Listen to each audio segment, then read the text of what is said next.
voice. Many questions about how the spell functions remain, of course. For example, what powers it?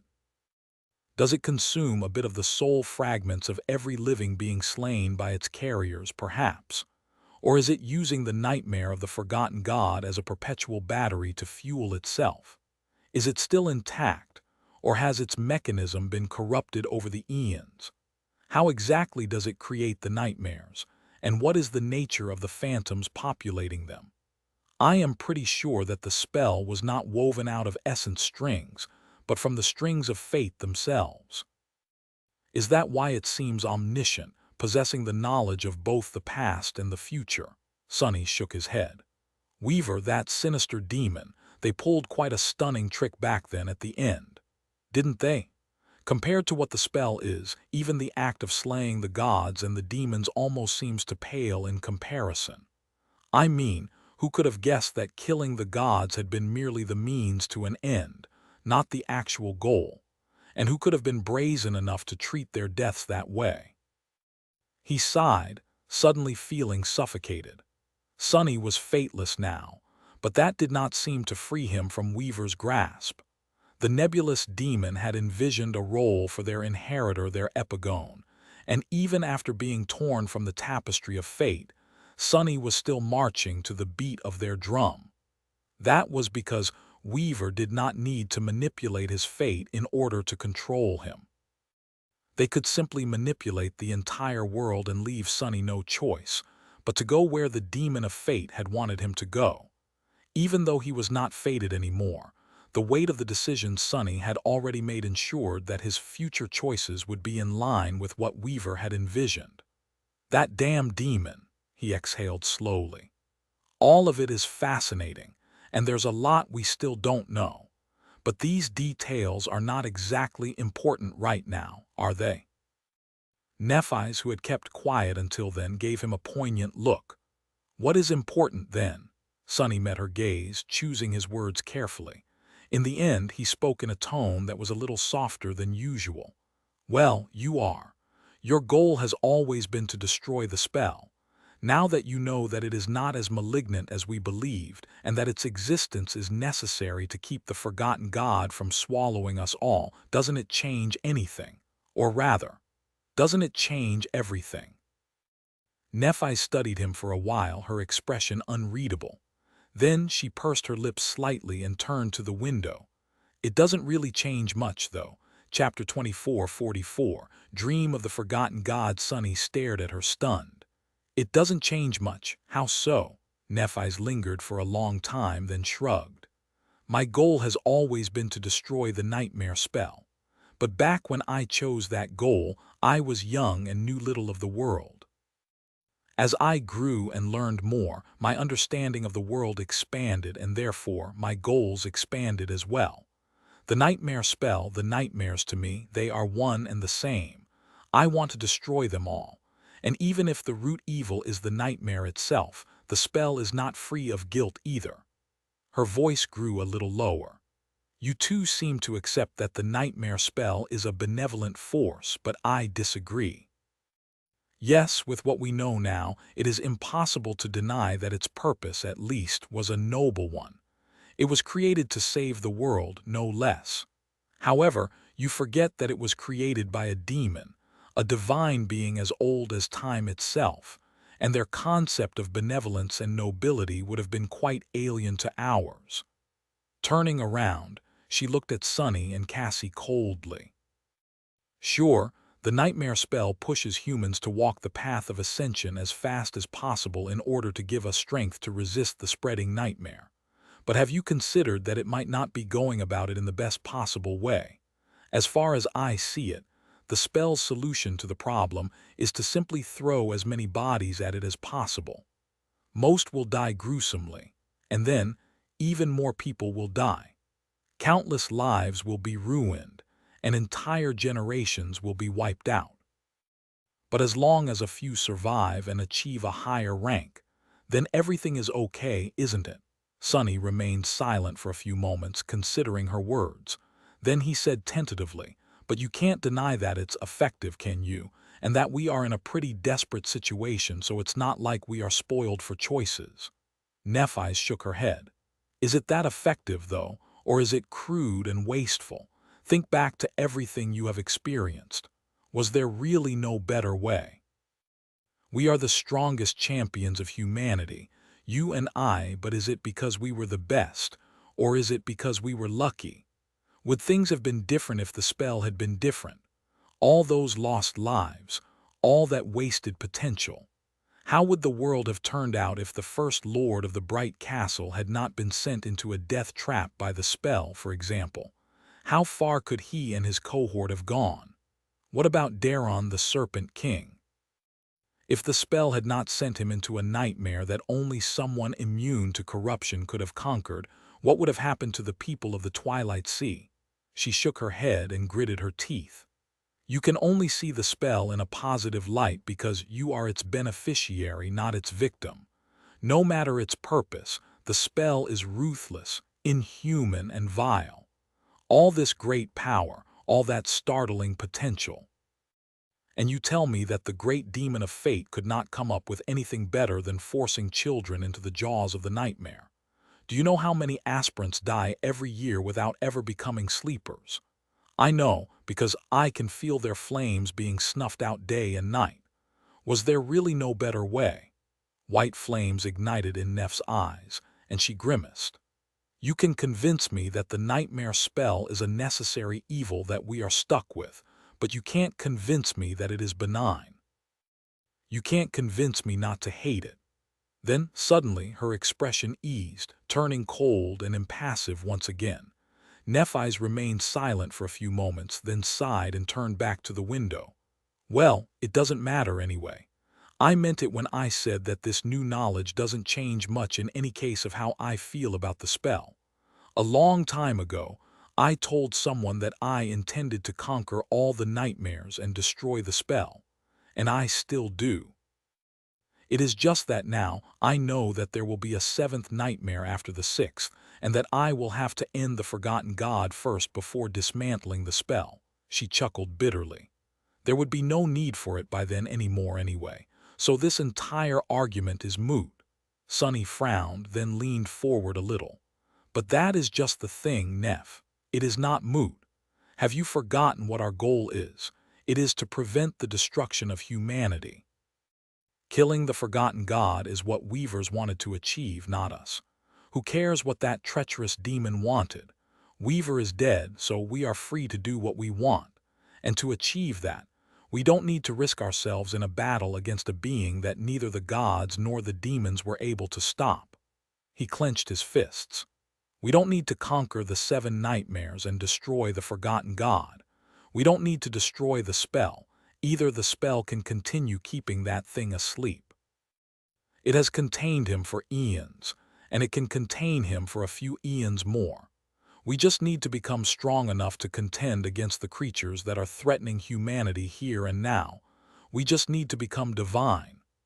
Others would have called him a fool or a coward for thinking like that, but Sunny did not care. In fact, he considered people who could not see past what was intended for them foolish instead. Letter 1D667, Letter 1D51E New Armenian. He, Ahenus. Letter 1D401 E Grav, Letter 23F Sure. The forgotten god was the source of corruption that plagued the world, and destroying him would theoretically stop the spread of the nightmare. But so what? None of them had even considered the possibility of a world without nightmare seeds and nightmare creatures before. These were merely inalienable facts of life until just a few days ago, and rather than fantasizing about some kind of heavenly paradise, they had been busy planning how to ensure the survival and prosperity of mankind in reality. As long as its safe resettlement into the dream realm could be ensured, and as long as there were champions powerful enough to keep the cursed and unholy nightmare creatures at bay, humanity could not only survive, but thrive in this world they lived in. There were already vast cities like Bastion and Ravenheart here. In the dream realm there were electric street lights and fertile fields.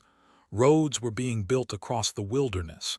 Trade caravans were traveling between human strongholds, and new settlers were arriving every day. Sure, there were also nightmare creatures and horrors beyond description, but that was just life. He had never known anything different, and most of humanity had not either. And yet, that did not stop people from living their lives, from struggling, striving, and thriving in this dangerous, but generous and stunning world. That was what Sonny wanted to protect. That was why he had returned from his journey to the edge of the world, resolving to change it. Slaying some ancient god of corruption had nothing to do with it. Sonny could sleep peacefully even knowing that the forgotten god was dreaming about him somewhere out there, imprisoned in a nightmare by the spell. Sure, there was a possibility that the spell would fail one day, and that its prisoner would awaken, but that was not an unfamiliar reality either. After all, even before the nightmare spell descended, people knew that the sun would die one day, and that the entire universe was moving toward eventual demise. But nobody threw themselves into the sun because of it. The world had always been meant to end one day, probably long after humanity had already destroyed itself 10 times over. The awakening of the forgotten god was no different from the heat death of the universe in that regard. Only destroying the forgotten god would probably be far more difficult and deadly than destroying the universe. After all, he was older than the universe, having participated in its creation. And that was whom Weaver wanted them to kill. Sonny shook his head. Becoming divine is already impossible enough.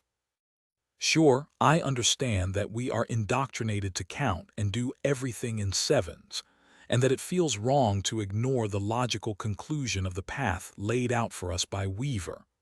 But our goal has been to become gods in order to protect humanity, not to challenge the final nightmare and correct an error made by the true gods when designing the world, not to eliminate the flaw of existence. A perfect world is a dead world anyway, so why would we want to throw ourselves into something entirely fatal and meaningless on top of that? Nephi's looked at him with a deep scowl. To prevent numerous people from having their choice robbed from them by the nightmare spell, to save countless lives from dying in the nightmares, to ensure that the end of the world never comes, to destroy the spell once and for all. Why can't you see it? Sonny did not respond for a while, looking at her silently. He knew. He knew that deep down, Nephi's was a selfish person, that she did what she wanted, and it was merely a happy coincidence that what she wanted was to be a righteous and decent person according to her own harsh understanding of righteousness and decency, of course. But what she really wanted was to destroy the spell, which she hated, and do so in a way she would not be ashamed of, to avenge herself upon the world. The nightmare gates, the nightmare spell, it was indeed all the same to her. She would not be able to let go of her most ardent desire easily, but Sonny was a selfish person too. I see it, but I simply don't want you to throw your life away, Neph. Not in an attempt to create some kind of flawless Garden of Eden of all things. I need you alive, please try to see that as well. They both remained silent for a while, looking at each other.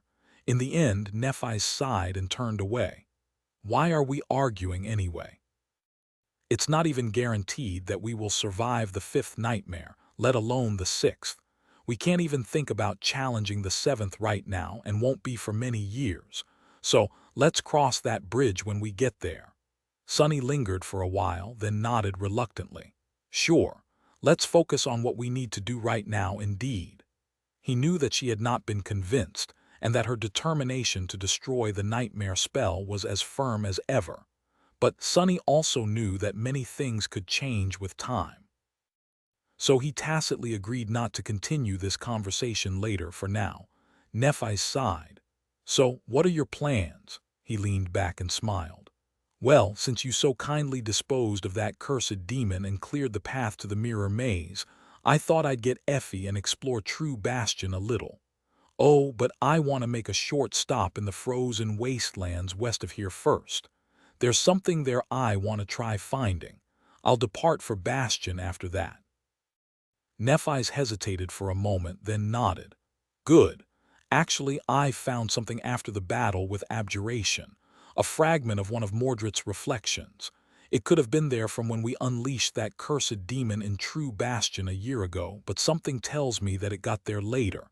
So he might be hiding somewhere in that mirror maze. It's good that you'll be heading there. Sonny's smile dimmed a little. That guy, how wonderful. With that, he turned to Cassie. He was not hiding in that piece of mirror by chance, was he? She shook her head. No, abjuration would have gotten him, and I checked just to make sure on top of that. Sonny nodded with relief. Good, then I guess we are done for today. I think we all need some time to digest all this new information. He looked at Nephi's, knowing that the two of them had a lot to talk about and talk through.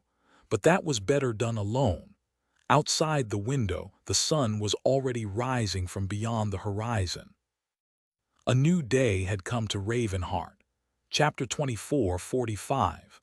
Longer days. About a month later, just before the full moon, Sonny returned to Bastion. Or rather, another of his incarnations did. The first had actually returned to Bastion weeks ago, but this one took a detour to the frozen wastelands west of Ravenheart first. There were scouting parties of the human domain prowling there in search of citadels granted. They neither dared nor could survive going deep into the hellish cold, and only the saints ventured beyond the outer reaches of the seemingly boundless expanse of ice. So, Sonny had employed Silent Stalker as a guide. Well, more so informed her of the fact that she would be his guide. And the two of them spent several unforgettable weeks together, shivering in the cold and eluding the strange, fearsome nightmare creatures who reigned in that frozen hell. That was how Sonny learned that Silent Stalker was not, in fact, mute. As it turned out, she could talk after all, or at least, she could hiss and curse like a sailor. Whatever made the usually taciturn song princess so expressive all of a sudden, he had no idea. It was probably the cold. In any case, eventually, when it became too dangerous for Silent Stalker to follow him, he left her in a shelter he had dug in the ice and continued west on his own. A few days later, a pale and shaken Sonny returned, and the two of them started on the way back to Ravenheart. From there, Sonny passed through the Dream Gate to Bastion. It opened regularly, connecting the two largest human cities in the Dream Realm at set intervals. And here he was. A mass of people were flowing out of the towering Dream Gate, and he was safely hidden in its middle. Sonny was wearing a ragged robe atop the nebulous mantle, having already changed his facial features. Members of the Shadow Clan used special memories for that, but he simply reshaped his avatar a little for the sake of anonymity. Masking his appearance had become much easier after he learned how to grant manifested shadows color in Ariel's game. Making himself less handsome felt like a crime against humanity, but what could he do? Such was life. Plus, he was a taken man now, so drawing admiring gazes would do him no good. There was a long, narrow object wrapped in cloth tied to his back, protruding high above his head. Sonny walked as if it was as light as a feather, but in fact, it took all of his supreme strength not to stagger under the weight of the damn thing. Even the wild shadow he had attached to his feet and controlled to mimic his movements seemed to be sweating from the burden of the object's shadow. Holy hell, why is this thing so heavy? Letting out a shaky sigh, Sonny allowed the current of the crowd to carry him away from the Dream Gate. Soon enough, he encountered a problem. Standing on the waterfront, he watched ferries move across the lake. He had to cross the lake as well, but no ferry would be able to support his weight. At best, the deck would crack beneath him. At worst, the entire ferry would sink, taking the passengers with it. In fact, the only reason why the ground was not fracturing beneath his feet already was that he was in the castle, where the cobblestones were made from the same mystical stone as the walls of the great fortress itself.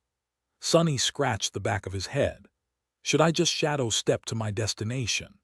Failing to come up with a better idea, he went to find a dark alley where no one would notice him vanishing into thin air. It would do no one any good if he was seen using powers similar to those of the Lord of Shadows. Letter 1 D5 2F, Anu letter 2 2F, letter 1 D4 1B, Iagonek letter 1 D8 being dead, was such a hassle sometimes. As Sonny walked, he thought about what had transpired in the past month. Many things had happened while his incarnation was enduring the cold of the frozen hellscape. Early winter was the busiest time for the human domain, after all, because of the winter solstice. By now, most of the sleepers who had been infected by the nightmare spell last year were either awakened or dead. Others were still somewhere out there, in the dream realm, making their way to human citadels. Some had awakened long before the solstice, having passed through the dream gate in advance. In fact, there were many of them, significantly reducing the death toll. This winter solstice in particular was especially important because it served as proof of concept. It was the second solstice of Neph's reign, but the first one she was able to prepare for. The previous one had happened too soon after the end of the domain war, when everything was in chaos. Not that things weren't chaotic now. Depending on the results of all the measures Nephi's and Cassie had taken to ensure that as many sleepers as possible survived their first journey to the dream realm, all following solstices could drastically transform. There weren't many of those left for humanity, though, since the waking world was going to be consumed by the dream realm before too long. But that was merely the significance of the winter solstice to all of humanity. It was meaningful to Sonny on a personal level, as well. After all, it was his birthday. He had turned 28. This time, Sonny had enjoyed several birthday parties at the same time, one in the Dark City, with Aiko, his shadows and incarnations, and the strangely stiff members of the Shadow Clan, one in Ravenheart, with Nephi's, Cassie, and Kai, and one with Silent Stalker of all people, who had not seemed enthused about his insistence of celebrating a birthday in the middle of a death zone at all. Sonny still had fun. Actually, he felt quite at home in the company of the quiet song princess, not the least of all because she reminded him of Saint and Slayer, so he secretly favored her above other song sisters, despite the fact that the feline huntress did not seem even a little bit friendly. It had been a good birthday, still. Chapter 24:46.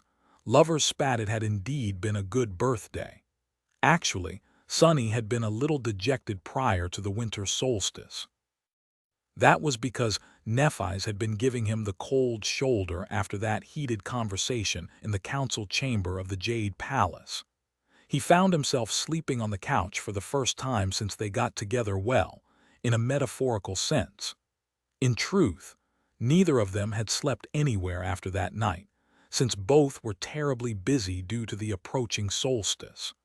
But he could still feel the flimsy walls of the proverbial doghouse around him. It was not like Nephi's was avoiding him or refusing to talk to him, or even behaving that differently. She had just retreated into her former aloof, impassive self. He could feel that she was angry, as well as that she was hurt beneath the anger. They talked again after that night, trying to express their feelings and thoughts better. But that calmer discussion only managed to define where they stood better, not resolve the fundamental difference in their opinions. So there was an awkward distance between them for a few days. Sonny was saddened by that fact, but in a strange way he was also happy. To him, it seemed like a good sign. This was the first fight they had gotten into as a couple. Usually, Sonny was too accommodating, and Nephi's was too casual about most things.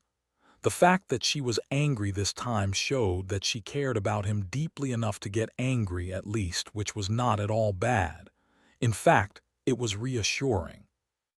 Sonny would have been much more bitter if she had remained unperturbed and indifferent instead. As for how he himself felt, he was tense and anxious. He knew Nephi's, and he knew that she would throw herself into the jaws of the forgotten god without hesitation in pursuit of her goal, of her unquenchable desire. So he was afraid to lose her. That was why the two of them were angry at each other, and that was why they had spent several days apart. But then, the solstice arrived. And despite how Nephi's felt, she suppressed her stubborn nature and made an effort to make the day as pleasant as he could for Sunny. Their conflict did not magically disappear after that, but the awkwardness dissipated somewhat.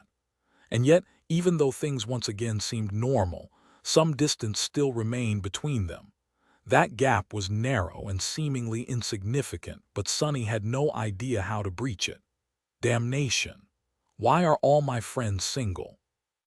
He desperately needed relationship advice, but there were few people he could ask for it. Not that fighting ancient gods of corruption was something many couples encountered as a stumbling block in their relationships. There was Kim and Luster, but he would be mad to ask for advice from either Luster or the woman who had married Luster, which basically only left one candidate, Effie. Yeah, no, I'd rather ask Nether for relationship advice. And that guy was someone whose failed relationship destroyed the universe, no less. Finally finding a narrow and desolate alley, Sunny scratched the back of his head. Come to think of it, how come almost all my friends are single? The answer was both obvious and sad. They were all workaholics. But how was humanity going to survive if the cream of the crop of its adult population were not busy making hordes of kids? Shaking his head and chastising his friends mentally, Sunny dove into the shadows, dragging his unbearably heavy baggage with him. Apart from the solstice, his birthday, and his first quarrel with Nephi's, well, his first quarrel with Nephi's after they became a couple, at least other things had happened as well. The world kept spinning, not waiting for anyone. Prescription letter wenda a letter tazeruf, but a upsilon letter wena sixthra far north. In the burned forest, an ocean of rats was currently besieging an endless legion of appalling millipedes, getting closer and closer to their nests. In the ruined cathedral of the Dark City, one of his incarnations was maniacally altering the design of his future shadowbound memory to integrate his recent attainments in weaving into the theoretical spellweave. Another abandoned the forgotten shore and was establishing a base in Ravenheart. His experience in Ariel's game had proven that having almost all his avatars in the north was highly inconvenient during emergencies, so Sunny wanted to enhance his presence south of the Hollow Mountains. Plus, someone had to guard the Jade Board and the dollhouse at all times. They had not figured out what to do with these time bombs yet, but keeping them in the Jade Palace was definitely not an option.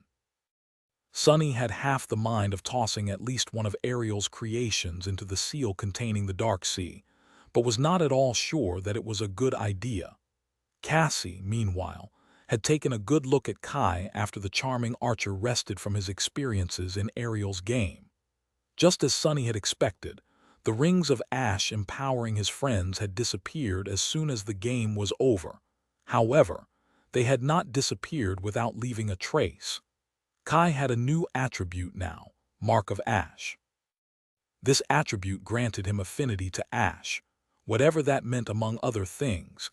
It increased his already immense resistance to fire, as well as granted him a minor but scaling enhancement when near intense heat or surrounded by it. It was nice to know that knowledge and experience, as well as an awesome custom-made bow and a quiver of masterwork enchanted arrows, were not the only things Kai had brought back with him from Ariel's game. Still, Sunny was of the opinion that his friend deserved way more. After all, where else would one find a saint who had slain a cursed beast?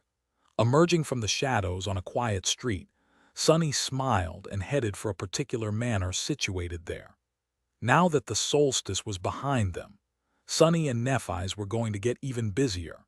He had the new project of enchanting human strongholds in the dream realm on his plate, which meant that he and Cassie would be busy with researching sorcery for the foreseeable future, while Nephi's was needed on numerous battlefields.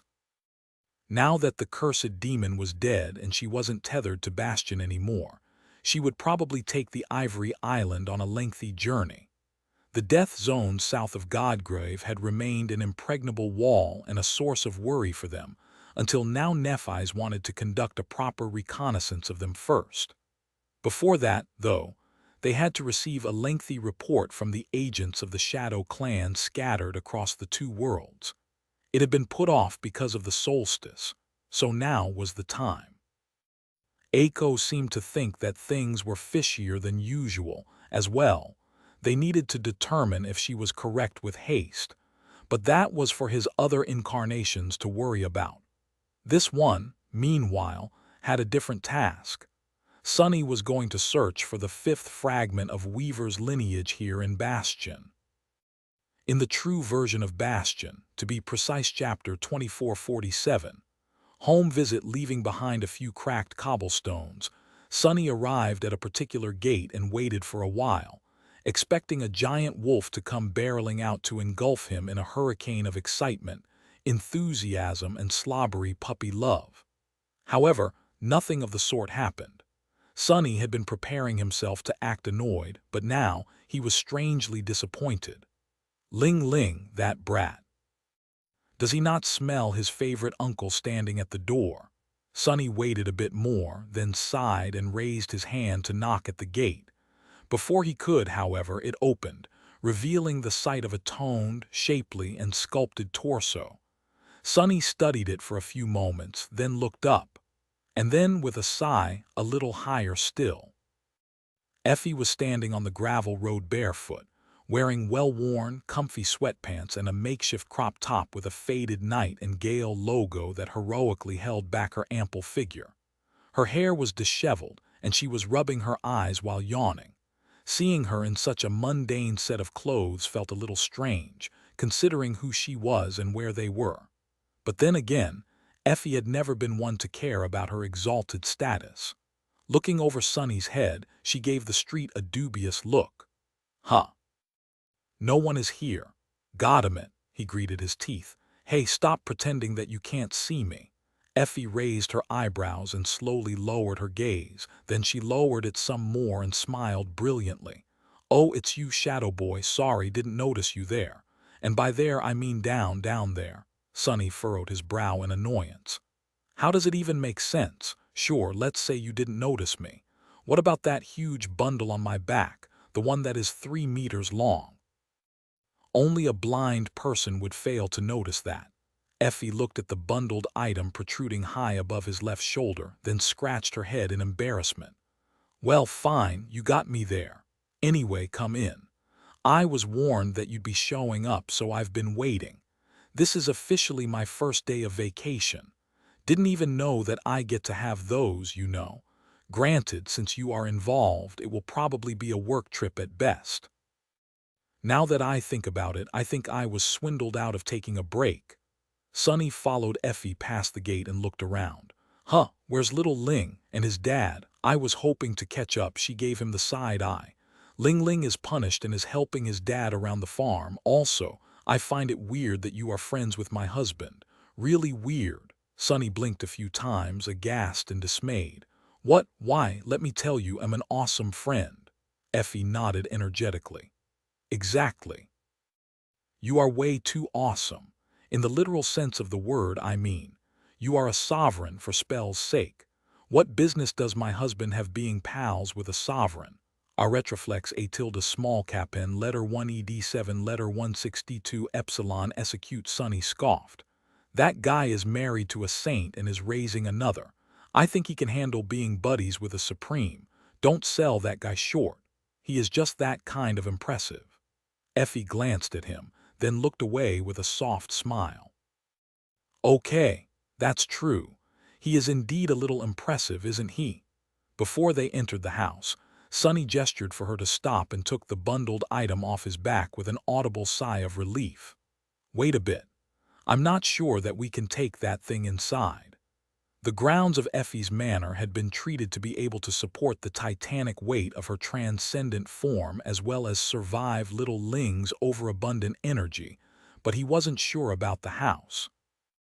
Her husband had built it from the mystical wood from the woods around Bastion, but they were dealing with something truly special here. Resting the bottom of the bundled item on the ground, Sonny supported its weight with one hand and used the other to massage his hurting shoulder. Ah, that's better. Effie studied the narrow object with a curious expression. Sonny grinned. This is a little gift from me to you. He lowered it to the ground carefully and then knelt to remove the straps. Of course, both the cloth the item was wrapped in and the straps were made from manifested shadows, so he could have simply dismissed them. But where was the theater in that? Plus, the more Sonny became akin to a deity, the more he learned to appreciate these small human moments. Sure, he could teleport around and make the shadows do everything for him so that he never needed to lift a finger, but walking where he needed to go on his own 2 feet and doing what he wanted to do with his own pair of hands was its own small pleasure. As he was unbundling the item, he gave Effie a mischievous smile. It's nothing too crazy. I just thought of you when I saw it. From within the cloth, an imposing spear was revealed.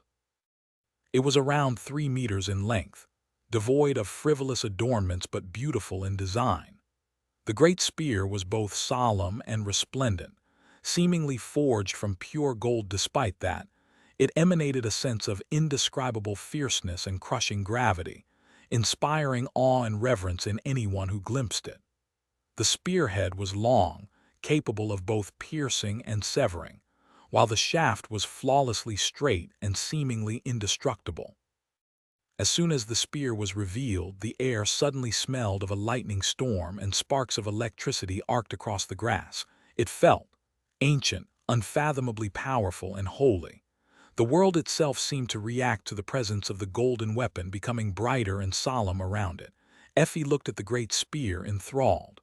What? At that moment, Sonny beamed. A beanpole for a beanpole. She forced herself to look away from the spear and gave him an unamused look. Wanna die? Sonny laughed. Effie studied the spear some more, then asked in a tone of wonder, No, really. What is this beauty? Sonny shook his head and finally dismissed the shadow cloth. His tone was nonchalant when he explained, This is a divine relic. Chapter 2448, Divine Armament. Sonny smiled. To be precise, this is a divine relic I recovered in the frozen wastelands. And I mean that literally. It is a divine armament left behind by a slain god. I almost kicked the bucket to retrieve it, so be a darling and call me Uncle. Call me Uncle. Effie's eyes widened.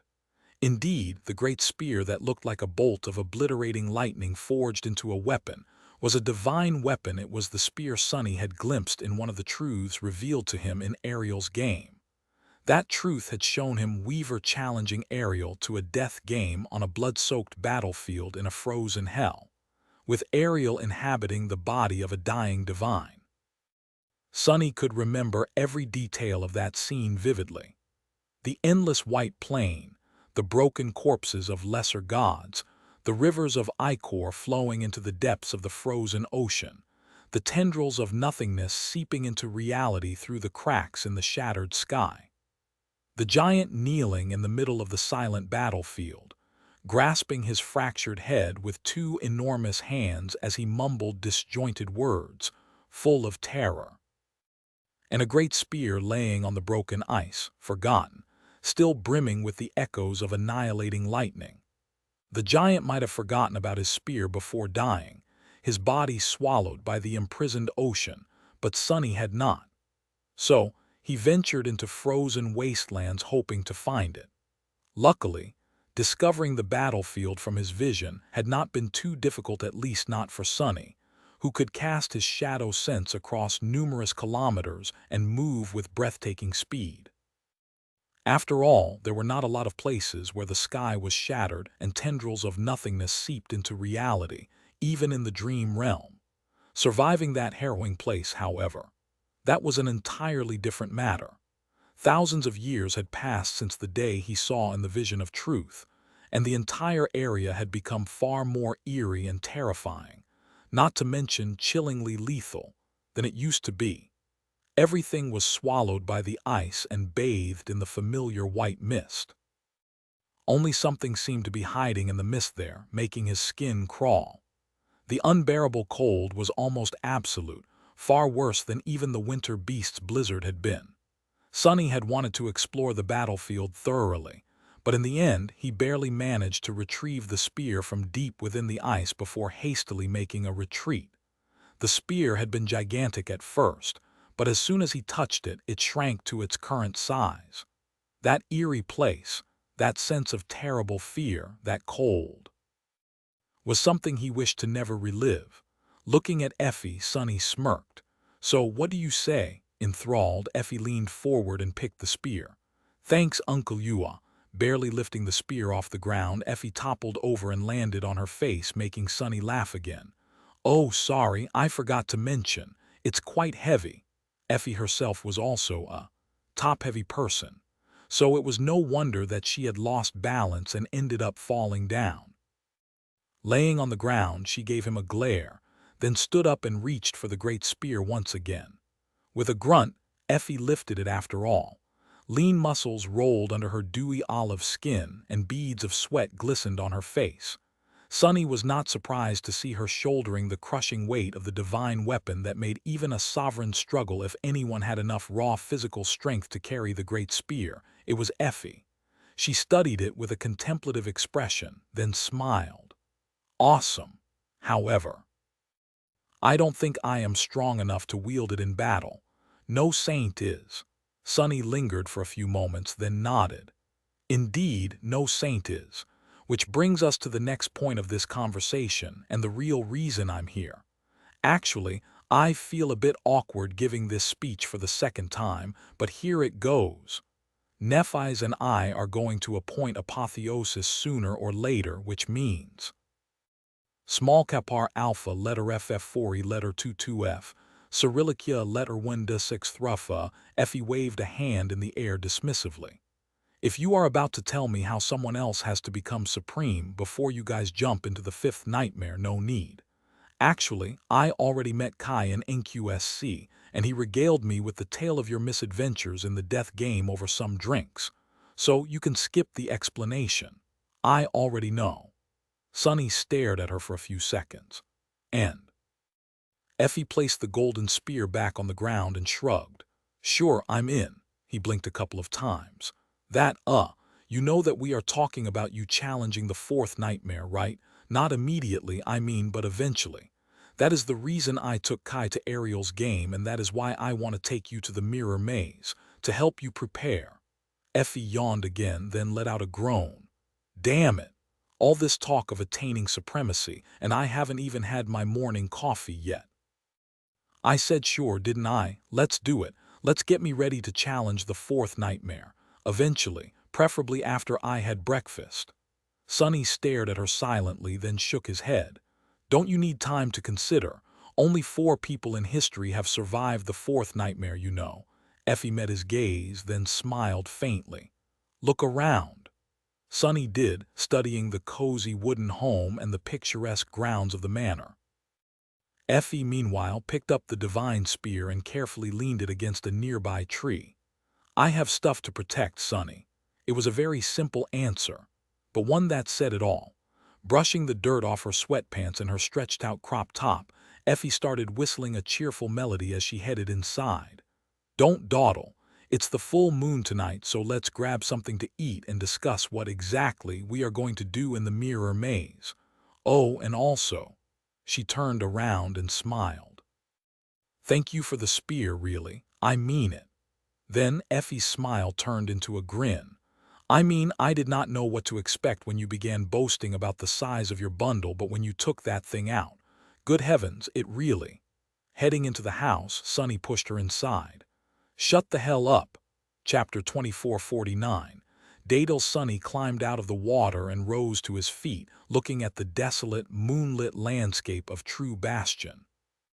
The ruins of the great castle he and Cassie had explored once were completely gone, melted into a vast, eerily smooth plain of pale rock. Here and there, deep fractures marred its surface, harboring cold darkness. The rock itself was still radiating unbearable heat, making the waters of the lake seethe and boil. Swimming to shore had not been a pleasant experience, to say the least. There used to be a dark, twisted forest on the other side of the lake. Now, there was only cinders and ash, with towering bones protruding into the broken sky like charred pillars. A shattered moon was bathing the devastated land in silver light, reflecting from the restless surface of the dark water. The landscape felt eerie and alien, bearing little resemblance to the bustling city on the other side of the reflections. The fallen tower where Cassie used to wait for Sunny on their ventures into the mirror maze was gone. The walls of the castle were gone, as well so were the ruins of the main keep that had served the King of Swords as a forge once. Sunny suddenly was painfully aware of the inevitable, merciless passage of time. Of course, True Bastion had not been reshaped by time. Instead, it had been reshaped by a passing demigod, the Star of Ruin, a demigod not unlike himself. The pitiful remains of what had been a demon citadel once did not illustrate the eroding power of time. Instead, they illustrated his own daunting power. Sunny was not that different from a force of nature now. In fact, by very definition, he was far more devastating than nature could ever be. How odd! He sighed deeply and turned into a shadow for a split second, leaving the water soaking his clothes and hair behind. A moment later, completely dry, Sunny assumed his human shape again. Darn, damn it, damnation. What the actual hell? His quiet contemplation was unceremoniously destroyed by Effie, who chose that moment to rise from the boiling lake, glistening drops of water rolling down the graceful lines of the steel armor that clung to her body like a second layer of skin. The white cloth she wore around her hips and chest stuck to the smooth steel, doing nothing to obscure the stirring shape below. She flipped her hair back, sending a scattering of droplets flying into the rays of silver moonlight, and looked around with a pout. Kai gets to have awesome hot springs in Ravenheart, but I get to be cooked alive in a boiling lake. I almost became soup. How is that fair, man? Nephi's really did a number on this place. Sunny sighed. Yeah, the ruins are completely destroyed. It's strange, though. She mentioned that there would be no water in the lake, but it seems no different from before. Effie fanned herself, then gave the vast expanse of fractured stone a peculiar look and shivered. Actually, we destroyed most of the ruins with Morgan during the war. We dried out the lake, too, but water must be seeping through the reflections from the other side. It's a bit weird, no? Water flowing from an illusory lake into the real one. Can it even be called an illusion then? Sunny shrugged. Well, it is an illusion created by the demon of imagination. Those can very well be more real than reality itself. He gazed across the dark expanse of water, then peered into its depths. There's a drowned city on the bottom of the real lake here, right? But there is nothing like that in our version of Bastion. That is also curious. Effie sighed, then began heading away from the shore. You've been to Rivergate, I presume.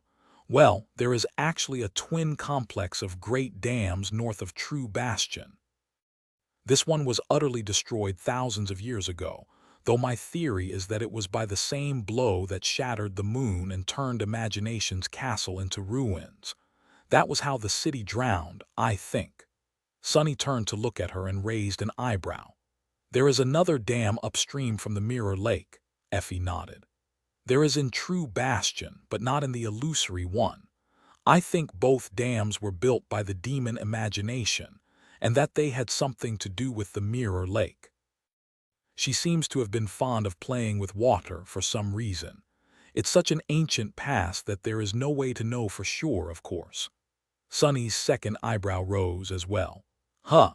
Since when are you interested in exploring ancient history? Effie chuckled. Since I was put in charge of Bastion, I need to know the background of the city I am meant to rule to avoid unpleasant surprises. Ancient past tends to become present problems quite often here in the dream realm.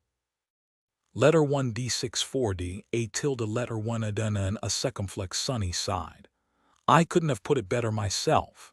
He lingered for a moment, then looked up at the shattered moon and asked, have you ever reached the boundary of this reflection? Effie shook her head. No, because when we fought here, Morgan had drawn true Bastion into reality to protect the illusory version. It just bordered the surrounding regions of the dream realm seamlessly, as if it had always been there. But I imagine that there's just nothing at the edges, something like the boundary of the beast farm. By then, they reached the deepest of the fractures that broke the surface of the mountain. The dark fissure led all the way to the mirror maze. The piece of mirror Nephi's had discarded was still laying on its edge, covered in soot. Sonny picked it up, studied it for a moment, then crushed it in his fist. Opening the fist to let the wind scatter the fine glass dust, he pointed to the fracture. Are you going first, or should I? Effie suddenly smiled. Oh my, it's not every day that a man invites me to explore a deep CR. Sonny smiled too, then raised a hand and calmly pushed her over the edge. Chapter 2450. Kingdom of Imagination. A little fall was not going to hurt a saint, and it was especially not going to hurt Effie, whose awakened ability made her body as tough as steel. Granted, this particular fall was quite a lengthy one. But in the end, both of them reached the mirror maze unscathed, if a little worse for wear and covered in dust. Crap, I can't see anything. What a hassle, Effie complained, but she did not summon a luminous memory. That was because Sonny had drowned the mirror maze in shadows on purpose. This was his tried and trusted method of erasing the infinite reflections from its walls, thus avoiding encountering the others. I suspect that the intended and therefore the safest way to explore the heart of this maze is to traverse it across reflections. But since neither of us knows how to deal with the others, we will just walk like normal people. He turned to Effie. Grab my hand. He offered her his hand, but she did not take it. Sonny frowned. What seems to be the problem? What are you shy all of a sudden? Effie rolled her eyes. No, you numbskull, I can't see where your hand is. Letting out an awkward cough, Sonny grabbed her by the forearm and pulled her into the darkness. The mirror maze seemed no different from how it had been before, not damaged by the dreadful devastation above it all. Granted, there was more dust on the floor, but other than that, it was in pristine condition. As they walked through the darkness, Effie seemed to be listening to the sounds of their footsteps intently. Eventually, she asked, So, Clan Valor had no idea this place was here? Sonny shook his head. No. It used to be hidden deep underground and protected from usual forms of detection. I barely found it myself. So, neither Warden nor his son knew about the existence of the mirror maze, despite spending decades right above it. Effie remained silent for a bit, then said suddenly, But Mordred must have known. Sonny gave her a guarded look. Yes. That was the conclusion he had drawn as well. Mordred could gaze through the mirrors around him and even travel through them. Those were his dormant and awakened abilities. So, when young Mordred first returned into the cold embrace of Clan Valor, he would have definitely felt the presence of a vast mass of mirrors beneath true Bastion. He must have known that the mirror maze was here. Maybe he had even been the first human to explore it. Was he hiding somewhere in the complicated web of twisting tunnels right now? Sonny did not think so. He did not think that Mordred was in any of the tunnels. That was. If he's here, he is probably in the Hall of Imagination. That is where we are heading as well. Effie tensed a little. Remind me why we are going there again. Sonny collected his thoughts before speaking. Well, you are the master of Bastion, so you know better than anyone what the Great Mirror is. It is situated deep below the castle, its illusory version, that is in a great underground hall hidden in the heart of the mountain. It is also the nexus of the component of your citadel, the one that allows the true and false versions of Bastion to swap places. One stays in reality, while the other one is safely contained within the Great Mirror. Effie pursed her lips. and it also allows the others to crawl into reality from true bastion if someone forgets to cover it. Sunny nodded. But actually, I think that we have not even discovered the true component of bastion yet. Effie tilted her head a little. Huh? Sunny considered his words for a moment. Think about it. There is an underground chamber with the great mirror below the illusory castle, connected to it by secret passages. But what about true bastion? There are no passages. Instead, there is the mirror maze, and the underground chamber at its heart. The hall of imagination, which makes things you imagine real or at least creates illusions of those things that are seemingly no different from real. Retroflex reliquia letter 1ed1b grave. He paused for a moment, then added in a somber tone, I did not dare to explore the hall of imagination before, so I don't know what is hidden in its center. But if theory is correct, then there is another great mirror there, the true great mirror, not an illusion of it that stands below the false bastion. Effie frowned in the darkness, just as stunned as the first time he had shared this theory with her. This time, however, she had a question. The Great Mirror, the supposedly illusory Great Mirror, leads to true bastion. Then where does the true Great Mirror lead? Sunny smiled faintly. That is what we are going to find out. At that moment he stopped and looked down, a troubled expression appearing on his face. Effie almost slammed into him, stopping in time only because she had been listening to the sounds of his steps the whole time. What is it? Sunny knelt and studied the floor. There are footprints in the dust. He expected to find some sign that Mordred had passed through these tunnels. However, what Sunny had not expected was that there would be two sets of footprints, one slightly more faded than the other, and a bit smaller too. He remained silent for a while, then said in a surprised tone, I think that both Mordred and Morgan were here before us. The former Princess of Valor had vanished without a trace a few months after the war. Some were convinced that her brother had killed her after all, while some simply assumed that she had left to start a new life somewhere, in complete anonymity after all. Being the last heir of a fallen, infamous great clan was not the easiest fate. Some, meanwhile, believed that Morgan had challenged the fourth nightmare. As it turned out, though, she was here in the mirror maze instead. Sunny did not know quite what to make of it, let alone how to feel about it. How curious. He was glad that Morgan was still alive, though.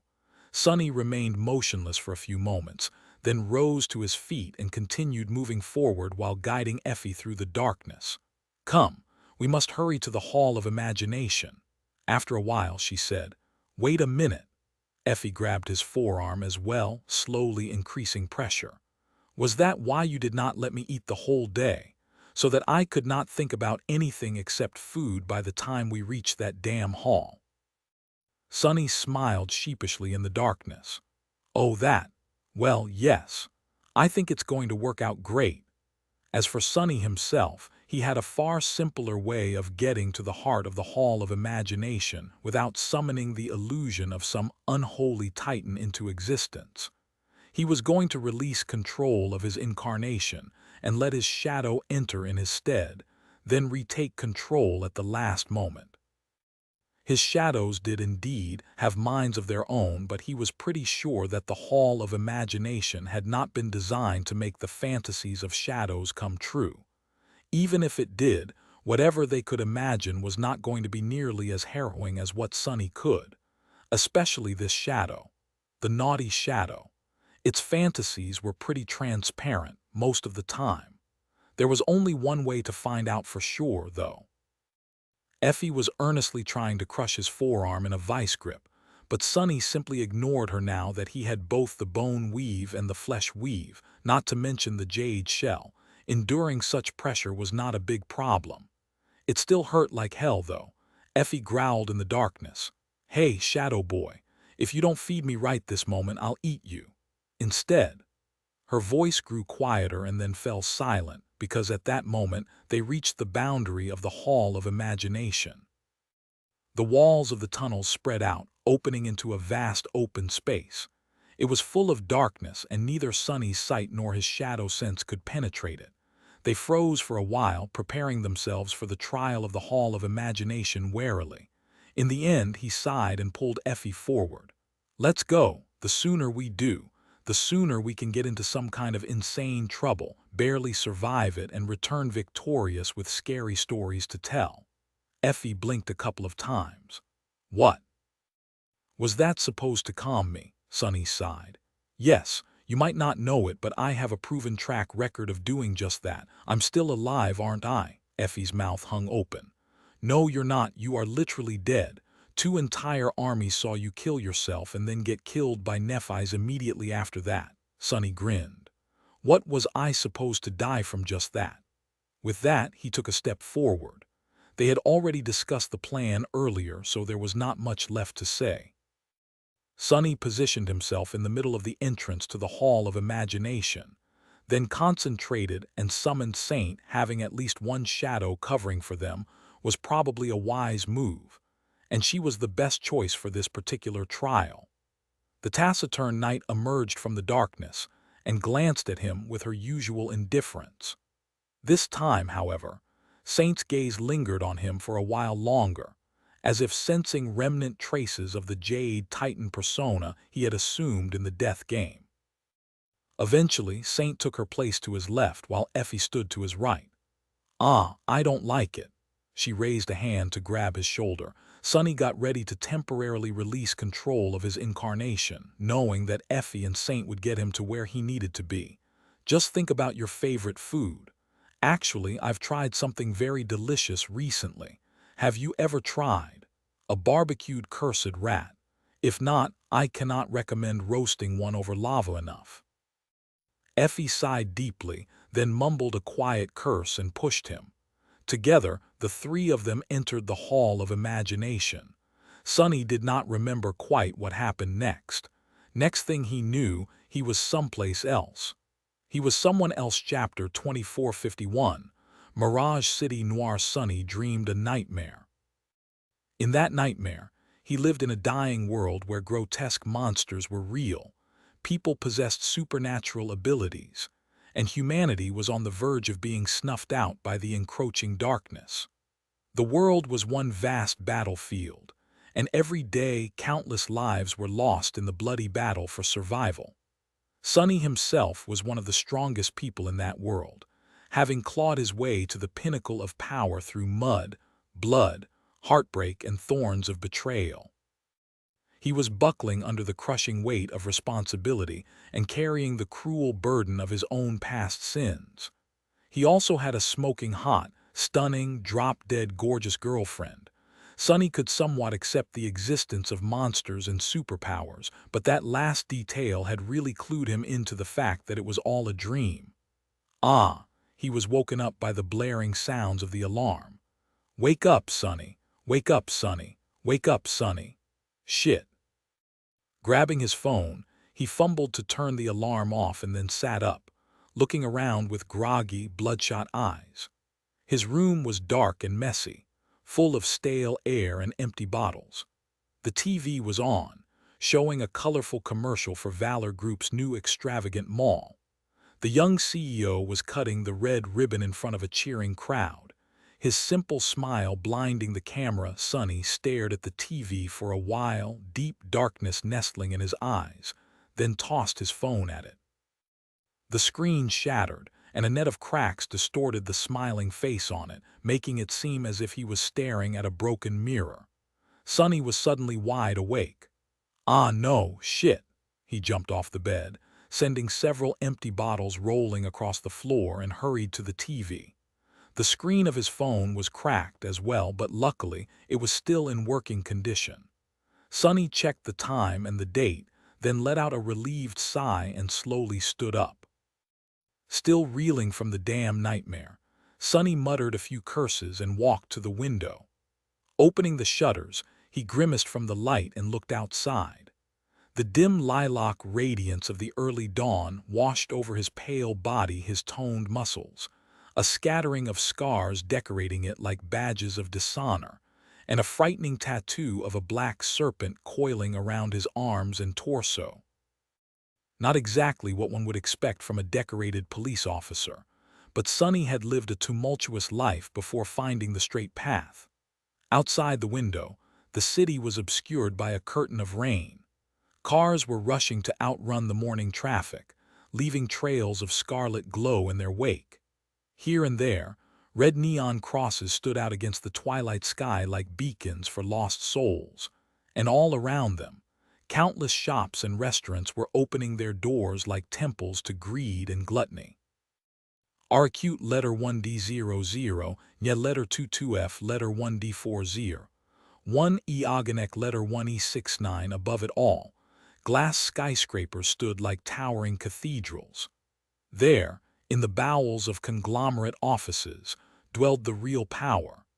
The streets were grimy, the apartment buildings were decrepit, and the people were worn down, confined to the narrow pavements by the traffic while walking to their destinations with glassy eyes. Something about it all seemed strangely off, as if the world of his nightmares was much more real. There are no barriers surrounding the city. It was such a strange thought, and yet Sunny could not get rid of the feeling that there were supposed to be enormous air filtration barriers on the horizon. But what for? I must have really lost it. In any case, the sun was rising above Mirage City. It was time to face a new day. Today, Sunny made a reluctant effort to look presentable. He took a shower, shaved, and found the least wrinkled clothes he had. Black jeans, a gray t-shirt, and an inconspicuous jacket. The clothes hid his sharp edge, but there must have still been something in his gaze, because a drunk loitering at the back of the building reeled back from just one glance. Sunny watched him stagger away with a cold, somber expression. The man seemed like a genuine drunk, but one never knew it paid to be careful. Once the swaying figure disappeared around the corner, Sunny climbed into his old, battered car and put the key into the ignition. As he drove along the city streets, he could not help but think of the dark, desolate coastal highway of the Antarctic Center. No, that had happened in another nightmare. This was reality, so why was he thinking about such dreadful things? The radio was playing a catchy tune, reminding him that, apart from having a smoking hot girlfriend, he was also friends with a genuine pop star in those dreams.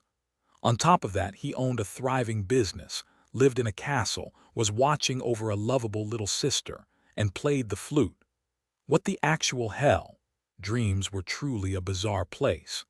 Sunny was not really a person with a rich imagination, though. How did his subconscious even imagine all these things? Shaking his head, he stopped at a traffic light and struggled against the paranoid, feeling that every driver on the road was staring at him. Sometime later, Sunny reached his destination. It was a prestigious psychiatric hospital on the outskirts of the city. Locking his car, he walked across a small park to the entrance and showed his pass to the security guard. Many affluent people received treatment in this seemingly idyllic hospital, so security was really tight here. The stunning building was no different from a fortress, really, and there were many places inside where regular people like himself weren't allowed. As for Sunny himself, he was not an affluent person. However, he was a civil servant in a situation that put the higher-ups in an awkward position, so they sent him here for mandatory psychiatric counseling. That had been months ago. And today, God's willing, was going to be his last session. If everything went well, he was going to be reinstated and returned to work. And just in time, Sunny had a feeling that the bastard he had been pursuing for so long was going to strike again soon. As Sunny was led inside, he caught himself on having used the word God's plural and frowned. Get a grip, damn it. He could not mess up today. Soon, he found himself sitting in a comfortable chair and facing his therapist. His therapist was some kind of big deal in the shrink world despite being relatively young. She was quiet and extremely professional, so despite the mandatory nature of their relationship, Sunny did not dislike her a lot. The woman just sort of sat there silently while he talked about whatever was on his mind most of the time, so there was little to dislike. Well, there was one thing. His therapist really had no business being so goddamn beautiful. It was surreal, really, how breathtaking she was, not to mention distracting. Her skin was pure white alabaster, her eyes were like two onyx gems, and her features were almost inhumanly flawless. It was as though she had not been born but actually cut from stone by a mad sculptor. As a result, what should have been beautiful looked a bit eerie instead. Haunting, even. Her usual lack of emotion only made the overall impression more disturbing. Meeting her indifferent gaze, Sunny forced out a smile. "Good morning, Doc." She looked at him evenly and then smiled softly. The smile transformed her face, making it utterly tantalizing, almost painful to look at. It was like looking at something holy. A living saint, maybe. "Good morning, detective. Would you like a coffee?" For some reason, Sonny felt a sense of profound wrongness when he heard the hauntingly beautiful therapist talk. Also, for some reason, he felt compelled to answer her question honestly. Sonny shrugged. Sure, why not? Like every other calamity in his life, this catastrophe started with the smile of a beautiful woman and a cup of coffee. Chapter 2452. Red Pool. The coffee tasted heavenly. It was strange, really. Sonny had been suffering from insomnia for a while now, surviving on sleeping pills and still having nightmares every time he did fall asleep. Perhaps as a result, everything felt tasteless to him, but whenever his therapist offered him coffee, he could not help but enjoy it. "So where do I start?" As she opened her notebook to silently take notes, Sonny sighed. "I don't get those recurrent nightmares often anymore." He still saw them every time he slept, but he rarely slept, so that could hardly be called often. "The world is sort of annoying, but I don't get irrationally angry either. It feels like I have a firmer grasp on myself." He had smashed his TV just this morning, but that anger was perfectly reasonable. There were many good reasons to hate the Valor Group and its CEO. "I don't think I really felt paranoid about something since our last session, so I guess that is an improvement." He had considered the best way to kill the supposed drunk in case the man attacked him earlier this morning, but that was not paranoia. That was just experience, and Sonny would be a fool not to pay attention to strangers around him. Sonny continued spouting confident half-truths to give the therapist the impression that he was a stable, well-functioning member of society, someone whom she should give a clean bill of health and never see again. He wasn't sure if his act was fooling the taciturn beauty, but she did not question his account even once. He was not sure if she believed him or simply didn't care. After a while, Sonny found himself simply recounting his thoughts to her without much pretense. "I am bored. I am restless. I want to get back to work. I tried doing things that normal people do in their free time, like going on a picnic or taking a walk in the park. But it has been raining the whole damn month. Staying inside is infuriating because of all the bullshit on the news, and I can't really go to a bar, can I? You told me not to mix sleeping pills with alcohol. I feel like I'm missing something that I never had."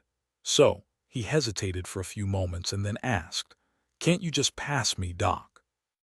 We both know that I am only here to comply with what the judge said. And the judge only sent me here to comply with people paying for his vacation home." Of course, Sonny had failed to disclose a few important facts about himself to his beautiful shrink.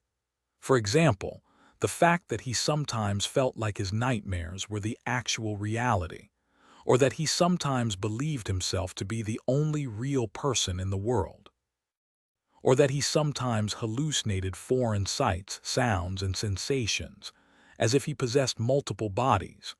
That was probably because he often spaced out for a few seconds because of the insomnia, falling into bouts of microsleep. Little stuff like that. The therapist looked at him with her usual aloof expression. "Do you think you are mentally fit to resume work, detective?" Sonny laughed, hiding the literal shivers her sonorous, enthralling voice sent running down his spine. It was probably a good thing that his therapist did not speak a lot. Her voice was just as perilous as her looks, if not more bewitching. He shook his head. "Me, mentally fit? God, no. But who the hell is anyway? I mean, with the way the world is, wouldn't it be stranger if I was perfectly fine? I'd definitely turn around and run if I ever met a person who seemed happy, healthy, and completely sane. She studied him for a while, then nodded and closed her notebook. All right, detective. To be honest, I am not a fan of mandatory counseling myself. Despite the circumstances, however, you did show considerable progress in these few months we have been seeing each other.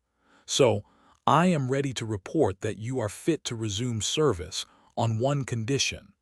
Sonny raised an eyebrow, surprised. This was probably the most he had heard her talk ever since they met. What's that?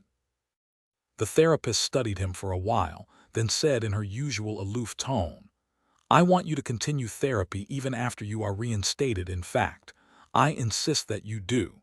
You are my patient, and I dislike the idea of leaving things unfinished. I abhor it. R retroflex letter 1D586, letter 1D40D, letter 22B, letter 1D41B, Eogonek letter 219. Sonny chuckled. So, either I continue to see you, or I can't go back to work. How is that different from mandatory counseling? She shrugged. You can refuse. He remained silent for a few moments, then scoffed. I am sorry, Doc, but you seem to be overlooking something. These sessions were being billed to the Mirage City Police Department. If we continue to see each other after my mandatory therapy is over, though, I'll have to pay for the sessions myself. And I am very sorry to say this, but you are way out of my price range. A peasant like him would not even be let near this exclusive hospital in normal circumstances, let alone receive treatment here. His therapist gave him an impassive look, then sighed and reached into her pocket. Producing a beautifully embossed business card, she offered it to him with a graceful gesture. This is my personal number. We can work something out. Sonny received the card with a stunned expression and looked down at it. Saint. No way, that's her actual name. The saintly therapist was actually called Saint. Learning that fact, Sonny really felt crazy for a moment. Plus, she was giving him her number, pushing silly thoughts out of his head. Sonny looked at the aloof beauty and cleared his throat. Well, all right, I'll call you when things settle down a little, Doc. With that, he put her card into his wallet and stood up. Thanks for everything, I guess. She nodded indifferently, already turning away to start filling out the necessary paperwork. Don't forget to get your sleeping pills from the pharmacy. Good sleep is the foundation of mental health, detective. Be well. A few seconds later, Sonny found himself outside her office, somewhat lost. He had not expected that getting the stone-faced shrink to give him the clean bill of health would be so easy. It turned out great, though. Shaking his head, he went to the pharmacy situated on the lower floor of the hospital to get his prescription. It was when he was waiting for the pharmacist to fill it, listening to the rain pattering against the window, that there was a loud sound of something heavy falling nearby. Then a piercing scream shattered the silence. As Sonny turned around, he saw several tall, muscular orderlies running to the source of the noise with troubled faces. Hurry! She got out again. How the hell is she? He lingered for a while, watching the disappear behind a heavy door, then separated himself from the wall he had been leaning on and followed. Behind the door was one of the areas of the hospital where casual visitors weren't allowed. The dimly lit corridor was a complete mess, with several people struggling to get someone whom Sonny could not see behind them to the floor. Just in front of him, he saw an overturned wheelchair, its wheels still spinning, and a pool of red, vivid, glistening blood slowly spreading across the floor. At the heart of the pool was a kneeling nurse who was crying loudly while clutching at her face, red streaks running between her fingers and painting her white uniform into a striking shade of vermilion. At that moment, one of the brawny orderlies was tossed back, colliding with the wall with enough force to make the floor shake. Damn it, how is she so strong? Hold her down, shit. Don't hurt her, you idiots. We're all done for if she gets hurt. Sonny could finally see the cause of the mayhem. The person whom 4 muscular orderlies had been struggling to contain was a slender woman with wavy black hair and a pretty, but cold and sharp face. She was wearing a shredded straitjacket and resisting the orderlies with an amount of strength unexpected from someone of her build and constitution, clearly unhinged. Strangest of all, though, was the fact that her eyes were of bright, vibrant red color. Just like the blood on the floor, humans were not supposed to have vividly red eyes, but no one seemed to notice or pay it any attention. By then, the orderlies finally managed to push the woman to the ground and were in the process of tying the sleeves of her straitjacket back up. She had been resisting them still, until her gaze fell on Sonny. He froze. Why does she look so familiar? The woman's eerie red eyes widened a little when she saw him, and then she suddenly laughed. Her laughter resounded across the corridor, growing louder and louder until it drowned out the pitiful whimpers of the injured nurse. The insane woman seemed to be incredibly amused all of a sudden. She seemed to be having the time of her life. Taking a step back, Sonny pursed his lips and turned around. Just another psycho. There were too many of those around these days. As he was walking back to the door, however, her laughing voice washed over him. "Kill him. You can actually kill him here. Find Athena." Shaking his head, Sonny shut the door behind him and tried to calm his wildly beating heart. The stench of blood was still stuck in his nose, making his hands tremble. The sight of it, damn it. Although Sonny knew that mixing sleeping pills with alcohol was a terrible idea, he suddenly really craved a drink. Chapter 2453. Ex nihilo. When Sonny left the psychiatric hospital, the world was still being pelted by rain. The sky was discharging a seemingly endless deluge of water, as if wishing to drown the city below. The gutters were overflowing, and the pedestrians were clinging to the sides of the streets, afraid to be given a cold shower by the cars that rushed by. Looking up, Sonny closed his eyes and offered his face to the rain, feeling the flowing water washing away the scent of blood from his nostrils. At least the city will be cleaner because of the rain. But then, there would be heat and humidity.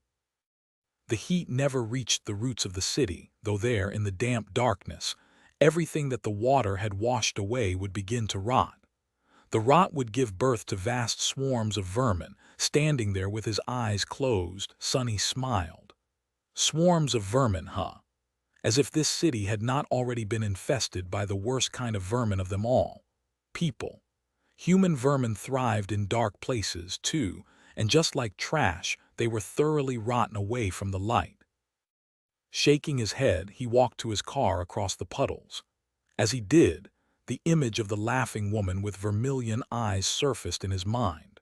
Why did he feel like he had seen her somewhere? Considering the usual clientele of the hospital, she had to be a scion of a wealthy family. Sonny rarely brushed sides with people like that, so he struggled to imagine where they would have met. Unless, of course, he had seen her in a nightmare.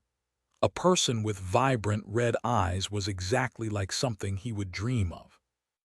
But how would a woman he had never met end up in his dreams? "I wonder whom she wanted me to kill," Sonny sighed.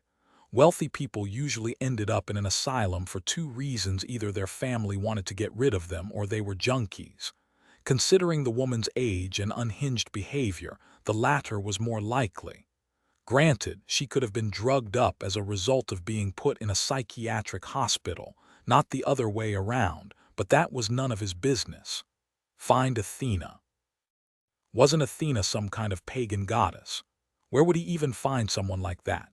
Come on. You are not seriously thinking about what some crazy lunatic said, are you?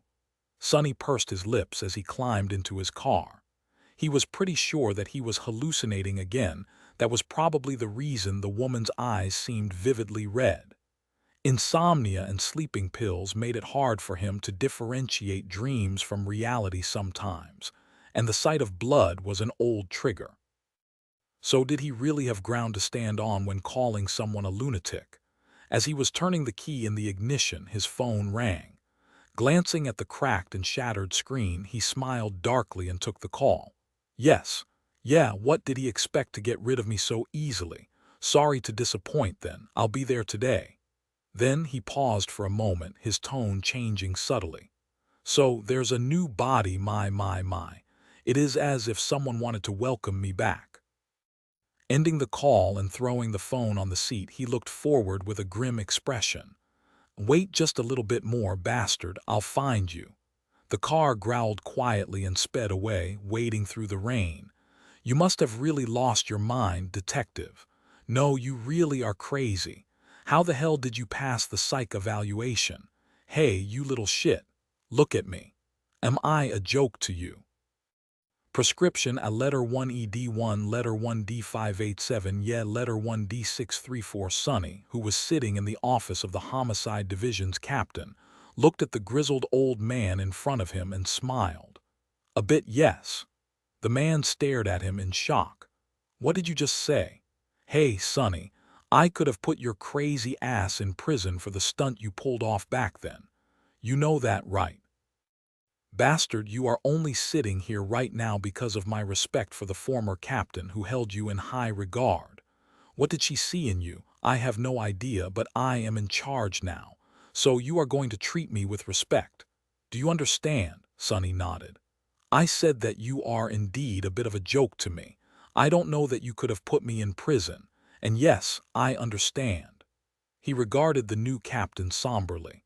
The man was a veteran of the Mirage City Police.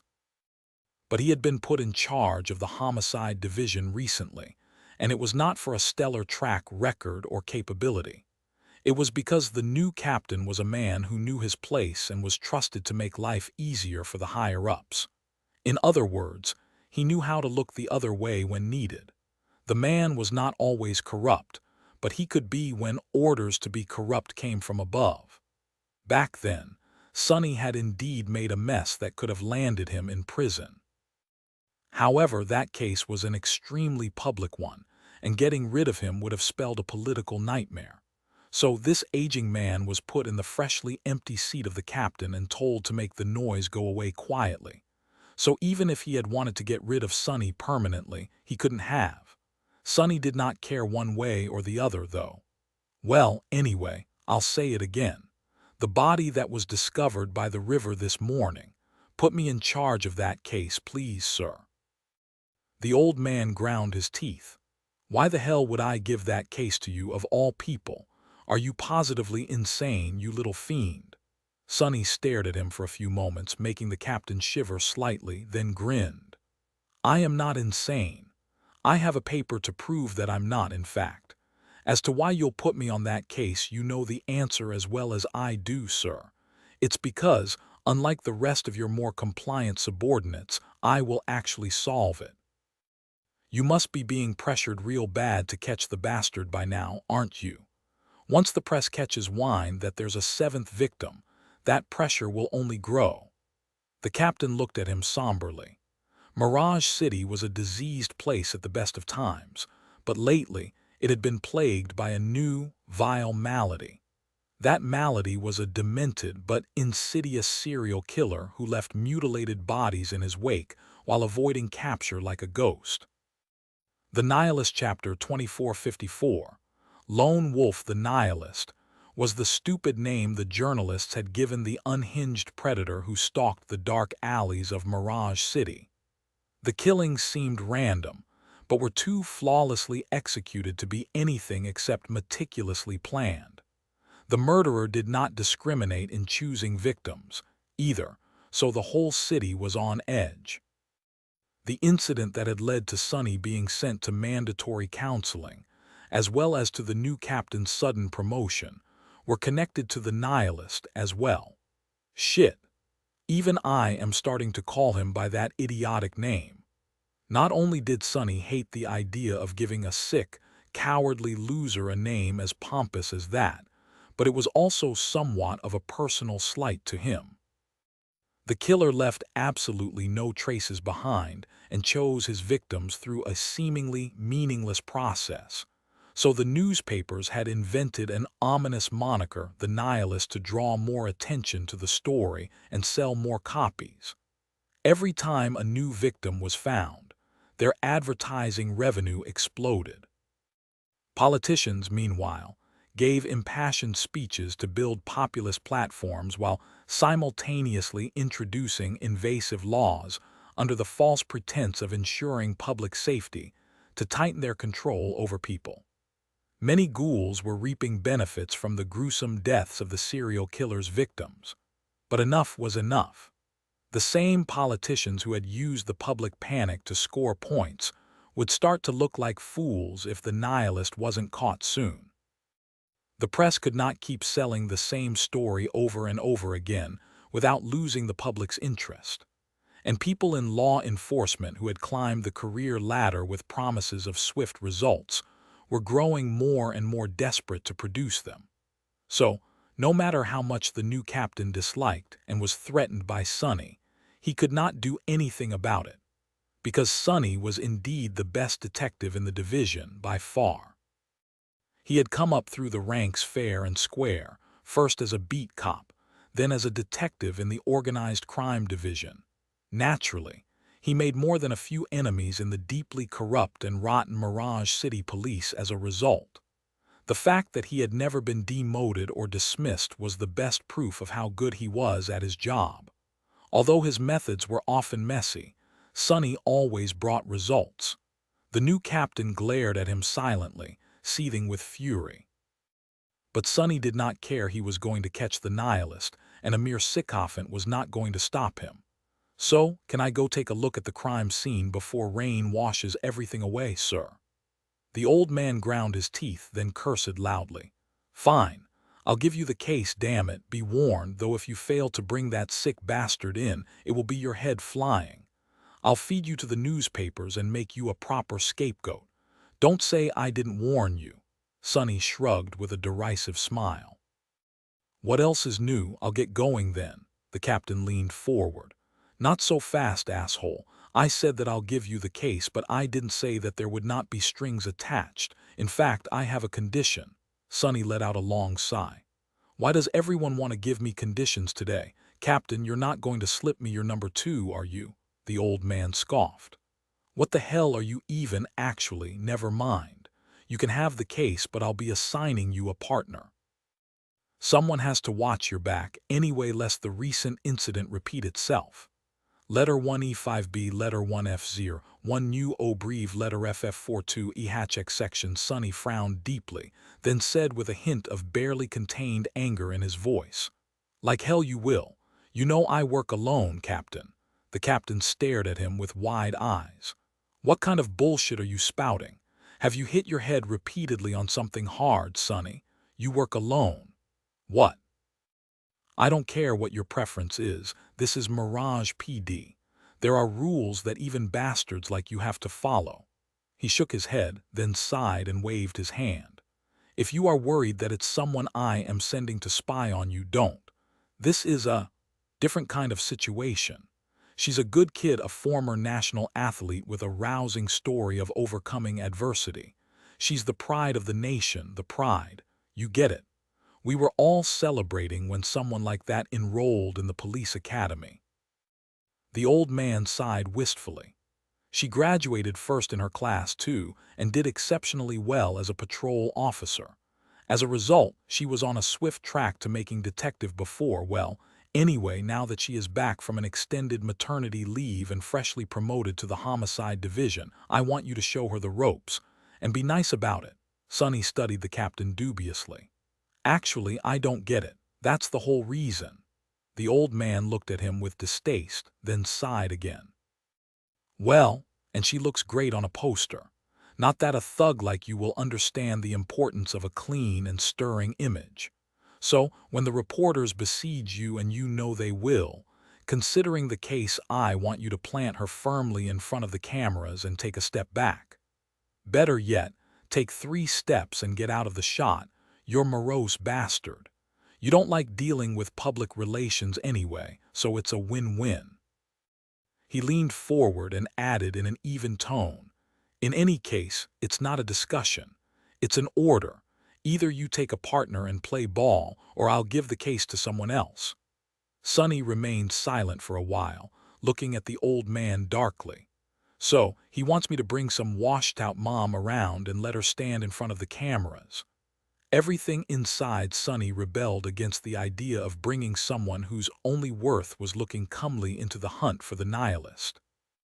But he understood that if there was one thing the higher-ups cared about, it was the visuals.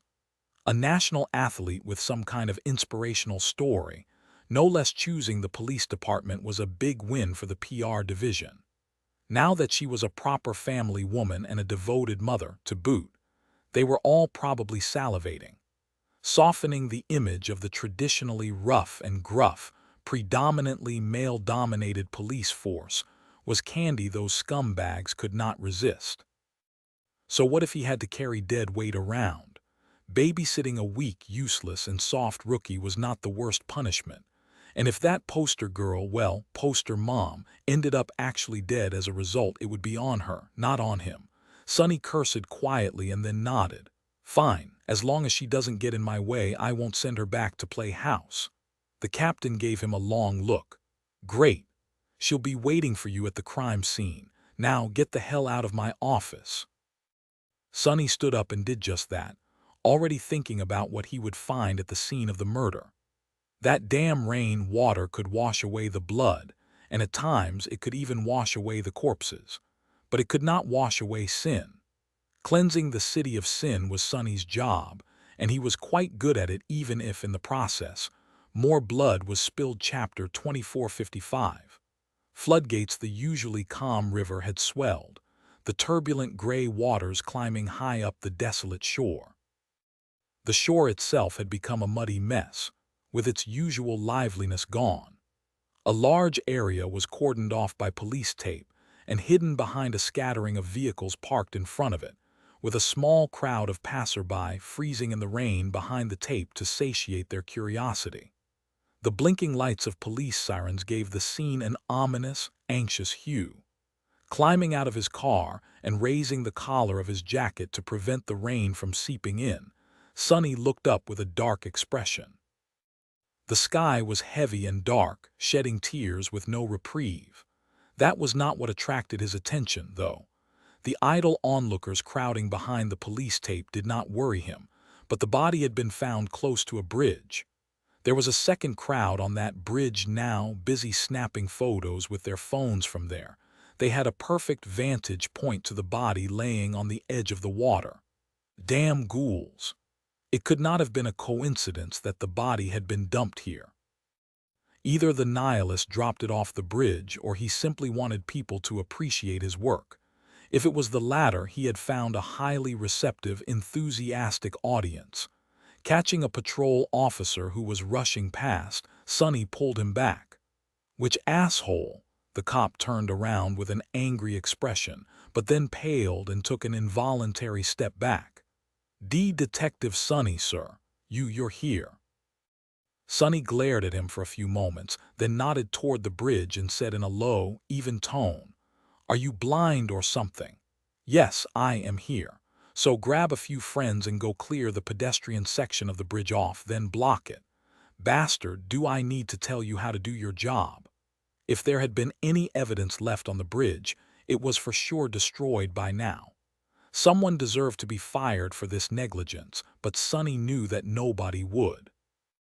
The cop trembled, then saluted and swiftly disappeared from view. Shaking his head, Sonny climbed under the police tape and headed to the crime scene while putting on black latex gloves. There was a particularly large group of people crowding near the water, blocking his view. He knew that the body was there. As he was approaching, he could hear them talking in hushed voices. Did you hear? Sonny is coming back today. Who? Oh, right, you're new. You wouldn't have met him yet. But who is Sonny, though? Fool, don't you know anything? You can cross anyone in Mirage Police, but you must never ever cross that guy. He's fully insane and not in a good way. Sonny W. Wait, do you mean him, the devil detective? Ah, so you do know about him. Well, I guess there's hope for you still. Don't anger the devil, man. Oh, come on, most of the stories they tell about him have to be lies. I bet I can take him if push comes to shove. Damn, you turned out to be a moron. Listen. That one time, back in the day when he was in the organized crime division, The boss of the Red Frog gang put a huge bounty on his head. So 20 or so thugs cornered him in an underground market at night, all armed with knives and baseball bats. Do you know what happened next? Letter 213 letter t through in beta up in a symbol 310 n w what? A proper bloodbath is what happened.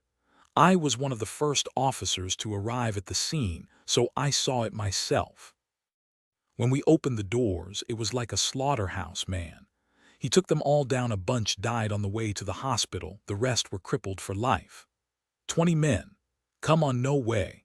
Shit, I was there, okay. He just walked out of that carnage, looking like a demon from hell, gave me a nasty glare, then got into a car without saying a word and drove straight to the bar where the Red Frog headquarters were. The next day, their boss surrendered himself to the police with a box full of evidence. Well, what was left of their boss did, at least. Ignoring the whispers, Sonny unceremoniously pushed his way through the crowd of people. The cops grew silent when they saw him, moving to make way. Noticing someone he knew well, Sonny asked in a somber tone, "Where's the medical examiner?" The man coughed a few times. "Detective Sonny, sir. Welcome back." Sonny just stared at him, making the man shiver. "I asked you a question, didn't I?" The cop lingered for a few moments, then sighed and gestured to the river. "There is minor flooding in several areas further downstream, so lots of our guys are delayed by traffic jams. They'll be here soon, but we have a bit of a problem, sir. The water keeps rising, you see. The body was already found halfway in the river, but if it is not moved soon, the current might just carry it away. The other detective has been waiting too." Sonny cursed and waved the man away. Walking through the mud, he approached the corpse. It was indeed laying on the very edge of the water, already submerged halfway. All Sonny could see were the dead man's legs and the lower section of his torso. Leaning down, he grabbed one of the corpse's legs and dragged the body out of the water. A ghastly, bloated face was revealed, missing both eyes. "Shit!" Just as Sonny was about to take a better look, an easygoing voice resounded from behind, making him stop. Hey, buddy, what the hell are you doing? This is a crime scene, for fuck's sake. Who let a random civilian wander in?" The voice was unfamiliar and female. "So this is the dead weight, then." Exhaling through gritted teeth, Sonny straightened and turned around, looking at the woman with a chilling expression. Well, or at least he had planned to. Instead, he froze for a moment, then slowly looked up, and then a bit more up. His eyes widened a little. What the actual hell? This is the washed-out mom. Chapter 2456. Short cop, tall cop. When Sonny was informed that his new partner was a freshly promoted detective returning to work after an extended maternity leave, and one being pushed by the higher-ups for PR reasons. No less, he had imagined a comely woman who was well-suited to push the narrative of family values and nurturing care. A maternal figure to soften the harsh image of the unpopular Mirage PD. That woman standing in front of him, however, was so thoroughly not what he had imagined that he was stunned for a brief moment. First of all, she wasn't just standing there. She was positively towering above him, as well as above the rest of the policemen gathered on the muddy shore. One of her ancestors had to have married a troll, or maybe an ogre, some kind of a mountain giant for sure. Otherwise, he could not explain her staggering height. Despite her questionable ancestry, though, the woman did not look like a troll. Instead, she looked like a supermodel. In fact, she was absolutely stunning, with a captivating face and a figure so gorgeous that it bordered on being deadly. And as if that was not enough, her well-proportioned athletic body was perfectly sculpted, with lean muscles that put even Sonny to shame. The woman was wearing an unassuming athleisure outfit and a raincoat, but he could tell how terribly in shape she was. It was as if a goddess had stepped down from a painting. Sonny blinked a couple of times, slowly reevaluating her opinions of his rookie partner. "Looks great on a poster, huh?" He might have been a little wrong about the new captain. The man knew what he was talking about. Frowning deeply, Sonny raised a hand and beckoned the woman to lean down. She glanced at him with amusement, then obliged, hiding a paper bag she had been holding behind her back. "What?" When her face was close enough to hear whisper, Sonny said loudly, "Do I look like a civilian to you, moron? I am investigating the body." With that, he pulled out his badge from under the jacket and shoved it up under her nose. She easily dodged the badge and looked at it in confusion. Then the gaze of her stunning hazel eyes shifted back to Sonny, full of disbelief. She seemed genuinely dumbfounded. "Wah, you're the devil detective, but you're tiny." Sonny closed his eyes for a second and took a deep breath. Behind his bombshell partner there was a choir of frightened gasps. Oh no, we're all done for. He's going to kill her now, isn't he? No, not Detective Effie. Should we call another ambulance?" Sonny exhaled slowly through gritted teeth, then opened his eyes and looked at his supposed partner. "Yes, I am, and you, what's your name?" The woman seemed to have regained her composure. She straightened, saluted, and then gave him a brilliant smile. "It's Effie, I'll be in your care then." With that, she offered him her hand for a handshake. Sonny stared at the offered hand for a few moments, then turned away and concentrated on the corpse. "Shut the hell up and don't get in my way, Effie. Stay where you are and observe silently." She lingered, then retracted her hand and sighed. "So grumpy." Ignoring the woman, Sonny knelt near the corpse and studied its hideous, mutilated face. It had not been damaged too much by the water, but both of the dead man's eyes were missing. R retroflex letter 1F00 knobs, that was the nihilist's signature. Each of the 7 victims had been killed in a unique way, but all of them were missing their eyes. The sick bastard took them for an unknown reason. The prevailing theory was that he was collecting them as trophies. Sonny was studying the body intently, a little thankful that he did not have to hear retching noises behind him. He had fully expected the rookie detective to become violently sick at the sight of the nihilist's latest victim, but the recently promoted mom detective seemed to be taking the hideous corpse in stride. No, actually, there were strange sounds coming from behind him, after all. Turning around in displeasure, Sonny opened his mouth to say something, and froze for the second time today. His unasked-for partner was standing where he had told her to stand. Her paper bag was open and she was holding a half-finished sandwich in one hand, chewing with enthusiasm. Sonny stared at her in disbelief. "You're eating," his partner grinned sheepishly. "Oh, sorry, I have a swift metabolism, so I snack a lot." "What the hell is wrong with this woman?" Sonny stared at her for a while longer, then shook his head and turned back to the corpse. "Bon appetit, I guess." As he reached forward to move the dead man's head a little, the woman asked, "What are you looking for anyway? The cause of death is obviously strangulation. Those bruises on his neck are from the killer's fingers.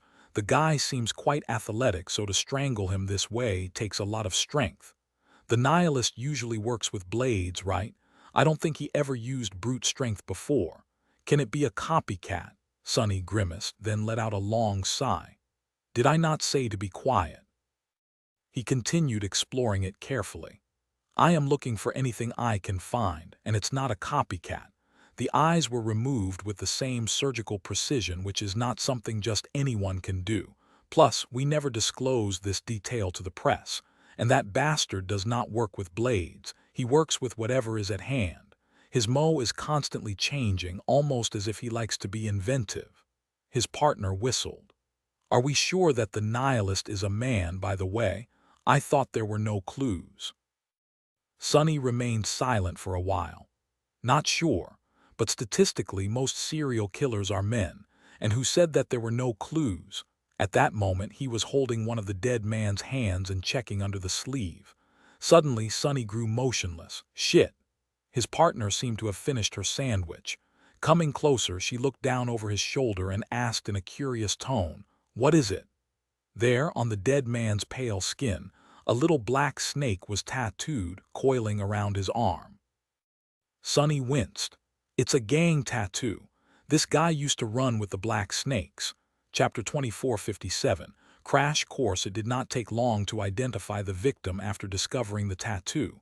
His data was in the system due to several juvenile offenses. As for the crimes he had been caught committing as an adult, there were none because the poor guy was barely an adult. Gods, he's a kid. Sonny gave his new partner a dark look. Did she just say gods, plural, or had he heard wrong? Come to think of it, his poster girl of a partner looked terribly familiar. He felt like, no, he was convinced that he had seen her in his nightmares, and quite often at that. How could he have dreamt of people he had never met before, though?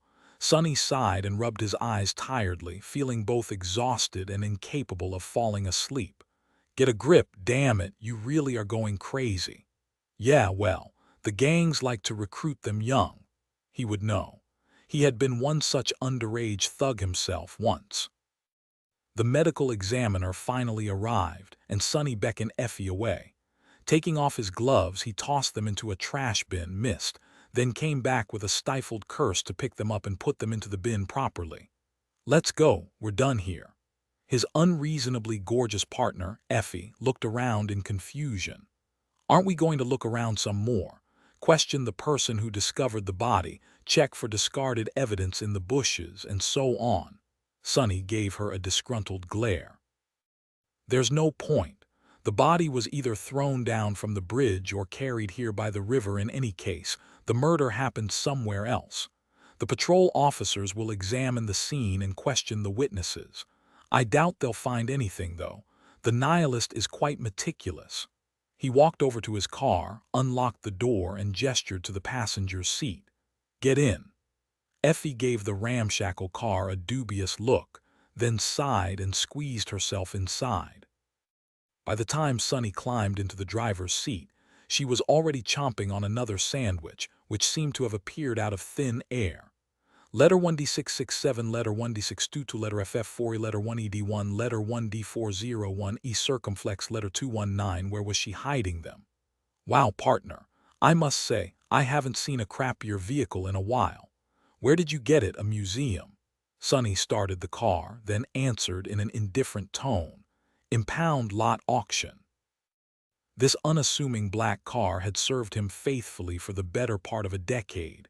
It might have looked like it had seen better days, and drove like it was dreaming of going to car heaven. But it was still fast and reliable. He trusted it more than he trusted most people. Effie laughed. That checks out. Well, anyway, that psycho, the nihilist, he's really something, huh? The corner of Sonny's eye twitched. What he is a pathetic loser. Nothing more, nothing less. His new partner raised an eyebrow. The whole city is being terrorized by him, and despite that, the whole police force can't seem to catch him. How is he a loser? Sonny looked at her briefly, then turned back to the road. I am not going to give you a crash course in criminal profiling, but you need to know one thing about serial killers. Despite how much the media likes to turn them into some kind of great and sinister figures, fundamentally, they are all pathetic losers. His expression darkened. Most of them are products of childhood abuse, mental or physical, usually perpetrated by their mothers. So, they are either working up to committing some kind of perverse matricide, making up for losing their chance to commit it, or trying to relieve the rush of having committed it. There's more nuance to it, of course, but basically, they're disgusting. Oh, and by the way, they are not only losers, but also cowards. Most serial killers choose victims who are weaker than them and don't pose a threat. Women, children, the elderly, you get the picture. He remained silent for a while, then let out a resentful sigh. Of course, that bastard, the nihilist, does not exactly fit these criteria. There is no apparent pattern to how he chooses victims, which means that they most likely do not serve as a surrogate for the person he really wants to kill. More than that, he goes after everyone and anyone, weak or strong. His killings appear both premeditated and impulsive, so trying to profile him is all but useless. Hell, we might as well throw the entire book away when dealing with him. Effie finished her sandwich with a thoughtful expression on his face. So, how are we going to find out who he is? Sonny turned his head and studied her for a while.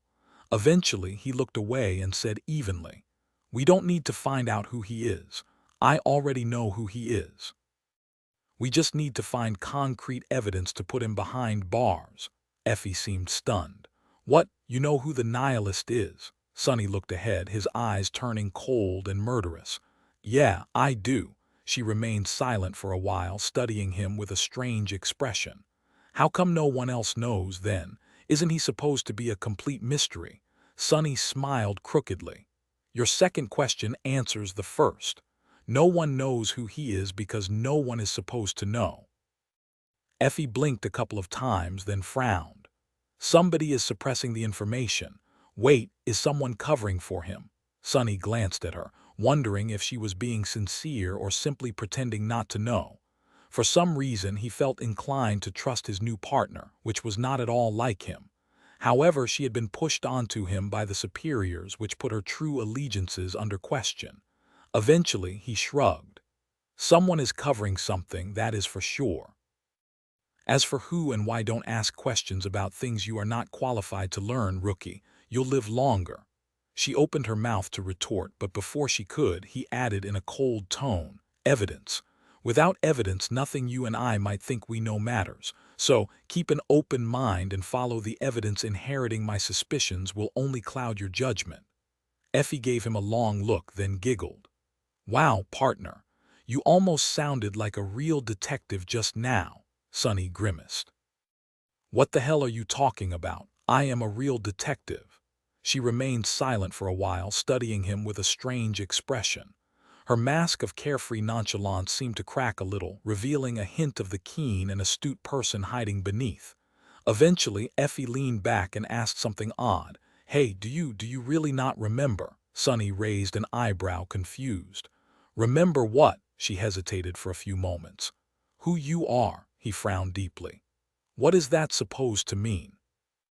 Are you drunk or something, fool? I am Sonny, a detective from the Homicide Division of Mirage PD, your senior. Effie studied him for a few moments more, then smiled sheepishly, seeming perfectly laid back and easygoing once again. Sorry, senior. I meant you're the infamous devil detective after all, that's all. What a weirdo. Letting out an amused scoff, Sonny pressed a little harder on the gas. He didn't mind weirdos. To be honest, he was not the most sane person himself. Chapter 2458. Black Snake Gang. The car had left the more prosperous part of the city and entered the poorer parts. The buildings were older and more ramshackle here. The streets were narrower, and the people were dressed in cheaper clothes. The terrain of the city was uneven, littered with hills and mountains, more so here than in the center. As a result, some of the sloping streets were covered in rushing water, with deep puddles collecting at the bottom. Driving through these puddles in Sonny's old car would have been a problem, but he knew the complicated labyrinth of streets like his own 5 fingers, avoiding the worst of it with ease. That fact had not escaped Effie. She looked around with interest, then asked, "Where are we going anyway?" He shrugged. "Where else? We are going to the Black Snake lair." She seemed more amused than frightened by the prospect. Usually, a woman as attractive as her would have been wise to avoid entering a vicious gang's territory. But then again, this bombshell in particular seemed better suited to cracking skulls than most thugs were, so maybe they were the ones who had to be nervous. Just like that. Wait, how do you even? Ah, right. You worked in the organized crime division before, right? Sonny gave her a sideways glance. Yes, something like that. He lingered for a few moments, then sighed and said, Gangs were all over the city not too long ago, even 10 years ago. They controlled these parts of Mirage City entirely. A single day rarely passed without someone ending up dead, not to mention all the vile crap going on in the shadows. The cops were either on the payroll or too afraid to do anything, and those who did try tended to be disposed of swiftly.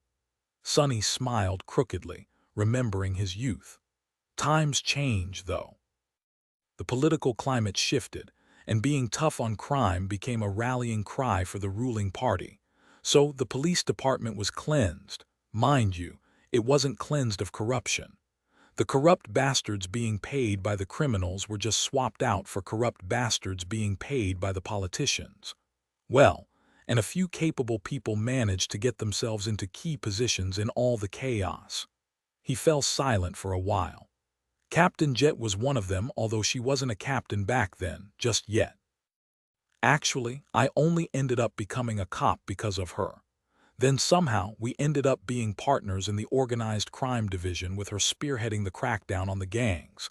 Those were intense years, to say the least, Effie chuckled. Captain Jet, huh, wait, where is she now? Sonny did not answer for a while, his knuckles turning white on the wheel. Eventually, he said in an even tone, she's dead. That was one of the reasons for his sorry state. The main reason, really. And here he was, side by side with a new partner. Sonny looked at the rookie detective somberly. I'm not responsible for her. Putting this woman in front of the cameras might be a great PR move for the Mirage PD, but it also painted a target on her back. She had to know it, but she was still here, so it was her own decision. Letter 1D42B alpha, nye obreve letter 162 epsilon letter 1D412, he had nothing to do with it. Turning back to the road, he said, well, anyway, most of the gangs were demolished back then, and those that remain are merely shadows of their former selves. They know their place, doing a bit of dirty business that everyone takes part in but pretends that it's the most abhorrent thing in the world publicly. Others went clean and are now managing slimy but perfectly legal businesses. The Black Snakes, though, he frowned. The Black Snake is the only gang that is still somewhat of a real deal. So when we get there, Effie grinned. Oh, let's do the good cop, bad cop routine. I always wanted to. Can I be the bad cop, please? Sonny gave her a dubious look. Had she really graduated from the academy at the top of her class? Well, he could easily imagine all the examiners being too distracted drooling at the sight of this particular cadet to give her objective marks. He pursed his lips and shrugged. Sure, you can be the bad cop. The car came to a halt in front of a seedy building. It was not what one would imagine when thinking about a gang's headquarters, though the lair of the Black Snakes was not a bar, a nightclub, or an illegal casino. Instead, it was an old, seemingly run-down boxing gym. Climbing out of the car, Sonny waded through the rain and approached the front door. There was a muscular man in a training suit hiding under the canopy there, smoking somberly. When he saw Sonny, the man's eyes widened a little. He stood there frozen for a moment, then silently threw away his cigarette and disappeared inside. Sonny picked up the cigarette, tossed it into the nearby trash bin, and followed. His rookie partner was on his heels, looking around curiously. She's way too relaxed. The woman was either too confident in herself or had a screw loose. Entering the boxing gym, they saw a scattering of rough-looking men. Some were busy abusing punching bags, some were playing cards at a plastic table, some were watching two muscular thugs having a spar in the ring. Some were already moving behind Sonny and Effie, locking the door. He frowned slightly when he heard the sound of the bolt locking into place. One of the men at the table looked back, then smiled and rose from his seat. The guard was standing nearby, having already reported something to him. The man walked over to stand in front of Sonny and Effie. He stared at the former coldly, then shifted his gaze and leered at the latter. Hey there, sweetie. Effie smiled, too, then suddenly put on a furious expression and bellowed. Listen up, assholes. We're from Mirage City PD. I am Detective Wow, and this is my partner, Detective Meh. We are going to ask you some questions, and if you bastards do not spill your guts, well then, do not blame us for spilling them for you. The crowd of thugs was completely surrounding them by then, glaring at the two cops with an unrestrained hostility. The man standing right in front of them remained silent for a few moments, then looked back at Sonny and raised an eyebrow. Hey to you too, Rat. I must say you have some nerve showing up here, Rat, and you brought your girlfriend too. What's up with her anyway? Sonny stared at him silently for a second or two, then shrugged. She's playing the bad cop, you see. The man laughed. Oh, really? Wait, are you the good cop then, Rat? Sonny lingered a little, then slowly shook his head. No. With that, he calmly delivered a vicious punch to the thug's face, sending the man crashing to the ground with a torrent of blood spilling from his broken nose. Sonny looked at the surrounding thugs coldly. I'm the worst cop. Chapter 2459. Gang violence, what are you waiting for? Kill these bastards. That was what the senior thug had wanted to say. However, since he was choking on blood and clutching his face with both hands, what actually came out of his mouth was a jumbled, angry howl. Sonny was already turning to face the other black snakes, while his partner was still frozen in shock. Her eyes were opened wide, and there was a stunned expression on her face. Hey, that was not very detective-like. She did not have time to say anything else, because by then the thugs finally realized what had happened and lunged at them. Tusk, things have really gone to shit after I left. Sonny knew some of these men, even if he had not seen them in a long while. Most were strangers. However, he only needed one look to determine that the Black Snake Gang was not what it used to be. There was no real viciousness in these men, no chilling readiness desire even to take lives or lose their own. They were no killers. The black snakes had grown soft and fat on the money they were making from their sordid business without competition, and on the handouts they received from the powers that be, who occasionally needed them to do the dirty work. It made sense, really. Those of them who had been the real deal would not have bowed down to the new authority, and therefore they were either dead or rotting in prison by now. Only the trash remained. So even though there were close to 20 thugs in the boxing gym, all of them bursting with muscle and well-trained, really, all Sonny had to do was take out the trash. Instead of waiting for the crowd of black snakes to descend upon him, he dashed forward to meet them instead. His heart was cold and his mind was clear. There was no point in getting worked up about this scuffle, it was simply a chore. Sure, if these 20 men had been determined and really knew how to work together, he would have been overwhelmed in mere moments. But they were men of inferior quality thugs, not fighters. That gave him the initiative to hurt the first few, and once the rest saw it, their resolve would be shaken. Their fear and hesitation would become their undoing. Sonny might have been a featherweight, but his fists were anything but light. He knew where to hit to inflict as much pain as possible, and how to deal as much damage as possible. He also had a lot of experience, too much, really fighting with his life at stake. His first strike connected with the solar plexus of the swiftest thug, sending shock through the larger man's nerves and forcing him to stagger. A split second later, a vicious uppercut sent the thug falling to the floor with a suffocated scream. Diving under the slow and sloppy punch of the next bruiser, Sonny ruthlessly kneed him in the groin, then slammed his elbow on the back of the poor bastard's head. The third was already upon him, and that one had to serve as a lesson for the rest. Catching the man's arm, Sonny moved like a ghost to twist it and then brought his palm down on the elbow joint. A disgusting squelching crunch was drowned out by a piercing shriek of pain. Strain. Sonny knew himself well, and he knew that he was a fierce fighter. But this felt almost too easy, as if he had become many times more skilled and experienced without noticing. As if fighting 24 thugs who were more than willing to break and maim him was no big deal, inconsequential and pitifully trifling. Even. Letter 1 E5F A ring letter 1 de ta letter 1 de favet 7, a grove letter 1 de 6 fa, not in any way comparable to the great and dreadful battles he had fought in his nightmares. Could one's combat skills improve in a dream? Letting go of the screaming man's mangled arm, Sonny push-kicked him in the side of the head and looked at the rest of the thugs with a mad glint in his eyes. 3 down, 17 to 13 to go. In the time it took Sonny to bring down 3 thugs, which was no more than a few seconds, his oddball of a partner had not been wasting her time either.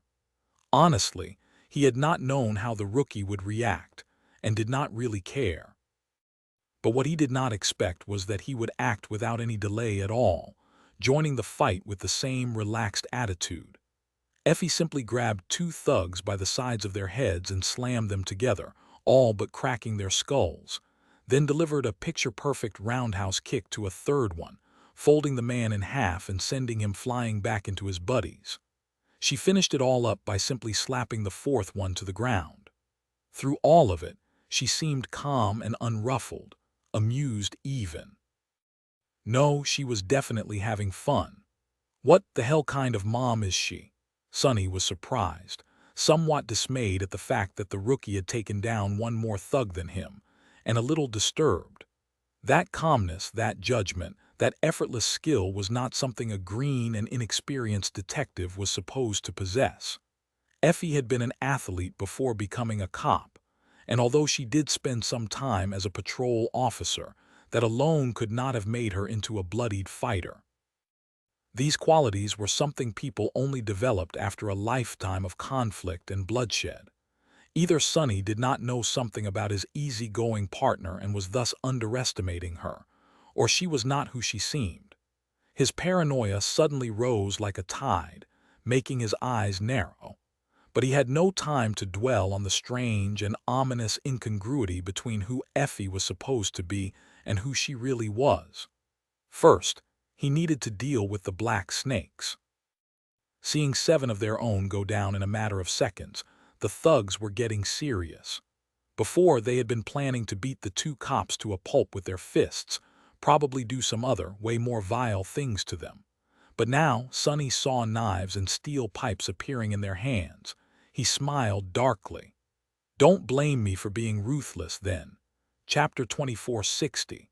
On the count of 3 sometime later, the floor of the boxing gym was littered with groaning, weakly moving bodies. The air was heavy with the stench of blood. Sonny studied his bruised knuckles for a moment, then pushed a finger through a long cut on the side of his jacket and let out an irritated sigh. Now I'm going to be wet from the damn rain. Great. He took off the jacket, revealing his arms and the scales of the black serpent coiling around them. If Effie was surprised to see a gang tattoo on the skin of her partner, one much more grand and vast than the ones covering the groaning thugs, no less she did not show it. Instead, she rummaged around the table where the black snakes had been playing cards with a focused expression. Ignoring the alcohol and the piles of money, she picked up a bag of potato chips and smiled in satisfaction. Sending one into her mouth, she asked with curiosity, "Not to be a stickler for the rules, but haven't we broken at least a dozen laws just now?" Sonny gave her a long look, then scoffed. "Who's going to report us?" They. The groaning thugs were a pitiful sight, and they were definitely not going to bring the attention of the cops to themselves, let alone let the news that a couple of cops wiped the floor with them spread. Shaking his head, Sonny walked over to the ring, leaned down, and dragged one of the black snakes from under it by the leg. This one was whom he had punched first, the leader of this sorry bunch. The lower part of his face was painted with blood, and his broken nose was swollen, sticking at a wrong angle. Nevertheless, he gave Sonny a hateful gaze. "What kind of a damn demon are you? You're dead, rat. When the bosses find out you're going to die." Sonny gave him a cold look, then reached forward and unceremoniously set the man's broken nose. As soon as a sharp scream turned into a pained groan, he patted the thug on the shoulder. There, there. I said it for you. We can't have you growing even uglier than you are now, can we?" The man shivered under his ruthless gaze, pressing himself into the side of the ring. Sonny remained silent for a few moments, then smiled dangerously. "And hey, buddy, I think you need to get your facts straight. I am not a rat. A rat would have gone behind the backs of the bosses to sell them out to the cops. I told them that I was leaving fair and square, looking them in the eye. It's not my fault they weren't inclined to agree, is it? By the way, that is why you have new bosses now. The old bosses didn't scare me. Did you think these new losers would?" Letter 1D597 alpha small capen O acute letter FF42 E umlaut letter FF53 leaning down, he whispered into the man's ear. Tell them to come find me. Hell, tell them I am waiting. That'll make my day. He straightened and looked at the shivering thug with a complete lack of emotion in his black eyes. But then again, you'll have to be alive to tell them anything. And whether you'll live through the next few minutes is completely up to you. Effie, who had wandered close, gave him a reproachful look inside. I was supposed to be the bad cop, though. Sonny ignored her. Instead, he produced his cracked phone and showed the thug a photo of the nihilist's latest victim. Recognize him. The man tried to reel back, but he had nowhere to go. Shit, what the fuck is that? Get that crap away from me, damn it. Sonny blinked a few times. What, have you not seen a corpse before? He chuckled, then put the phone back into his pocket and told the thug the dead kid's name. He's one of yours, isn't he? You see, my partner and I came here with sincere intentions, wanting to help you guys bring the murderer to justice. There was no need to be so inhospitable, really. But since things already turned out the way they did, I guess you'll just have to tell us everything we need to know anyway. The thug glared at Sonny and hissed through gritted teeth. Do you think I'll tell you anything, rat? Dream on. Without saying a word, Sonny punched him in the face, dislodging the man's nose again. There was another desperate scream, and Effie winced, taking a step back to continue munching on her potato chips. If I were you, I'd just tell him everything he wants to know. There's a limit to what plastic surgery can achieve, after all. There has to be something left of your nose for them to restore it. Sonny took a deep breath. Did I not tell you to stop calling me rat bastard? Look what you made me do. Let's try it again, shall we? The kid, tell us everything there is to know about him. When was the last time you saw him? What was his job? Which part of the city did you have him working? Who were his friends? And so on. The thug had raised both hands to shield his face, looking at Sonny through the tears that had veiled his eyes because of the pain. He remained silent for a while and then barked angrily. I don't know, you asshole, okay? He's not one of ours. Sonny stared at him darkly. Hey friend, do I look easy to you? Do you think I can't recognize a black snake mark when I see it? The thug shook his head desperately. No, wait, I mean it. He used to be a junior member up until a couple of years ago. But we haven't seen him since. Sonny frowned. Huh. Since when is the Black Snake Gang in the habit of losing track of its junior members? The thug lowered his hands and glared at Sonny, then grimaced and spat a mouthful of blood on the floor. What the hell do you know, devil? The gang is not what it used to be. Times have changed, damn it. It used to be that there we could just scoop up useless kids from the streets, little shits like you fought for the right to join us. But now, recruiting them is hard, and keeping hold of them is even harder. He grimaced, especially after those bastards opened doors. A damn charitable organization, they house them, educate them, support them financially, and even give them proper jobs. We lost a bunch of junior members to those assholes. This guy was one of the kids who left the gang and became a squeaky clean member of society thanks to them. Sonny and Effie looked at each other. A charitable organization? What charitable organization? The thug cursed under his breath. Mirage City Center for Troubled Youths. It's a private charity run by the Valor Group. You think we can compete with a damn conglomerate? Sonny stared at him for a while and then smiled viciously. This was what he needed. This was the thread he would pull to unravel the case.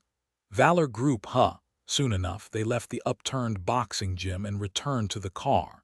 Effie seemed thoughtful, or maybe she was just wondering where to get more food. At this point, Sonny could not be sure. He lingered in front of the car, soaking in the rain. She waited for a while, then gave him a confused look. What, are you sad that we hit a dead end? This whole Black Snake lead turned out to be meaningless. Sonny shook his head. No, I'm not sad, and it wasn't meaningless. In fact, it was quite a fruitful visit. Then he turned to the tall beauty and looked at her somberly. Listen, partner, things are going to get interesting from here. So I need you to tell me something honestly." She smiled innocently. "What's that?" Not sharing her laid-back tone, Sunny asked bluntly. "Who the hell are you? Oh, and think carefully before answering. You might end up dying heroically on your first day as a detective if you don't. Killed by the vicious gang members. It will be a real tragedy." The threat in his tone was apparent. He was saying that he would kill her if she tried to lie. Sunny would have loved for his threat to be a joke, but it wasn't. The nihilist case was far more dangerous than even those terrified of the elusive serial killer. Suspected that was because it involved people whom a mere cop like him could not dare to touch. Those people would not hesitate to make a troublesome cop disappear. They could, for example, insert one of their operatives into the case and force the higher-ups of the police department to saddle Sonny with that operative as a partner to keep an eye on him, and dispose of him if need be. He was not sure that Effie was a double agent, but he knew that she was not who she appeared to be. His supposed partner stared at him for a while, silent. There was a hint of an odd emotion in her eyes, unease, uncertainty, fear, but a split second later it was gone. Effie laughed and reached to slap him on the shoulder with her usual easygoing smile.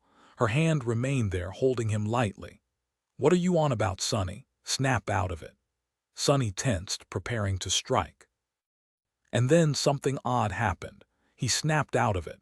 A shiver ran through his body and he looked around with a startled expression. A strange city, pouring rain, air that smelled neither like the sterile cleanliness of NQSC nor the poisonous miasma of the outskirts. Unfamiliar buildings, a weird PTV of archaic design. Shifting his gaze to the boisterous huntress, Sonny blinked a couple of times. Effie. "What the hell?" Chapter 2461. Brave old world. Sonny swayed, struggling to stay on his feet.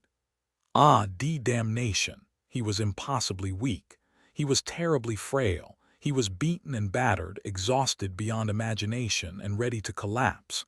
His body was torturously slow and clumsy, and on top of that, he was limited to only being aware of what was in front of his eyes. The shadows did not respond to his senses, and without them, he felt blind like a bat. It seemed impossible that anyone could exist in this pitifully powerless, woefully limited, and creepily dull state. Wait, isn't that simply what being mundane felt like? Sonny blinked a few times in complete shock. Right, he was not under some harrowing hex that maimed his body and soul. He was simply reduced to being mundane once again. In fact, he was far stronger, faster, and resilient than he had ever been as a mundane person after all. He was currently in a somewhat ragged, but still trained and tempered body of a well-fed adult, not that of a malnourished teenager. He was Detective Sonny of the Mirage City Police Department. What the actual?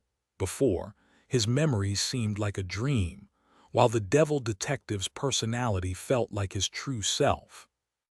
Now the positions were reversed. Sonny was himself once again, while the memories of the jaded detective felt like a vague, distant dream. The senses of his other incarnations were just as vague, as if reaching him through a vast mass of water or maybe through the silver surface of a great mirror. He was in a mundane body. He did not have his aspect or his attributes, no essence, no cores. His domain was gone. He did not have his shades and shadows either. While his own shadow was not an invaluable helper anymore, it was just silent and unresponsive, following him like a dead thing. Just a few moments before, this simplistic and inadequate state of existence seemed perfectly normal to him. But now, Sonny felt like he had been crippled, like all his limbs had been severed, and all his senses were dulled. It felt terrible. He grabbed Effie's hand desperately and used it as support to keep himself from falling. A low groan escaped from his lips, followed by a stifled curse. Curses. As Sonny was trying to come to terms with being mundane once again, a perplexed voice resounded above his head. "Hey there, buddy, are you all right, Mr. Devil Detective? Looking up in dismay, Sonny grimaced and spat through gritted teeth. What damn devil detective? No, I'm not all right. I am mundane. Effie stared at him in confusion for a couple of moments. Then her eyes widened. Shadow boy, is that really you? You remembered. Sonny let go of Effie's hand and straightened, slowly regaining his composure. Stop calling me Shadow Boy, damn it. And yes, it's me. I did remember. How the hell? But before he could finish talking, Effie suddenly pressed her palm against his mouth, shutting him up. Surprise and confusion drained from her eyes, replaced by alarm. Looking around warily, she remained silent for a few moments and then said, Letter 1D64D, letter 1F00, small cap N, O symbol 34D, E umlauts, not here, not where someone can hear us. How about we go find somewhere more private to talk? Sonny frowned, then gestured to the car. It was only then that Effie removed her hand and grinned. Well then, let's go, partner. Personally, I, a rookie homicide detective of Mirage PD, am starving. What about you? He wanted to retort but couldn't, because now that he was mundane, he suddenly needed to eat food as sustenance again. So actually, Sonny was quite hungry too. What a chore. Yeah, I can eat. She studied him for a moment, then nodded and climbed into the car. Sonny did as well, finding himself in the driver's seat. A completely unfamiliar control system met him, which he somehow knew how to operate. After spending a few seconds studying the weird PTV's dashboard, Sonny inserted the key into the ignition with a dubious expression, then gave it a tentative turn. The PTV roared with a level of noise that could only be called obnoxious, vibrated like a trembling animal dying from fear in front of a predator, and spat a thick stream of noxious gas from its back. Sonny blinked a few times, aghast at the barbarity of this primitive machine, and looked at Effie. He had already surmised that the odd world they had found themselves in resembled the waking world before the dark times, but this was an entirely new level of absurdity. Did people really drive these monstrous things? Effie arched an eyebrow. How would I know? Sonny put his hands on the wheel and sighed. Fair. He spent a few moments allowing the muscle memory of the devil detective to take over, and a few more convincing himself to trust it. Then he drove off, painfully aware that since he was somehow a mundane human again, driving the archaic PTV into a street lamp may very well result in his death. It was really quite offensive. Him, the sovereign of death, being killed by a street lamp. Who the hell would actually go and die from something as frivolous as a high-speed collision? Luckily, he did not hit anything immediately, and after a minute or two, controlling the loud, stench-producing machine started to feel natural to him. He even got used to the weird vibrations until they blended into the background. Where are we going? Effie shrugged. Try to dig in the fake u's memory, find a run-down and desolate diner he used to frequent. Considering that grumpy malcontent's character, there should be at least one. Sonny tried not to think about how weird the advice was and did just that. He tried to reach into the devil detective's memory, and after a while, a location did magically come to his mind, complete with the knowledge on how to get there. How convenient. It was very strange. He narrowed his eyes and sent the PTV rolling in the right direction. Before too long, though, it let out a series of strange noises and abruptly grew quiet, seemingly losing power. Sonny barely managed to park it at the side of the road before the vehicle completely lost momentum. Both he and Effie were startled and confused. What is wrong with it? Sonny stared at the unfamiliar dashboard, then turned the key this way and that. The PTV let out a few suffocating sniffles but did not start again. The two of them looked at each other. After a while, Effie offered a suggestion in an uncertain tone. Is it out of power? Do we need to charge it? Sonny scratched the back of his head. I'm not sure, maybe. How do we charge this thing, though? He thought for a bit, then said hesitantly, I think it's more like a military PTV than a normal one. I mean, it can self-charge if you deposit a fuel cell into it. Effie coughed. I think they use liquid fuel, some kind of petroleum derivative. That stuff was still abundant before the dark times. Sonny stared at her with wide eyes. Are you crazy? What kind of idiot would fuel their vehicle with a flammable substance? Effie blinked a couple of times. Oh, this vehicle is using an internal combustion engine. Basically, it moves by harnessing the power of numerous tiny explosions. We learned about them in history class. That's why that thing over there is called the ignition, Sonny laughed. Yeah, right. Millions of people riding around on streams of tiny explosions. Effie's jokes were really too much. Noticing that she was looking at him earnestly, though, Sonny slowly lost the smile. Wait, you're being serious. He looked down at the place where the PTV's engine was hidden, with a hint of horror in his eyes.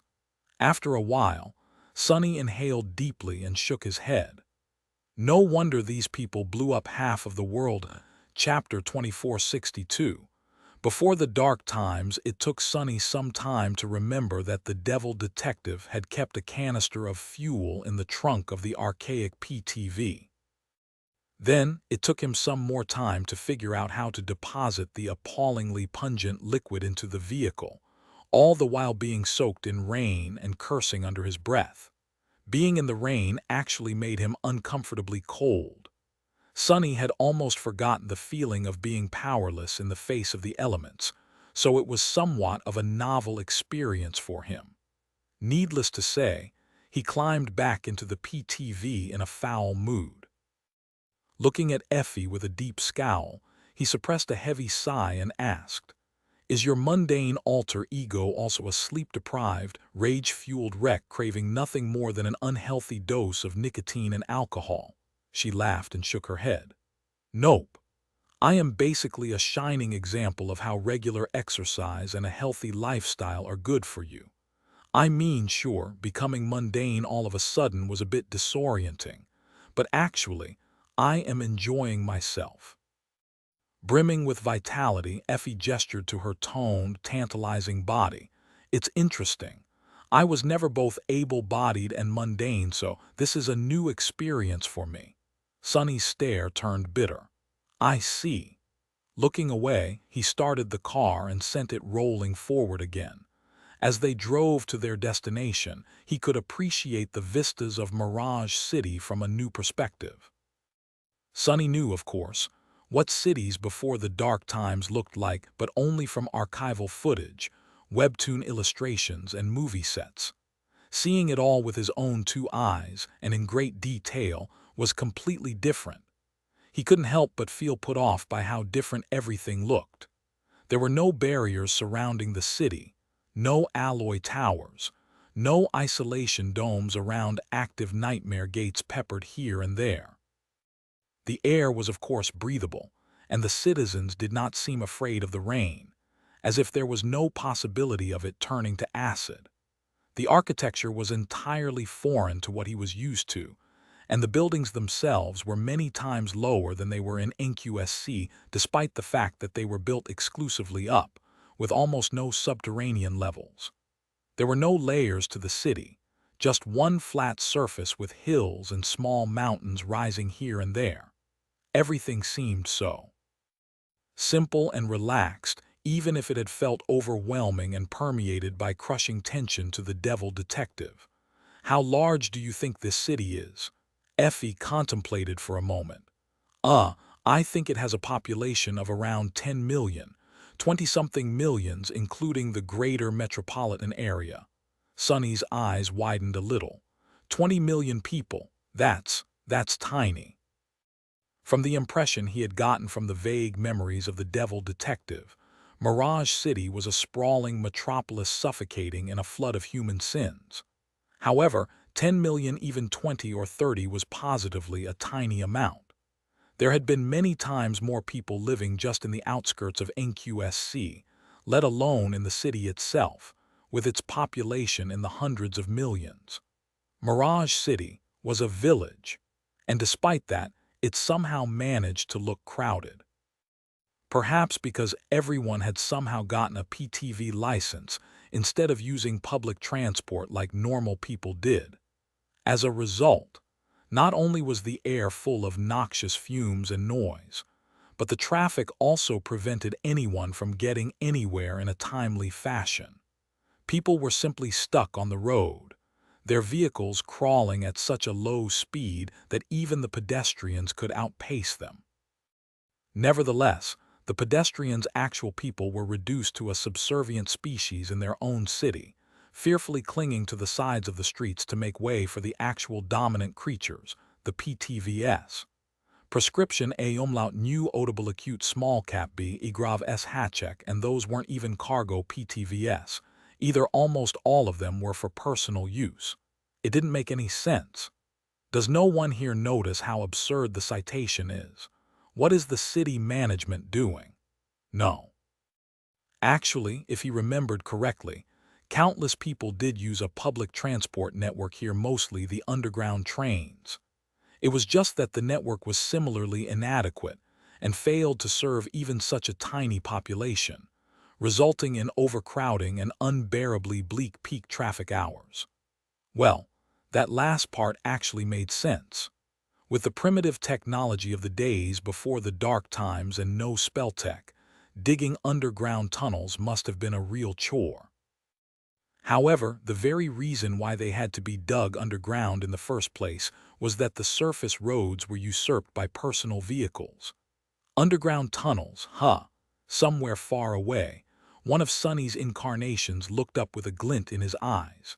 Bastion was only starting to develop its own public transport networks, and there was no modern technology or spell tech in the dream realm either.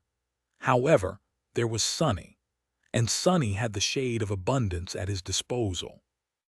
How long would it take the sacred worm to create a vast network of tunnels under Bastion to serve as the foundation of a future metro system? Not long at all. Should I discuss it with Cassie? We'll need some engineers, sure, well, a lot of them, but as long as they remain unaware of how the tunnels will be created and who will create them, it can work splendidly. Sonny was distracted for a while, and by the time he came back to his senses, they were already near the ramshackle diner the devil detective used to frequent. If he was generous, the place could be called quaint and unassuming. If he wasn't, though, he'd call it a trash heap masquerading as an establishment where people were supposed to eat. The diner was small, shabby, and exceedingly sparse in decor. There was no decor to be mentioned, really, just a few cheap tables with similarly cheap chairs. It was mostly used by blue-collar workers, so there were only guests here during the lunch hours and in the evening when people got off work. At the moment, the place was completely empty, with the exception of a grumpy waitress who disappeared somewhere immediately after delivering their order. The food, however, was miraculous. Oh gods! Sonny stared at Effie with wide eyes. Effie was similarly looking at him with an enraptured expression. There was unlimited clean drinking water. Every dish was made entirely from natural ingredients, with not a single synthetic morsel in sight. The flavors were rich, the side dishes were fresh and could be refilled endlessly, and the portions were exceedingly generous.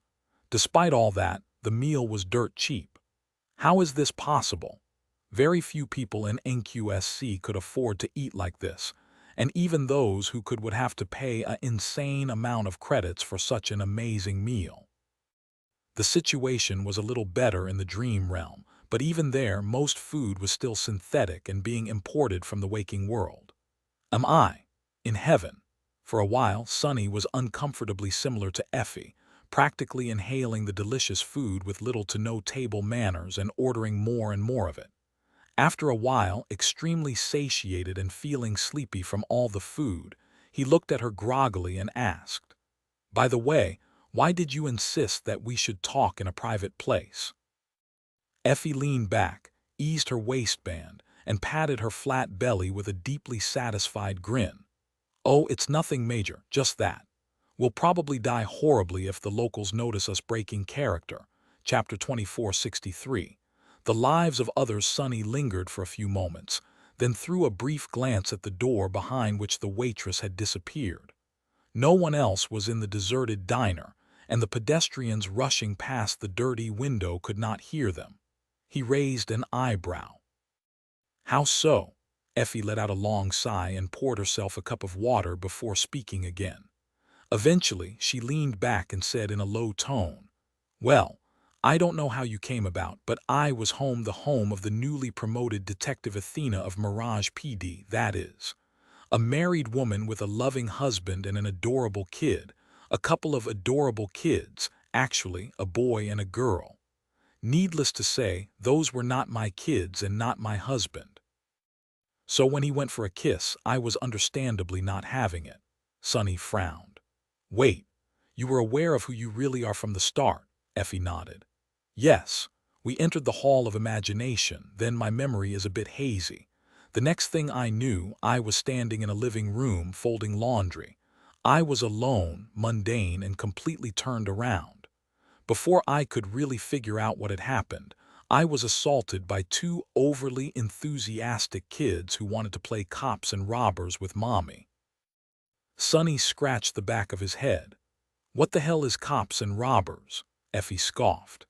"It's a local version of Awakened and Abominations, naturally.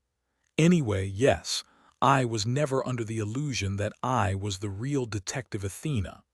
The kids were sweet and adorable, so even though I was weirded out of my mind, I went along with what was happening and tried to slowly regain my bearings while playing with them.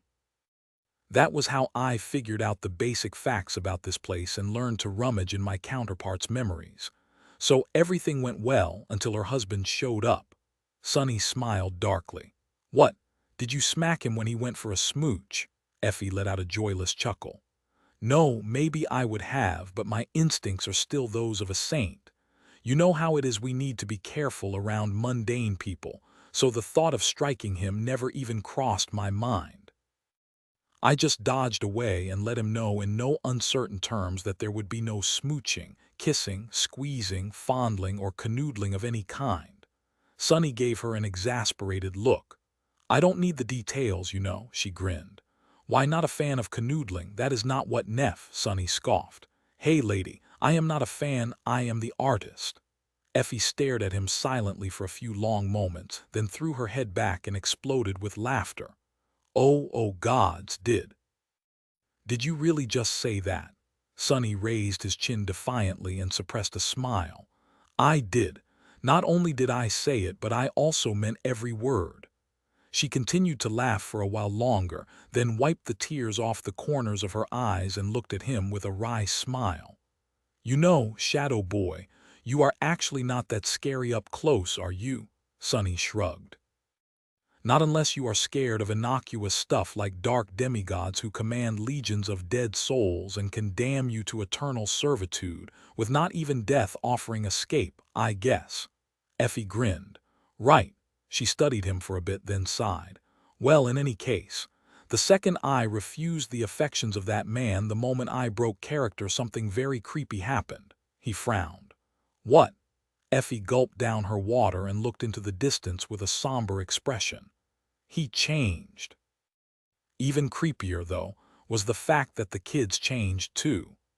It was not that they turned into some grotesque nightmare creatures or displayed dreadful powers. They just sort of froze, turned to look at me in eerie synchronicity, and stared. They still looked human, but there was nothing human about them at that moment.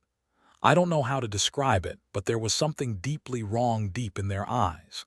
Something empty and utterly alien to what a human, or even an abomination, should be. Sonny's frown deepened. "Sounds familiar," Effie nodded curtly. "Yes, it was indeed familiar. In fact, I've seen eyes like those before."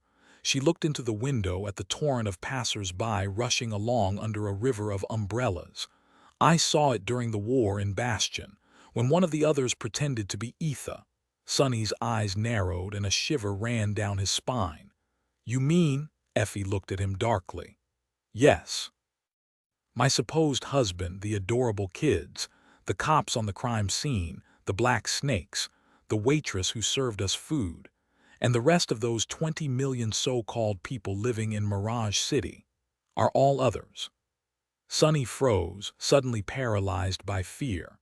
It was not often that he felt fear these days, but the thought of 20 million others surrounding him from all sides more than deserved the honor of frightening him. In fact, if Sonny's ability to feel frightened had not deteriorated awfully after more than a decade of suffering all kinds of horrors, he would have been utterly terrified right now. Turning his head slowly, Sonny looked at the constant stream of pedestrians outside the window, the flood of noisy PTVS behind them, and the crowded forest of tall buildings stretching beyond the horizon. Suddenly, Mirage City did not seem so tiny anymore. It seemed like a boundless abyss containing unfathomable depths of terror instead. Effie grimaced. Look, you are a supreme who has become a powerless mundane human, while they are the others who were made into powerless mundane humans. And as long as everyone plays their roles faithfully, they are bound by these roles, unable to be anything but what their characters are supposed to be. Luckily, I resumed acting like Detective Effie in time, and my creepy family returned to being normal as if nothing had happened. She smiled. So, you can understand why I had to be careful when we first met. I was happy to see you, but also, I wasn't sure that you were you. I kept thinking, is this the real Lord of Shadows, or is this another who just happens to look like the Lord of Shadows? I couldn't just ask, since that would mean breaking character, so I decided to play along and see how things go. Inhaling slowly, Sonny looked back at Effie, lingered for a few moments, and asked in an even tone, "Are you sure that everyone here is another?" She shrugged. "Reasonably sure. Naturally, nobody really knows that much about the others. However," Effie sighed and poured herself more water, "it would make sense, wouldn't it? Clan Valor had always been wary of the others. That was because the others sometimes escaped from the Great Mirror.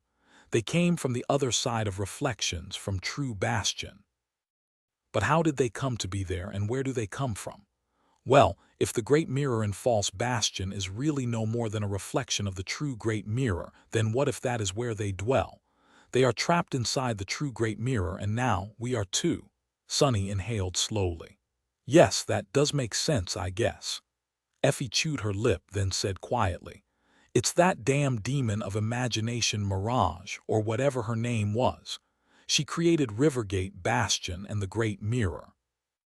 She must have put the others into the hidden realm inside the Great Mirror as well. Hell, she might have created the eerie creeps for all we know." Sonny tilted his head a little. "But why would an illusory realm created by the demon of imagination resemble an Earth city from before the dark times?" Effie looked around and smiled faintly. "That is the question, isn't it?" Chapter 2464.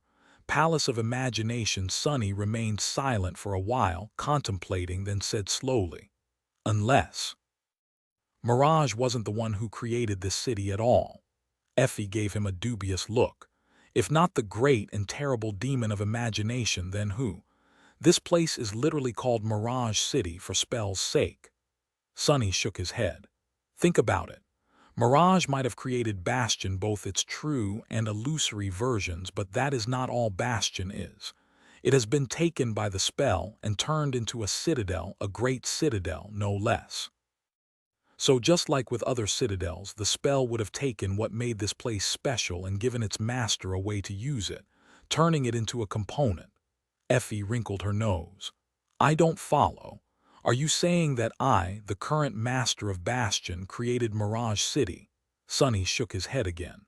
"No, I don't think that it was you. I think that someone has co-opted that component of Bastion and created Mirage City in your stead."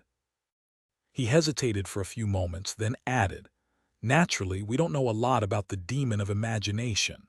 However, we know that her powers had to do with fantasies, illusions, and fanciful things like fairytale castles rising from the clouds reflected on the surface of water, and that her hobbies included creating lakes and tinkering with mirrors." Sonny smiled faintly. "So, what would be hidden in the heart of her cloud castle? A awful weapon? A prison for eerie beings from the reflections? No. I think that this place, this dreadful city imprisoning millions of others, is a playground. Effie laughed. Wait, a playground. First a toy room, now a playground. Is this your weird way of making up for a dull childhood? Sonny scoffed. I wish. No, but I do think that this place, the Palace of Imagination, is created to be a playground of sorts. A realm where anything Mirage imagined would become reality, just like the illusory Bastion, only devoid of permanence, capable of changing according to her every whim, complete with beings to populate that reality and play whatever roles she wanted them to. After all, the only thing the demon of imagination could not create was living beings. That was something only the gods could do. Well, and nether. Effie leaned back and frowned. But the demon of imagination is gone, and this playground of hers was turned into a component of Bastion by the nightmare spell, thus allowing Awaken to control it. Sonny nodded. Only the original masters of Bastion, Warden, and Anvil never discovered the mirror maze and never made it to the Palace of Imagination. Instead, someone else slipped his way here and made this place his. Effie's frown deepened. Mordred. Her tone was not at all enthused. In fact, Sonny had rarely heard his easygoing friend sound so somber. He was not too happy either. It was either him or Morgan, had to be. I don't know whether they created this city consciously or if the Great Mirror simply extracted the blueprint from their subconscious, but it was definitely one of them. Effie blinked a couple of times. Right. Morgan is also here, but we have no idea where either of them is, Sonny smirked. Says who? Actually, I have already located both Morgan and Mordred. Oh, I also found Saint while I was at it. Effie blinked a few times. When did you actually? Never mind. Wow, Shadow Boy, you really do work fast. So fast, in fact, that it makes me wonder if you're as quick in. Sonny gave her chair a kick under the table, winced at the pain in his mundane foot, and said, Mordred is the young CEO of the Valor Group, which is a private conglomerate that basically controls the city. The politicians, the courts, the police, pretty much everyone is in their pocket, so he is all but untouchable. Arhachek Anu letter FF4F letter 162, Igrav letter 1E65. Effie raised her eyebrows. What? How is that even possible? I mean, a private company having more power than the government, let alone the people. That sounds completely implausible, does it not?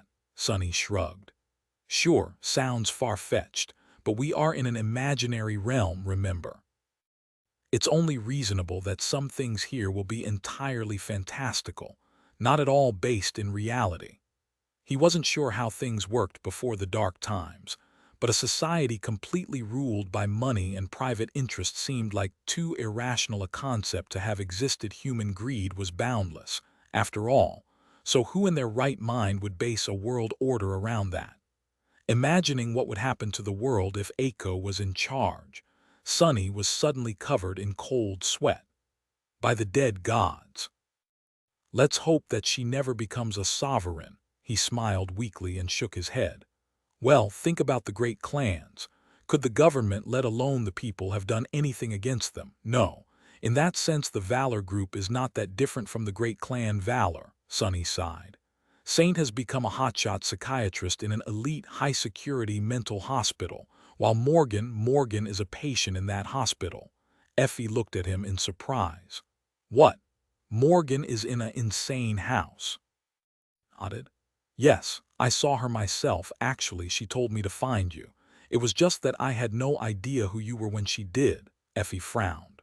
Morgan knew who she was too. That makes two of us who weren't brainwashed by this place and one of you who was. What makes you different? No, wait, why did she tell you to find me? How did she even know that I am here with you?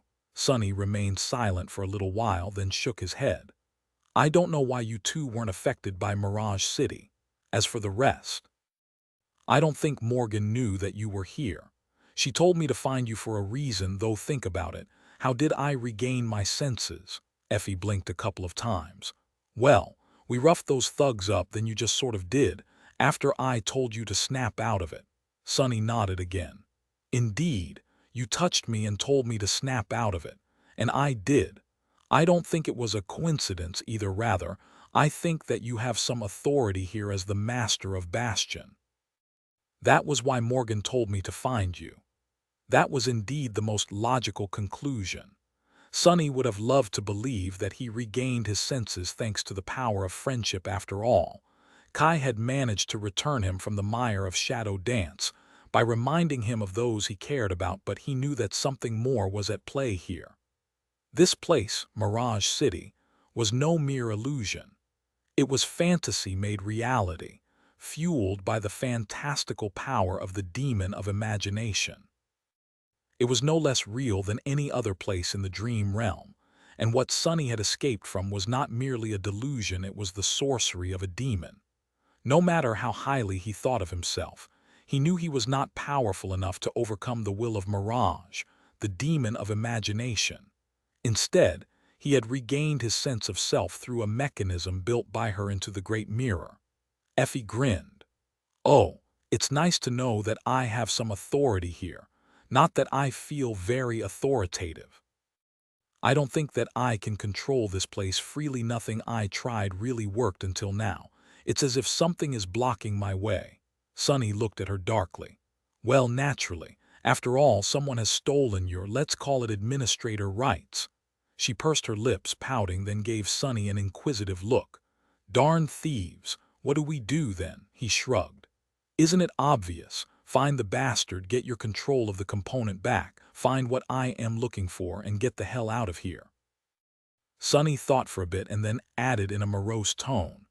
Of course, it won't be very easy, because we must achieve all that while playing the roles of a jaded detective who doesn't play by the rules and his perky young partner flawlessly.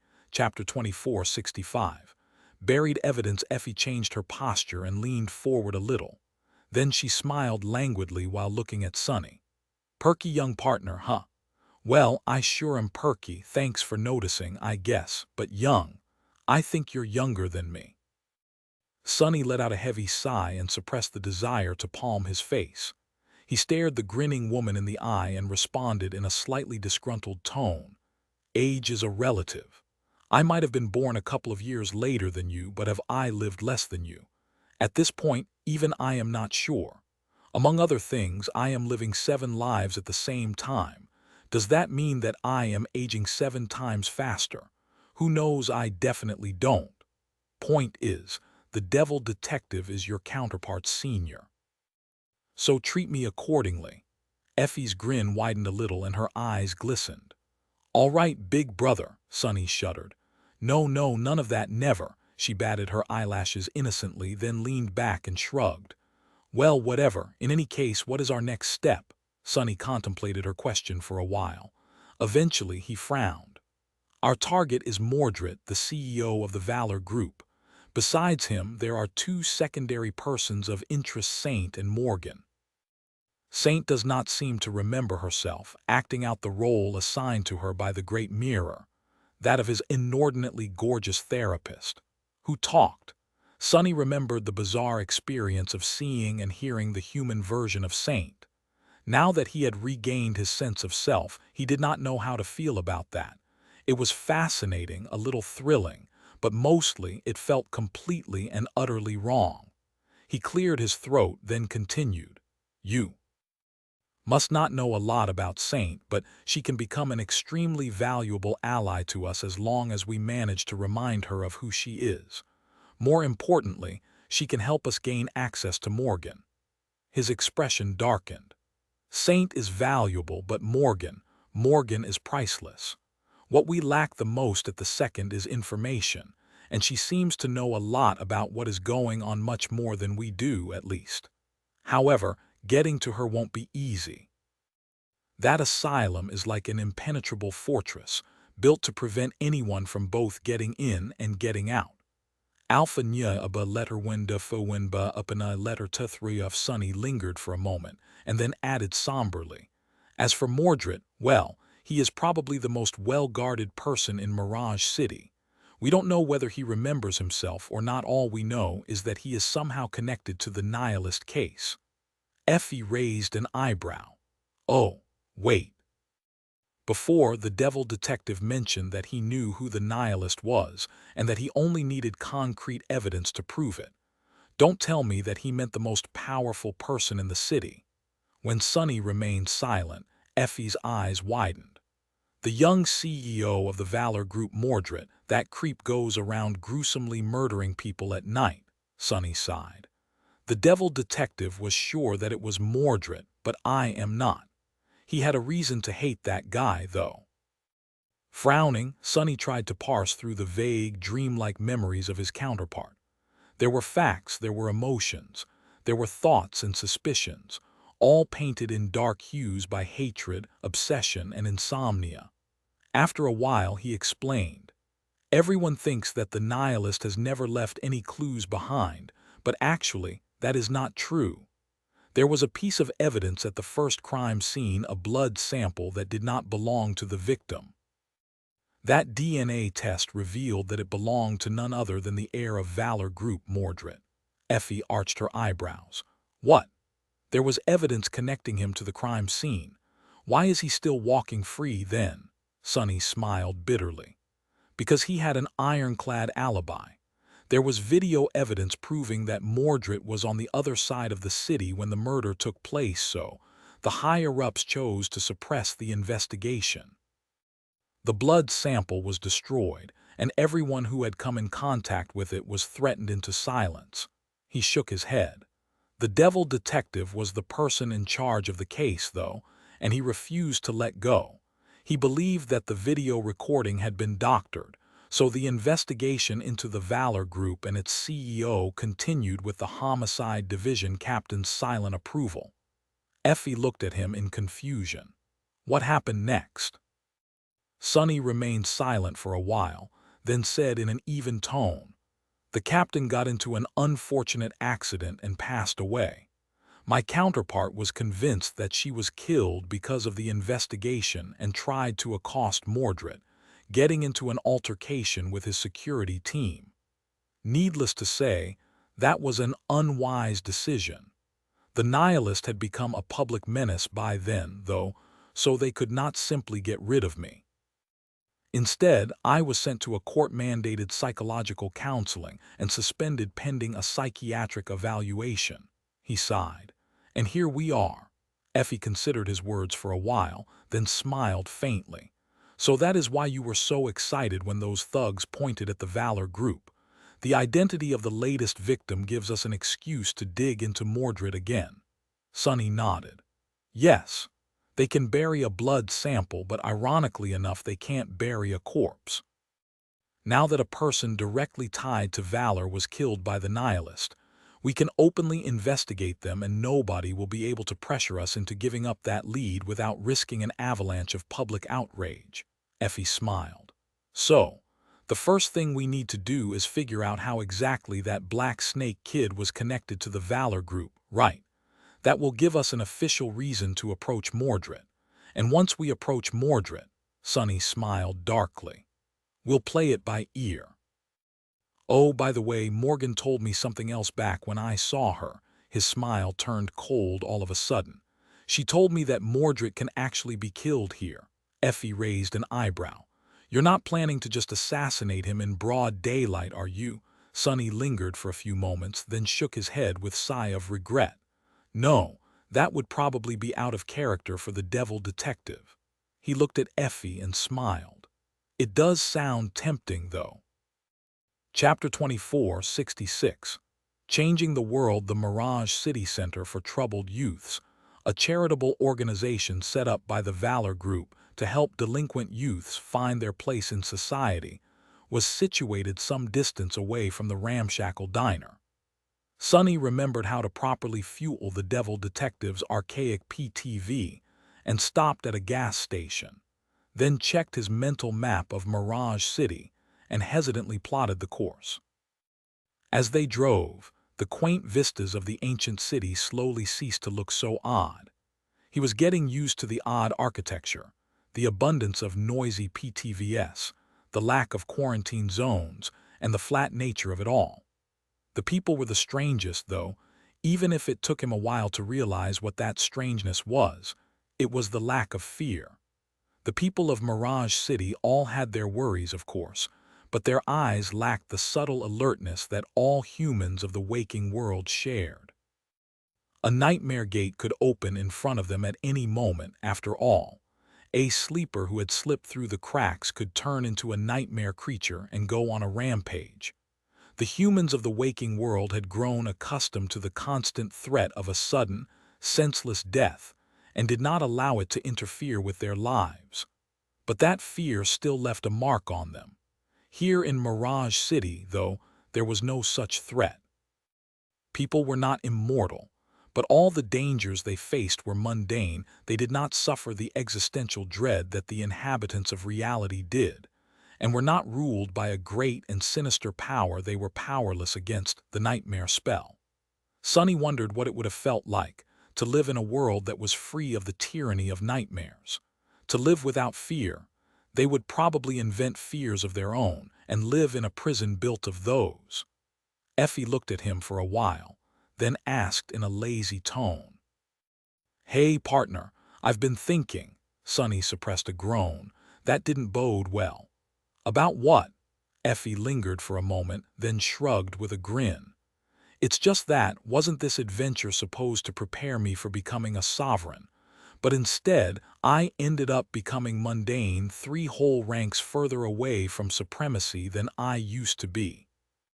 How come Kai gets to battle dreadful fallen deities, but I am stuck fist-fighting third-rate thugs while dodging the advances of another who thinks that he's my husband? That's just not fair." Sunny gave her a sidelong glance. "This adventure is indeed meant to help prepare you for the 4th nightmare, but Kai and you are different people. What you need to learn is different too." She raised an eyebrow. "Oh, and what is it that you think I must learn?" He exhaled slowly. "Well, about that. Actually, I am not too sure. You are a deceptive person, but in a different way from me." Effie stared at him in confusion for a while, then exploded with laughter. "Me? A deceptive person? What are you talking about? I am an open book," Sunny scoffed. "This is exactly what I am talking about. There are 2 of you. Really, there is Effie, raised by wolves, a cheerful and easygoing woman who glides through life without taking anything too seriously. This is who everyone meets. But beneath it all, there is also Athena, born from being eaten alive, an astute and callous person who had to fight desperately for each step she had taken in this world. This one most people fail to see, but I know that she's there. Letter 1D42B Alpha and letter FF4FB open at letter 1E65. Effie studied him for a few moments, then whistled and looked away. "Wow, you are hopeless, you know that." Sunny raised an eyebrow.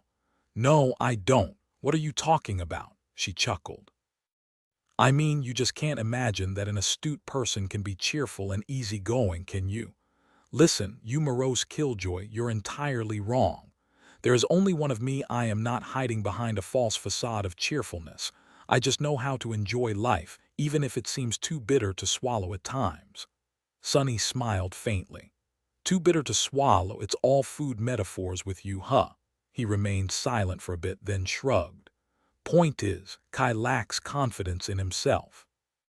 But you don't. On the contrary, you know exactly what you want and you are not afraid to get it. In fact, I think that this is exactly the problem.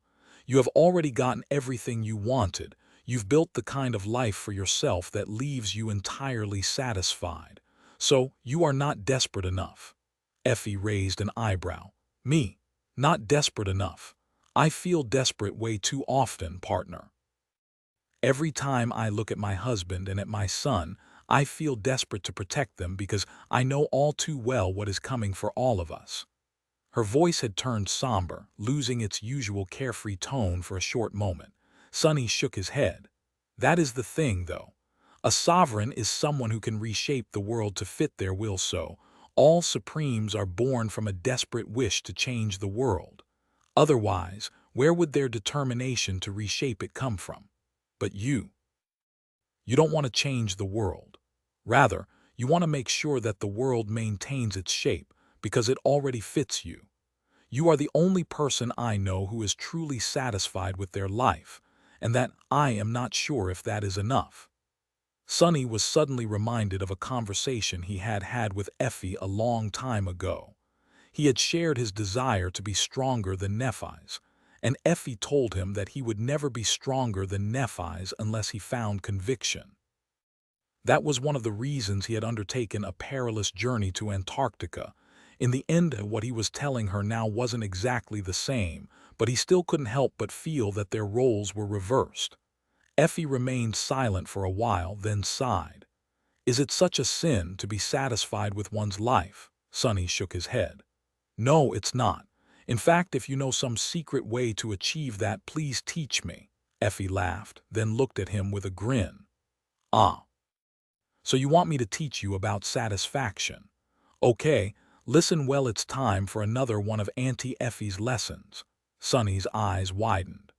Oh no. He suddenly realized that he was trapped in a PTV with her, with nowhere to escape. Chapter 2467. A troublesome discovery. The Center for Troubled Youths looked strangely tranquil and picturesque after the busy concrete jungle of the city. It was situated in a quiet neighborhood.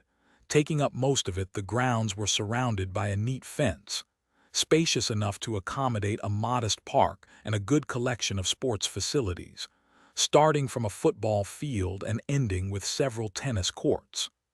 There were not a lot of the aforementioned troubled youths in sight, considering the pouring rain, but the buildings themselves looked clean and well-maintained. There was a main building where classes took place, 2 dormitories, a cafeteria hall, and so on. Overall, the youth center looked like a campus of a prestigious, well-to-do university. There was even a street musician on the corner playing a peaceful tune on an old guitar while hiding under a large black umbrella. Sonny and Effie looked at each other warily. After a while, he said, "The more innocent it looks." Effie ended the sentence with a frown. "The creepier it usually is." Neither of them liked the idea of the Valor Group and Mordred collecting young delinquents in an unassuming private facility supposedly to help them. Who knew what kind of shady things were going on here? After hesitating for a while, Sonny sighed. "You go talk to whoever is in charge here. I'll look around." They presented their badges to the security guard at the entrance and were admitted inside after some mild resistance. Effie headed for the main building to find the director of the youth center, while Sonny lingered at the gate for a while before leaving to explore the territory. They met back at the car some time later, both wearing troubled expressions. "What did you find?" Sonny's voice was even. Effie studied him for a bit, then said somberly, "You first." He sighed. "Well, it seems completely normal." Her expression cleared. "Right. I found absolutely nothing to suggest that there's something shady going on in this place. The director is a very nice old lady. She told me everything I needed to know and was genuinely upset to learn that the kid had been killed." Sonny scratched the back of his head. "Right. I walked around the whole territory and even spoke to a few residents. Everything seems above board. The youths are content, well cared for, and happy. There are no odd vibes, no creepy undertones, nothing suspicious at all. From everything I saw, it seems like a completely legitimate charitable organization that is both funded well and managed well, with everyone doing their hardest to make sure that these kids receive a bright future." As Hatchek Alpha letter 1 adithra letter 1 duf of 1 of let as Hatchek, they stared at each other in utter confusion. Why would Mordred run a real charity, and do so earnestly, voluntarily, and with no secret agenda to boot? Sonny did not have shadow sense at the moment, while his other senses had been suppressed to the level of a mundane person. However, he still had his experience, instinct, and intuition, and yet everything was telling him that there was nothing sinister or shady about the Center for Troubled Youths. Even the devil detective's dormant hostility could not find fault with this place. Effie scratched the back of her head. Very weird. Sonny was inclined to agree. It was indeed extremely weird. But there was nothing they could do about it. In fact, why would they want to do something? It was odd to be unhappy that the youths weren't being exploited for nefarious purposes. He shook his head. Anyway, did you find out anything? Effie remained silent for a moment, then nodded.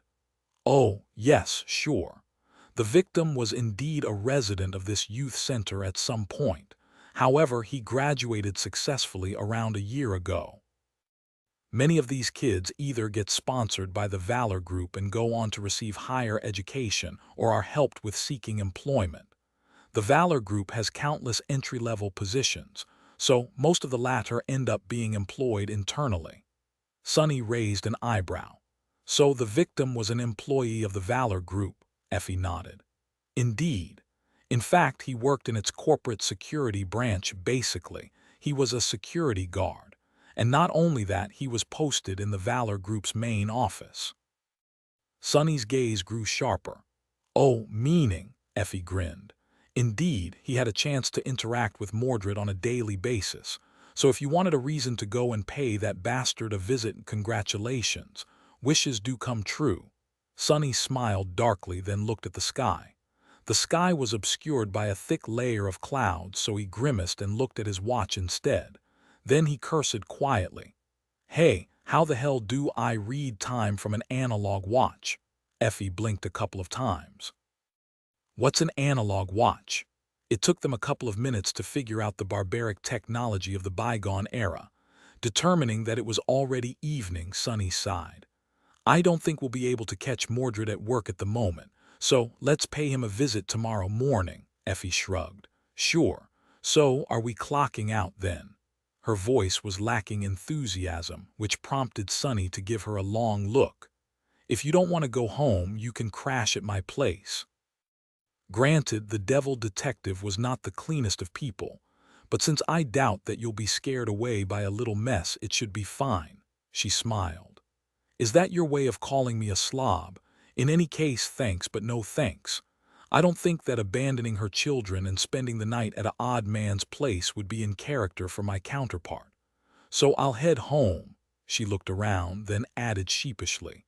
Or rather, I'll trouble you to drive me home, partner. I barely figured out how to get to the crime scene after receiving the call. Now I am completely turned around. Sonny sighed and unblocked the archaic PTV. Sure, no problem. Get in, partner. Chapter 2468. Home bitter home. It was already late when Sonny returned to his dark, dusty apartment. Unlocking the door, he walked inside, closed it, then gave it a long look. How fun. The door was made from a sheet of ordinary metal, while the walls around it were nothing but concrete panels. In other words, even a dormant nightmare creature could easily rip through the door or crash through the walls. But then again, there were no abominations in this world. So these pitiful safety measures could very well stop anyone uninvited from entering the apartment. That said, the devil detective was a paranoid guy, and for a good reason. As a cop, he had a lot of enemies, and his nasty temperament did not earn him any friends either. So, one of the empty bottles scattered around the apartment actually served a purpose. Following a habit that belonged to someone else, Sonny locked the door and carefully balanced the bottle on its handle. That way, if someone picked the locks and tried to enter quietly in the middle of the night, the bottle was going to fall and break loudly, alerting him to the presence of an intruder. Sonny was usually guarded by one of the shadows, so this level of caution felt both unfamiliar and new. Turning away from the door, he studied his place of residence. Dust everywhere, empty bottles and plastic food containers scattered on the floor, oil stains and streaks on every glass surface. With a sigh, Sonny removed the bottle from the door handle and opened the curtains. Then, he rolled up his sleeves and got to cleaning. An hour or two later, after a few visits to the nearby trash containers, the apartment finally started to resemble a place suitable for human life. Locking the door once more, Sonny lowered himself into a threadbare armchair and let out a heavy sigh. It was ridiculous to admit, but this little amount of physical activity had tired him out. His muscles ached, not from battling some awful nightmare creature, but from fighting mundane thugs and dust. Such an indignity. He was sleepy. Before dragging his tired body to the bed, however, Sonny took the primitive communicator out of his pocket, struggled against the unfamiliar interface for a while, and finally managed to dial the number Saint had given him. For a few moments, odd noises poured into his ear. Then the enthralling voice of his supposed therapist resounded from the communicator, making Sonny shiver against his will. "Yes." He lingered for a few moments, then spoke in a neutral tone. "Dr. Saint, good evening. This is Detective Sunless from Mirage PD. I wanted to discuss future therapy sessions." A few minutes later, he put down the communicator and closed his eyes. The echoes of Saint's voice were still resounding in his ears. This is so strange, to hear her talk. Before Sonny knew it, he fell into the soft embrace of sleep. In a different part of Mirage City, earlier, Effie had spent a long time standing in front of the door of a small, cozy villa. Eventually, she took a deep breath, put on a bright smile, and walked in. "Muami, Mama," two energetic kids rushed to her, their faces shining with happiness and adoration. Effie leaned down to catch them, then lifted them into the air, feeling little arms wrap around her neck and kisses being planted on her cheeks. Small capar a ring letter FF4 letter 1D2 e circumflex letter 1D634. Mommy is home. Mama, Mama. Failing to resist the overflowing cuteness, Effie nuzzled the children. Her forced smile gradually turned into a natural one. "Oh my, who are these little darlings? Are you my kids? No way, my precious children were way smaller when I left home. How did you grow up this much in just a day? Huh, if this continues, you'll be carrying Mommy instead by the end of the week." The children giggled as he brought them into the living room. Effie let the babysitter go, then got busy caring for the children herself. She prepared them food with unfamiliar ingredients, read them unfamiliar books, played unfamiliar games with them, and helped them wash in an unfamiliar bathroom. Her counterpart's children were younger than her dumpling was. He had grown up too fast, which left her feeling wistful. So, spending time with these little cuties lifted her mood. Of course, they weren't children at all. The cute little boy and the adorable little girl who called her Mommy were the others. The terrifying, unfathomable beings forced into the shape of children by the great mirror. But they looked so real, and acted so real more than that.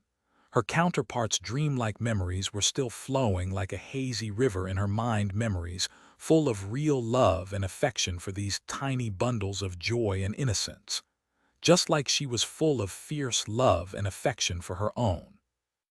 It was a maddening contradiction to find herself caring for little children who treated her like their mother, but were not hers, children who were innocent and pure, but at the same time monstrous and frightening. Effie could feel herself reeling, but despite all that, and even knowing better, she simply could not bring herself to treat them like monsters. Perhaps it was the mother in her, but the sight of the childlike smiles made her heart both flutter and ache. Ah, what am I going to do? At some point, her counterpart's husband returned from work. He was tall, he was handsome, he was gentle and sweet, but he wasn't her husband. He was not the man she loved. His features were different, his voice was different, his smile was different, and for that reason everything about him was hateful. The kids were asleep, and now it was time for her and her supposed husband to go to bed, too. However, Effie was not having it. "Here, you go sleep on the couch." She handed the startled man a rolled-up blanket and a pillow. He looked at her with eyes full of confusion. Darling. What did I do?" Effie smiled. Indeed, what did the poor guy do? She couldn't really tell him that there was only one man allowed into her bed, her husband, and that he was not that man, that he was not even a man. He was another pretending to be one. So, Effie employed a tactic tried and tested by numerous generations of women. Giving the other husband an offended look, she said in a wrathful tone, "You have the gall to ask. Wow, just wow, go figure it out. You'll be sleeping on the couch until you do." The man paled. But darling," not hearing any objections, she pushed him out of the bedroom and slammed the door shut. Finally alone, Effie let out a relieved sigh. Looking at her empty bed, she then sighed again. Damn, was I swindled. I really can't see how any of this will help me become supreme. I want to go home. Chapter 2469. World of Abundance. The next morning, Sonny parked his PTV in front of Effie's home in a foul mood. She was standing there with a brown paper bag in her hand, holding the umbrella with the other and yawning. When he opened the door, she climbed in and gave him a reproachful look. "You're late," Sonny cursed under his breath. "Do you know what I had to do on the way here?" Effie shrugged. "No idea." "Why?" Sonny gave the steering wheel of the PTV an annoyed push. "I had to refuel this piece of junk." Again, she stared at him in shock. "What? No way, these things need to be refueled daily." He nodded a few times. "That's what I'm saying, that pungent, flammable fuel. Turns out they burn through it faster than I burn through essence." Effie blinked a couple of times, then shook her head and put on her seatbelt. "No, but really, daily, what a hassle." Sonny was inclined to agree. As they drove to their destination, Effie explained what she managed to salvage from her counterpart's memory last evening. Most of it had to do with police procedures and protocols. They had to follow, paperwork, briefing the press, coordinating with other teams, and so on. "Actually, I already received a phone call from the captain. There is going to be a press conference tomorrow afternoon where I am supposed to make a statement to answer a few questions. The journalists are dying to know about the nihilist and his latest victim, obviously. They are also dying to castigate the police department and lament the lack of progress in catching him. I'm the designated punching bag, I guess." Sonny smiled faintly. "That should be nothing new for you, though. You've been the propaganda machine's favorite ever since the Forgotten Shore. Remember those posters of you they plastered all around NQSC? The first batch, I mean." Effie stared at him for a few moments, then laughed. "Oh gods, you saw those? Wow, made an impression, did I?" "Well, her armor certainly did," Sonny scoffed. "Some of them took entire facades of huge buildings. You were hard to miss." She grinned and looked into the window at the colorful billboards decorating the buildings of Mirage City. They were propaganda posters as well, only of a different, far more subtle kind. Instead of the government pushing a false narrative onto its citizens to control the population, these were made by private enterprises to manipulate people into consuming their goods. Letter 16B1, letter 1D608, letter 1D40D, letter 1D2, letter 16D2, E umlaut, letter 23F. It was hard to tell which was more invasive. "It is both wonderful and sinister, don't you think?" Sonny raised an eyebrow. "What do you mean?" She pointed to the city outside the window. "This world, a world of abundance, of prosperity so extreme and staggering that it has become a problem in and of itself. A world that is based on endless growth and therefore can never allow itself to slow down even a little, even for a brief moment, no matter if there is still a reason to rush forward or not." Sonny remained silent for a few moments, then shrugged. "To be honest, I am not very familiar with how the world was before the dark times. I only know the romantic version of it, the great golden age of humanity before all the problems started and all that. A lost era of peace and prosperity. People usually talk about this time as some kind of a lost paradise." Effie smiled. "I guess it was for a while, as close to a paradise as we have ever come." She sighed. "Of course, the construction of that paradise was financed by borrowing from the future, which ended up causing all those problems to begin with, when the time to pay up arrived. Still, I like it here." She opened her paper bag and pulled out a small carton painted in brown and white. "Do you know what this is?" Sonny almost flinched. That tone, that glint in her eyes, he knew it all too well. It was the look of insatiable avarice and utter obsession which Sonny himself wore when looking at soul shards and piles of treasure. "What is she?" Effie drew in a shaky breath. This just might be the greatest invention humanity has ever made. It is called chocolate milk. This era has it, but ours doesn't, so how can I be critical of the past? The world has really gone to crap since then. Opening the carton, she took a big sip and leaned back with a blissful smile. Ah, Sonny gave her a dubious look. Did you by any chance steal this from your kids? Effie gave him a look of outrage. What, of course not, they still have apple juice, okay? Sonny shook his head reproachfully. Uh-huh. Well, do you at least have another carton so I could try it too? Effie brought the paper back closer to her chest, looking at him defensively. And no, he looked at her in indignation. Wait, you didn't just go on and on singing praises to this chocolate milk of yours without planning to share it with your senior, did you? Effie stared at him with an open mouth for a while. Listen, senior, I'm a growing girl, Sonny almost choked. A growing girl? Where are you planning to grow? If you grow any more, your head will punch through the roof. Effie grinned. What, jealous? Instead of answering, Sonny snatched her paper bag. Hey, give it back. The car swayed slightly, continuing on its way. Soon enough, they reached the headquarters of the Valor Group. The building was hard to miss. It was almost the same height as the dormitory hives in NQSC, towering above the landscape like a glass spire. It was impossible to see it tip when standing on the ground below, no matter how much one craned their neck, and trying was enough to make one's head spin. Effie whistled. You know, the Valor Group used to have its main offices in a different skyscraper, which was the tallest building in Mirage City. But then, a different conglomerate built one that was even taller. And then a third conglomerate built one even taller than that, until the Valor Group built this one, which is the current tallest.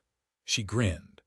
These guys really like to measure whose tower is the biggest, huh? I wonder what can be behind their obsession with tower sizes. Sonny stared at the glass skyscraper for a few moments. I'm not really interested in their tower measuring contests. By the way, what does the Valor Group even do? I mean, what's their business? Effie scratched her head. Everything is their business. Your communicator, they made it. UPTV, they built it. Your apartment complex, they both built it and own it. Your furniture, your clothes, your food. Your cops, your politicians, anything you point at in Mirage City, chances are it exists because of the Valor Group. Sonny remained silent for a while. How bizarre. Then he looked at her and smiled. So, let's go take the CEO of the Valor Group down, shall we? Effie chuckled. I thought you'd never ask. Chapter 24:70. Glass Spire, the lobby of the Valor Tower, was as glamorous and quietly oppressive as its exterior, so much so that Sonny and Effie, the only two people not wearing smart business suits here, looked woefully out of place. Effie was stunning enough to turn heads, but her lackadaisical athleisure ensemble seemed too casual and sloppy. As for Sonny, his cheap, nondescript cop clothes looked outright shabby and inappropriate in this grandiose temple to money and power. Nevertheless, both carried themselves with absolute confidence, as if they owned the place, which only brought them more attention. Here we go. Walking over to the vast reception desk, Sonny showed his badge to the nearest receptionist. Detective Sunless and Detective Athena of Mirage PD. We are here to meet Mr. Mordred. The young woman looked between the two of them with a lost expression, at least for a moment. Then her training kicked in. Her expression instantly changed to that of an extremely polite brick wall, and she said with a flawlessly neutral smile, Oh, I see. Do you have an appointment? Sonny mentally translated her words. No chance in hell. Begone, peasants.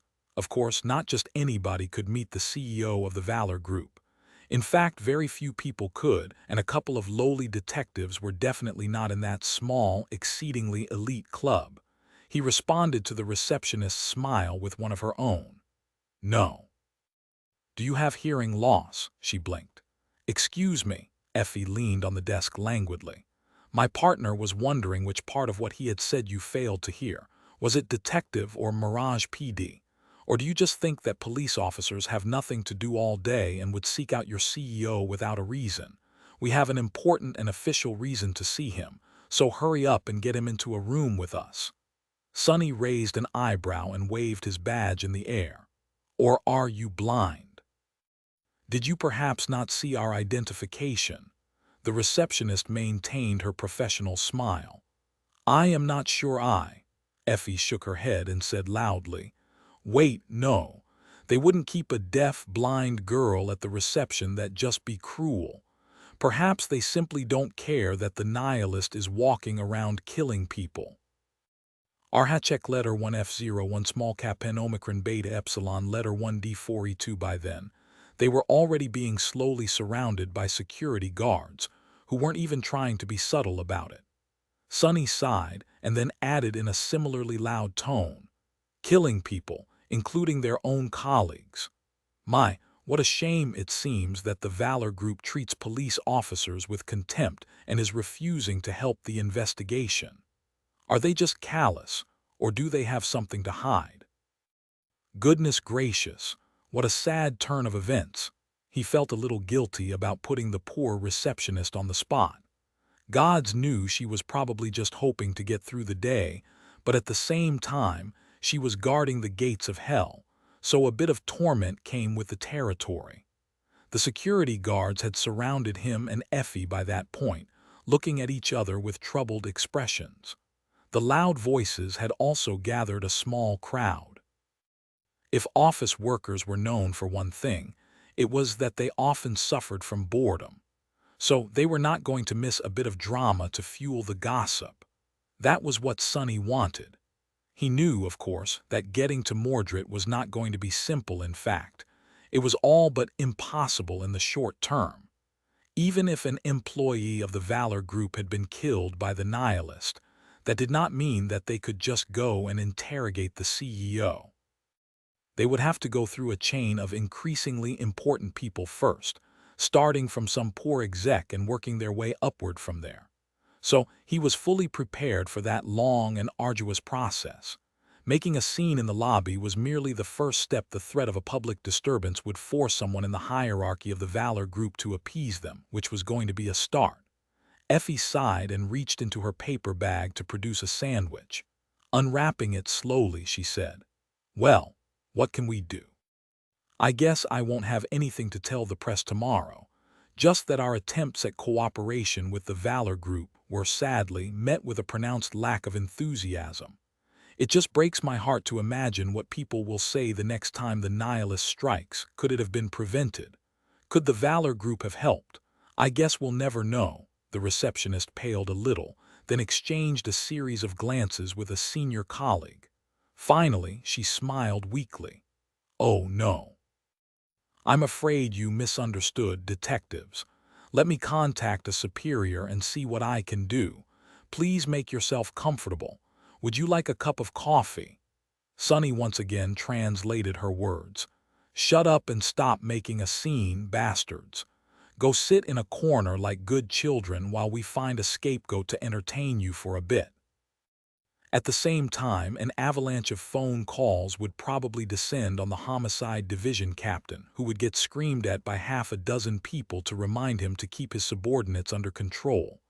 Sonny glanced at the nervous security guards, then at the receptionist.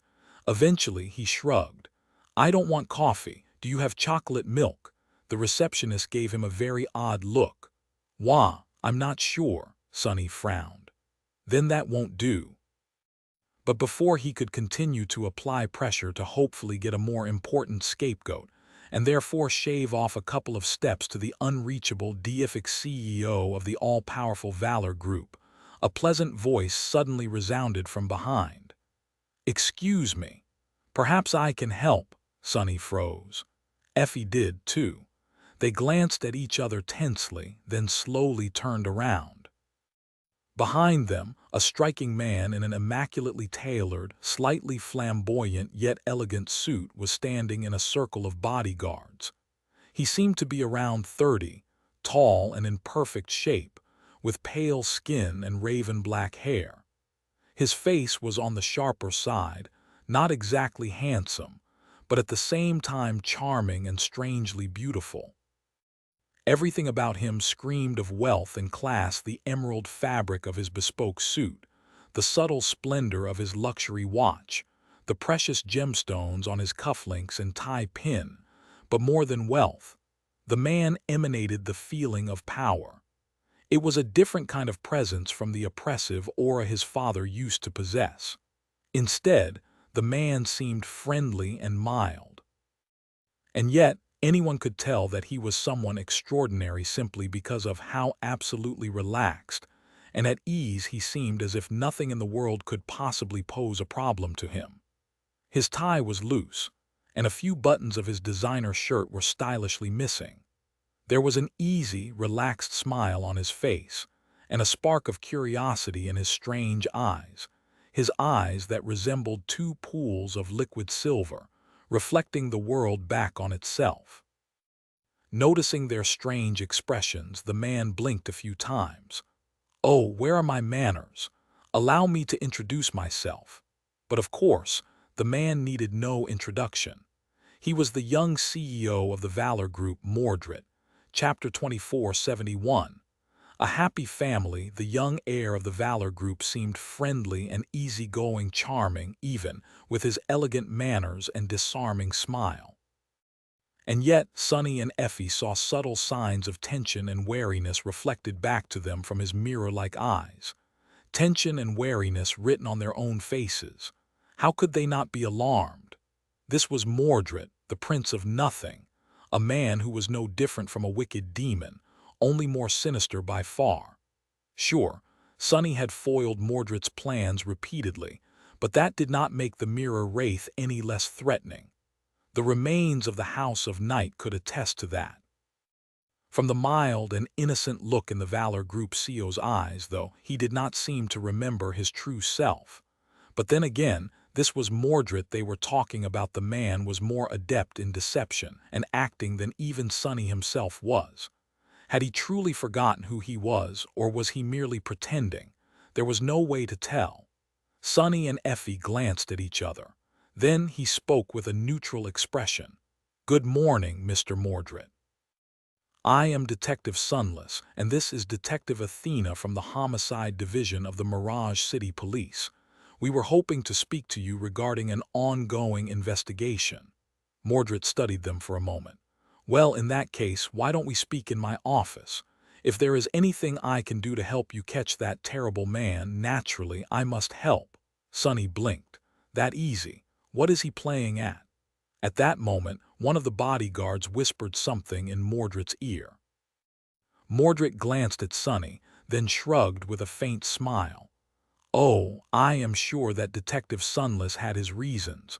There must have been some misunderstanding." With that, he gestured to the elevators. "Please follow me." Sonny and Effie followed him, only to find out that there was a separate, far more luxurious elevator that seemed to be accessible only to the CEO. As they ascended the impressive length of the Valor Tower, Mordred's bodyguards were drilling holes in their backs with hostile stares. Their employer, meanwhile, seemed perfectly at ease. "Detective Athena, I am quite sorry to presume, but have we met before? You seem familiar." Sonny frowned, wondering if that was Mordred's way of hinting that he remembered them. Effie forced out a smile. "I really don't think so. Where would a humble public servant like me meet the illustrious CEO of the Valor Group?" Mordred lingered a little bit, then suddenly beamed. "Athena, oh, why, of course, weren't you a national athlete? You really made us proud. I still remember the spear throw that won you the first golden medal. It was such a marvelous sight. I can't believe I get to meet you." Effie coughed. "Oh, right. That was so many years ago, though. I'm surprised you remember." Mordred smiled. "Our family is very passionate about sports." A representative of Mirage City bringing home a whole collection of medals. How could I ever forget? What the hell is going on? Sonny suddenly felt out of place. Why was he riding an elevator with Mordred? And why was Mordred fanboying over meeting Effie? What kind of bizarreness was this? Soon enough, they arrived in a lavish office that took up most of the uppermost floor of the Valor Tower. The walls were made out of armored glass, so one could see most of Mirage City from here, sprawled far below and stretching toward the horizon. The people populating it looked like ants from the height, And perhaps that was what they were for someone as powerful as the CEO of the Valor Group. The most stunning thing in Mordred's office was not the view, though, and not the unimaginably expensive decor either. Rather, it was a large framed photo hanging on the wall like a cherished art piece. On it, a smiling man and a beautiful woman were looking into the camera, embracing a sullen teenage boy and an adorable girl with black locks. There were a few other people there as well, all surrounded by a happy and affectionate atmosphere. Sonny recognized them. Of course, they were the Valor family, both those whom he met and those who had perished many years ago. The teenage boy and the younger girl were Mordred and Morgan.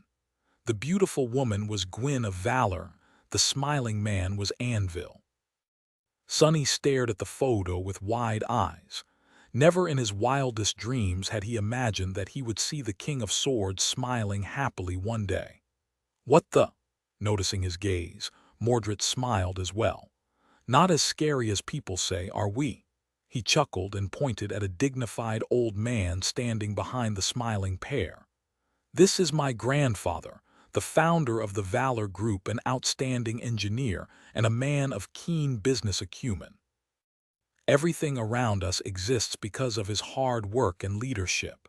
He is retired now, of course, spending his days tinkering with old machines and pestering his grandkids to hurry up and produce newer models. Great-grandkids, I mean, for him to boss around.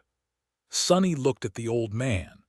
Warden of Valor Mordred, meanwhile, pointed to the happy couple. You must be familiar with my parents. As much as the Valor Group only exists because of Grandpa, it became what it is today thanks to my father.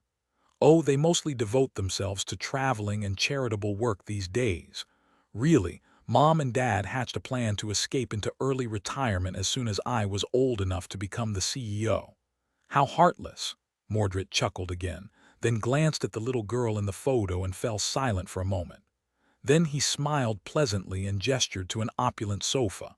Please take a seat. Your chocolate milk will be here in a moment. Sonny and Effie glanced at each other. What the hell is this? Warden of Valor had perished in the third nightmare.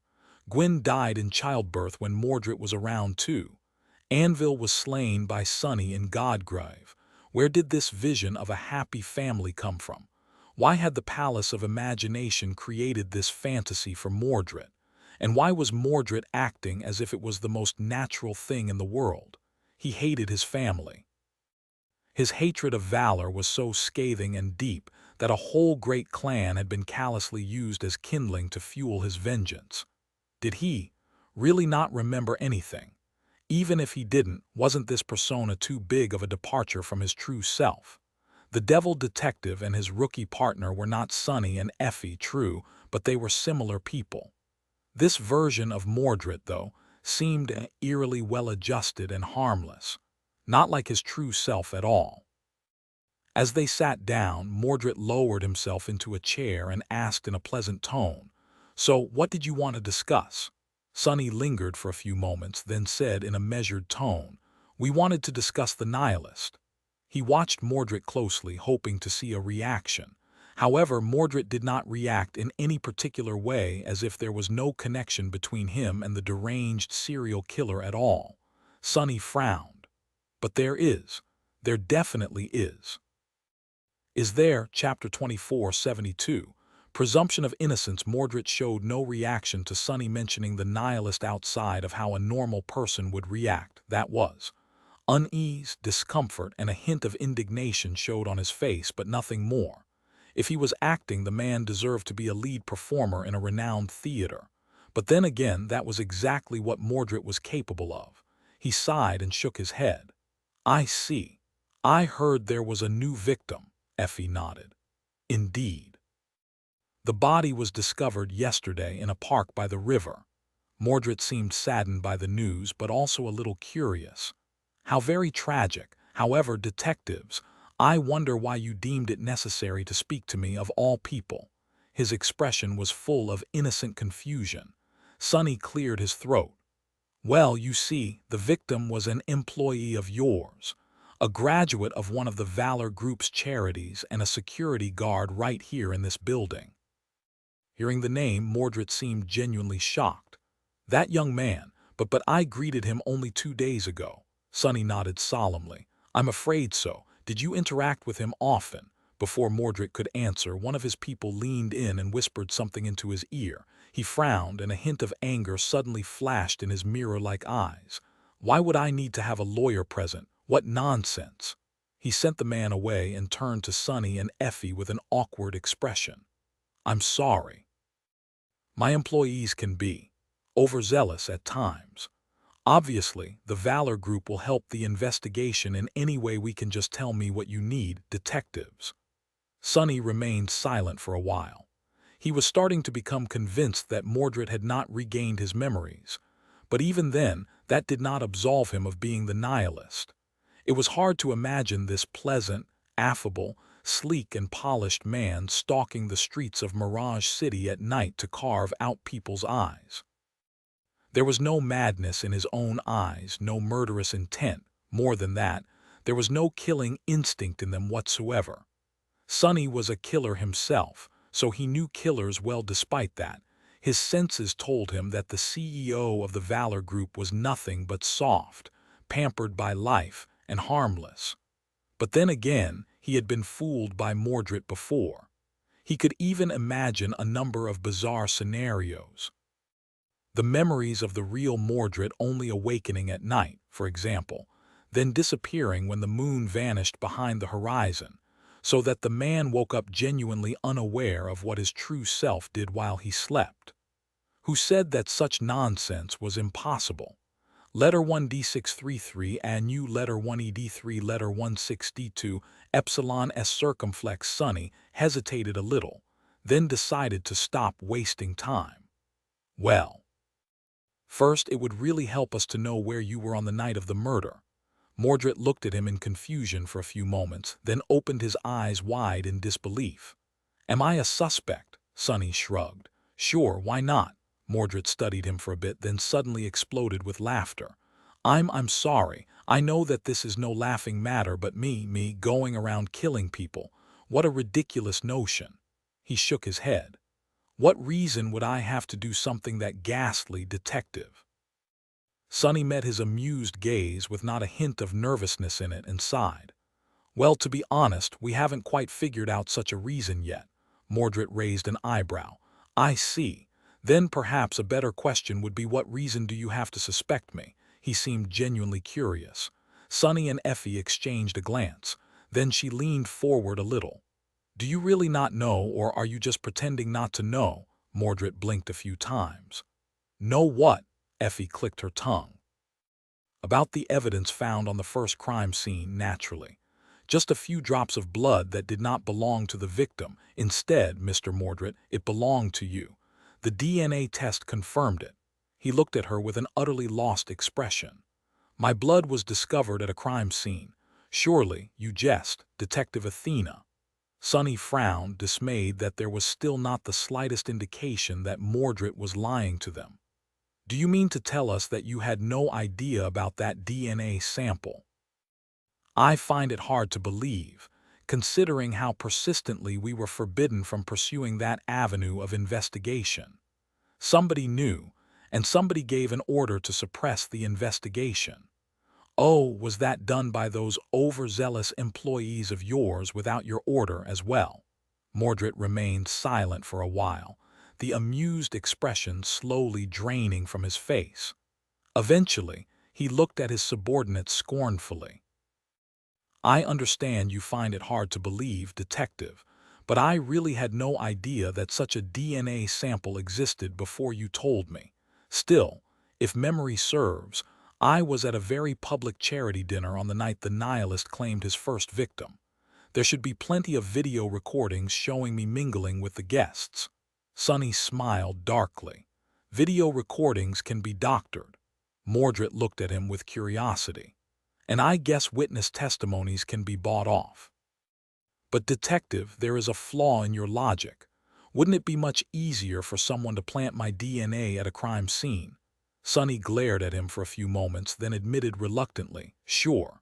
A few drops of blood could have been planted, but who would go that far to frame you? Mordred remained silent before letting out a bitter sigh and looking away. I have countless enemies, detectives. Sadly, that comes with the job. It did not escape Sonny's attention that Mordred looked at the family photo while saying that. So, there was trouble in paradise after all. Sonny leaned forward a little. Anyone in particular come to mind? Then he added with a faint smile, "How is your sister doing, by the way?" For the first time, Mordred's expression showed a sign of cracking. What was revealed behind the pleasant smile was not the heartless malevolence of his true self, however. Instead, it was pain, sorrow, confusion. Mordred froze for a few moments, then leaned back and looked at Sonny with a cold expression. "My sister can't be behind this. She has suffered a psychotic break a while back." Sonny raised an eyebrow. "A psychotic break?" Mordred nodded slowly. "She might have tried to harm me in her compromised state. She is now receiving treatment in a reputable establishment. She hardly could have done anything from there." Did Morgan try to kill Mordred?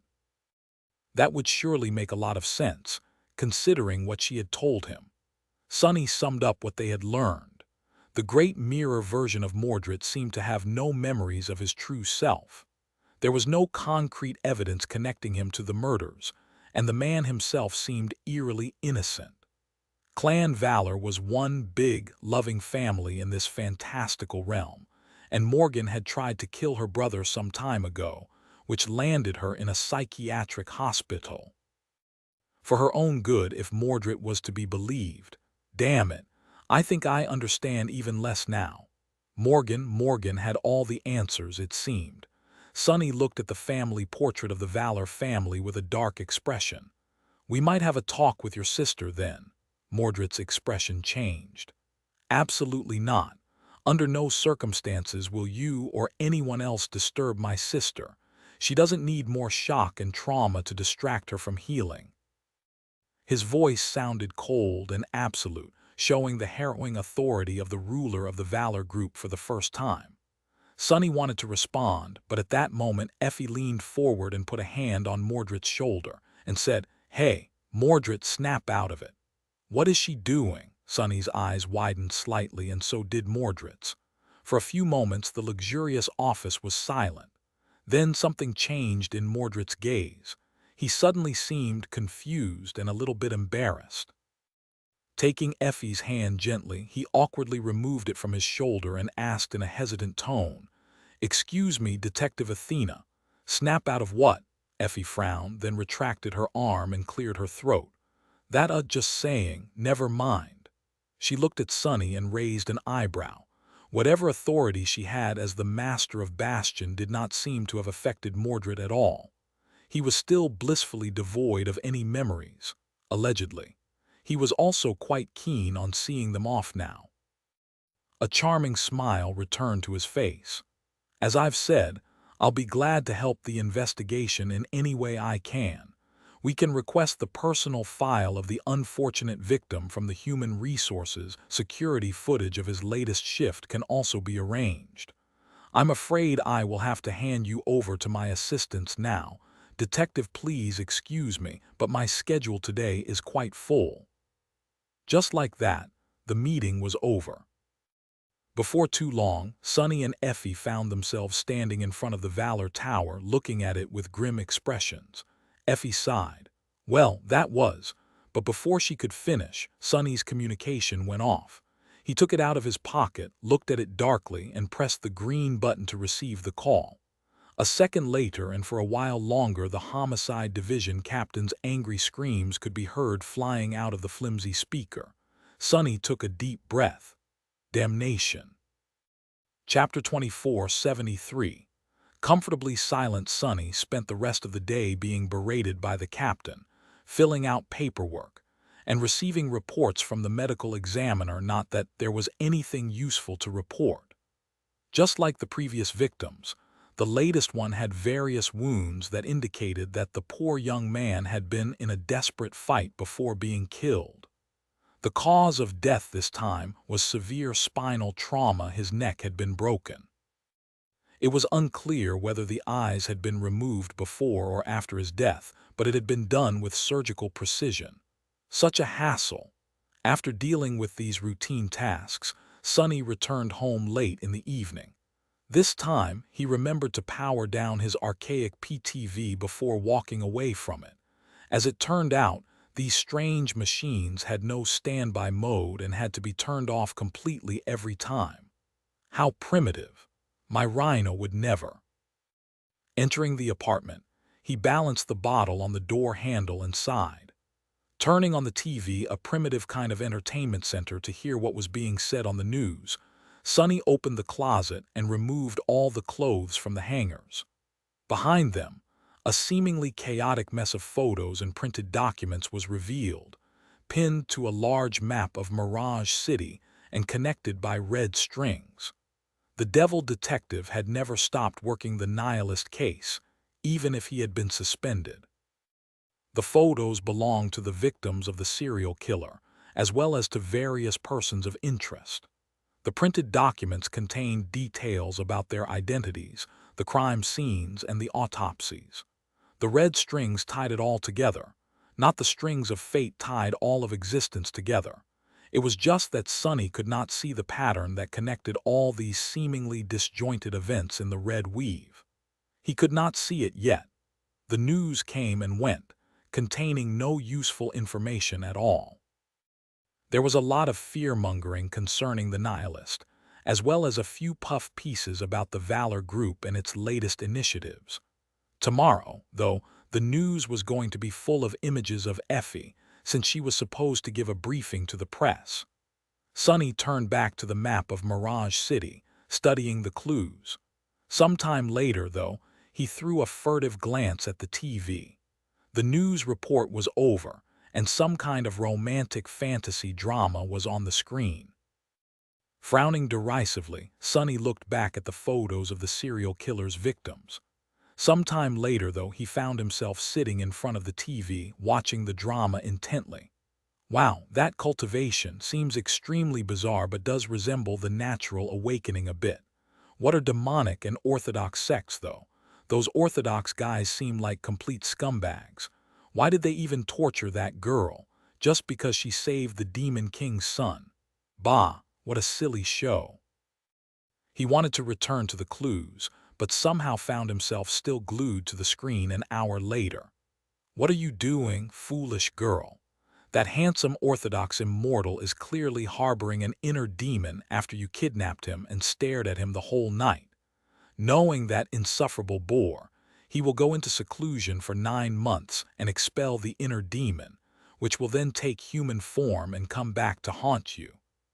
It was like she had never suffered from a mind wraith before. Outraged, Sonny wanted to change the channel, and yet an hour later he was still there. No, no, no, don't you see that the sword grave is a trap? You'll never get the sword of the lightning celestial. Instead, you are going to be ambushed by the 10 orthodox immortal sects. What kind of a demoness are you, fool? And that damn Demon King's son, why the hell is he not advising you better? And an hour later, ah, I see. So the Demon King's son has reached the lower middle pinnacle of the true peak of the highest pinnacle realm of the nascent soul domain while you were dead. And it only took him 5 years. Gods, even if you possess the body of the celestial venerable's daughter, catching up to that fool won't be easy. Even worse, you still think that he betrayed you in the sword grave at Tusk, just kiss already. And a bit later, no, inner demon, no.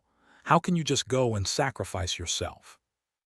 That obnoxious immortal spent 9 whole months in seclusion expelling you, so you have to live. For Mom and Dad. The morning came before he knew it. Just like every day, Saint woke up before dawn broke. Her apartment was spacious and sparsely decorated, filled with a comfortable silence. The rain rustled quietly beyond the panoramic windows, and a thin line of pale lilac was spreading across the cloudy sky far in the distance, slowly dispelling the deep darkness shrouding the city. Arhachek letter 1D00 letter 231 yaw s circumflex. She did not like to hurry, and so her life was strictly timed and regimented. Every day was approached with forethought and calm precision, making the most out of each minute. Some people tended to compare Saint to an art piece. She rarely paid attention to their flattery, but she did like to think of her life as a piece of art. As the artist, she had to craft each day with care to create a flawless masterpiece. The morning was a time for exercise, personal hygiene, self-care, and nutrition, so today, like every day, she started her day with an intense, hour-long exercise routine. Her body was the main tool with which she crafted her life. It was also the foundation of a healthy mind, so she made an effort to maintain it in perfect condition. Exactly an hour later, Saint stopped her exercise and took a 10-minute shower while applying a cleanser lotion and an exfoliating scrub lotion, followed by gentle shampoo and conditioner. 10 more minutes were spent on skincare, followed by 10 minutes spent on hair care. Finally, she prepared herself a simple omelet with greens and brewed herself a cup of black coffee. Saint ate breakfast in silence while reading the news from a well-organized personal feed, marking several scientific articles to be studied later. Finally, she put on an elegant ensemble prepared for this day at the start of the week and left home. The traffic was sparse this early in the morning, and she did not listen to music, podcasts, or audiobooks while driving to work.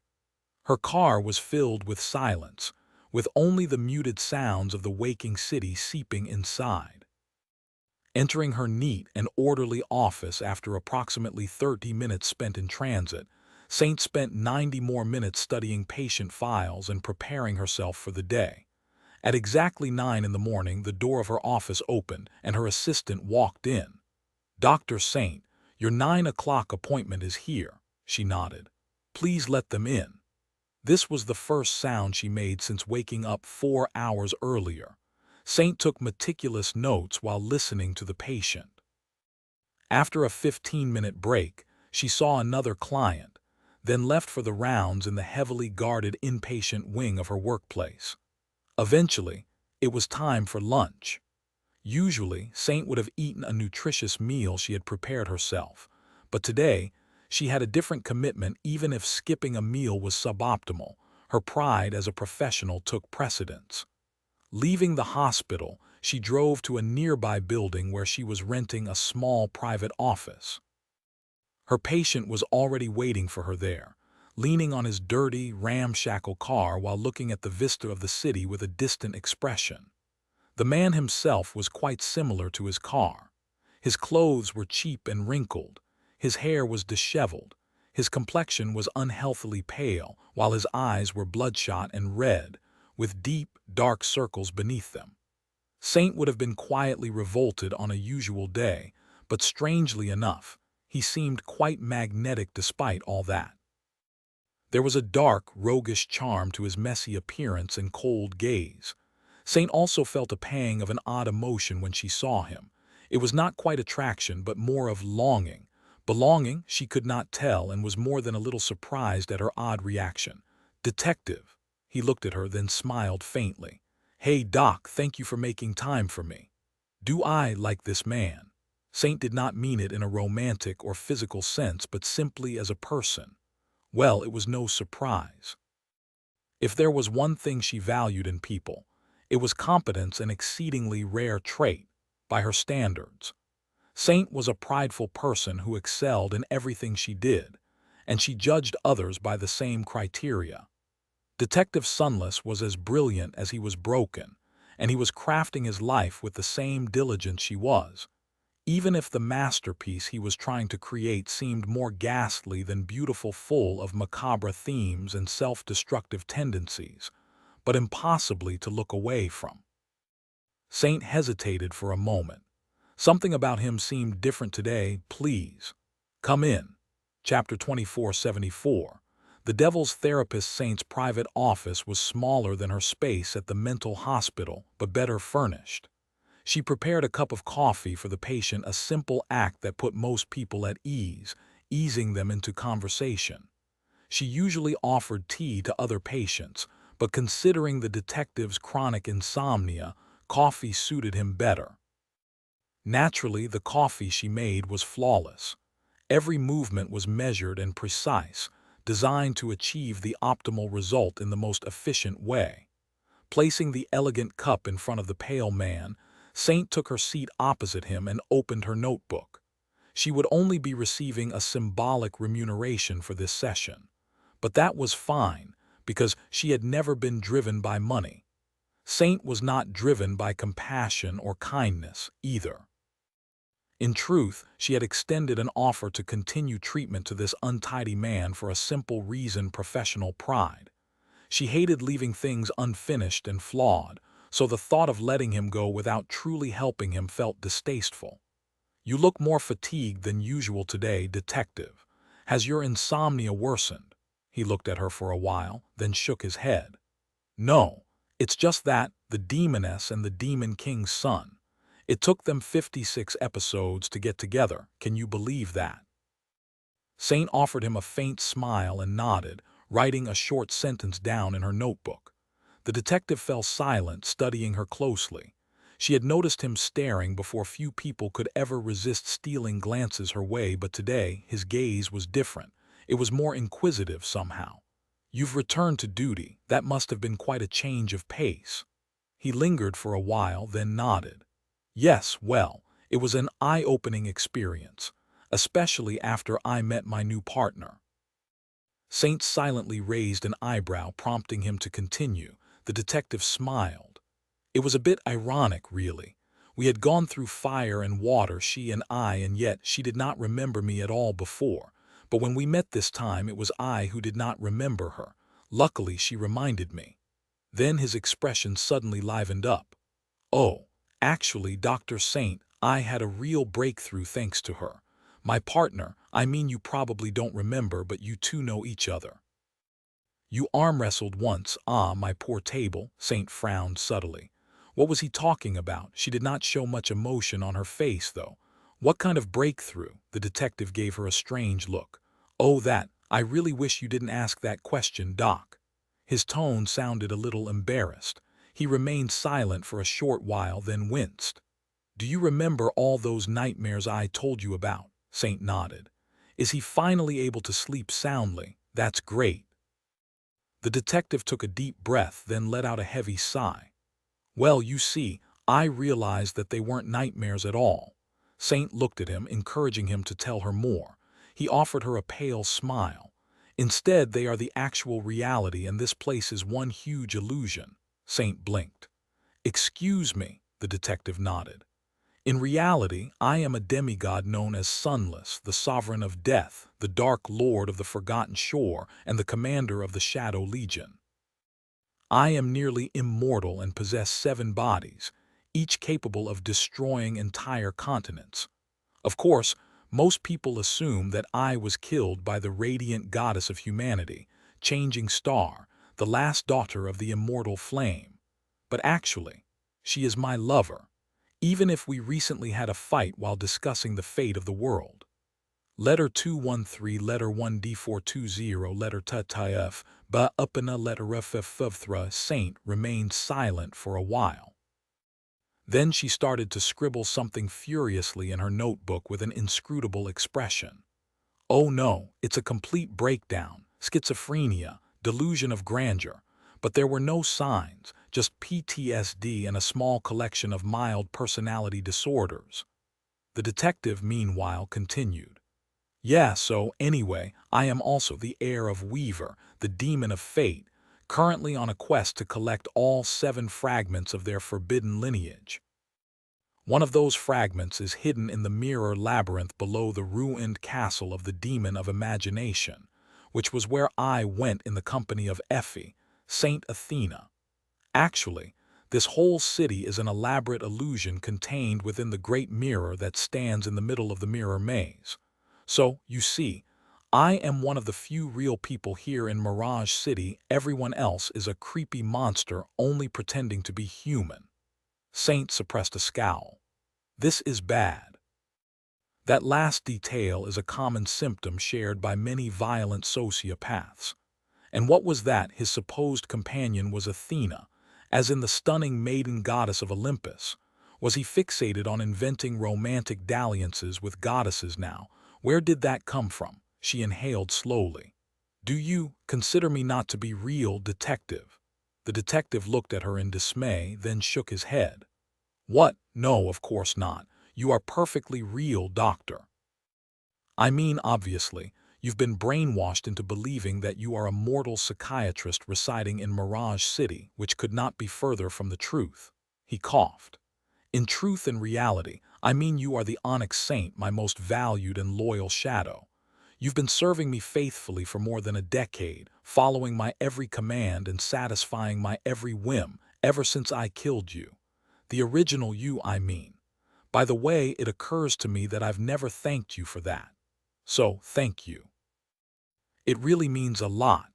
Saint slowly lowered her notebook and looked at the cold, darkly charming man. The man who had been oddly obsessed with a serial killer called the Nihilist ever since the two of them met. Suddenly, it occurred to her that they were alone in the building, with not a living soul in earshot. He has completely lost it.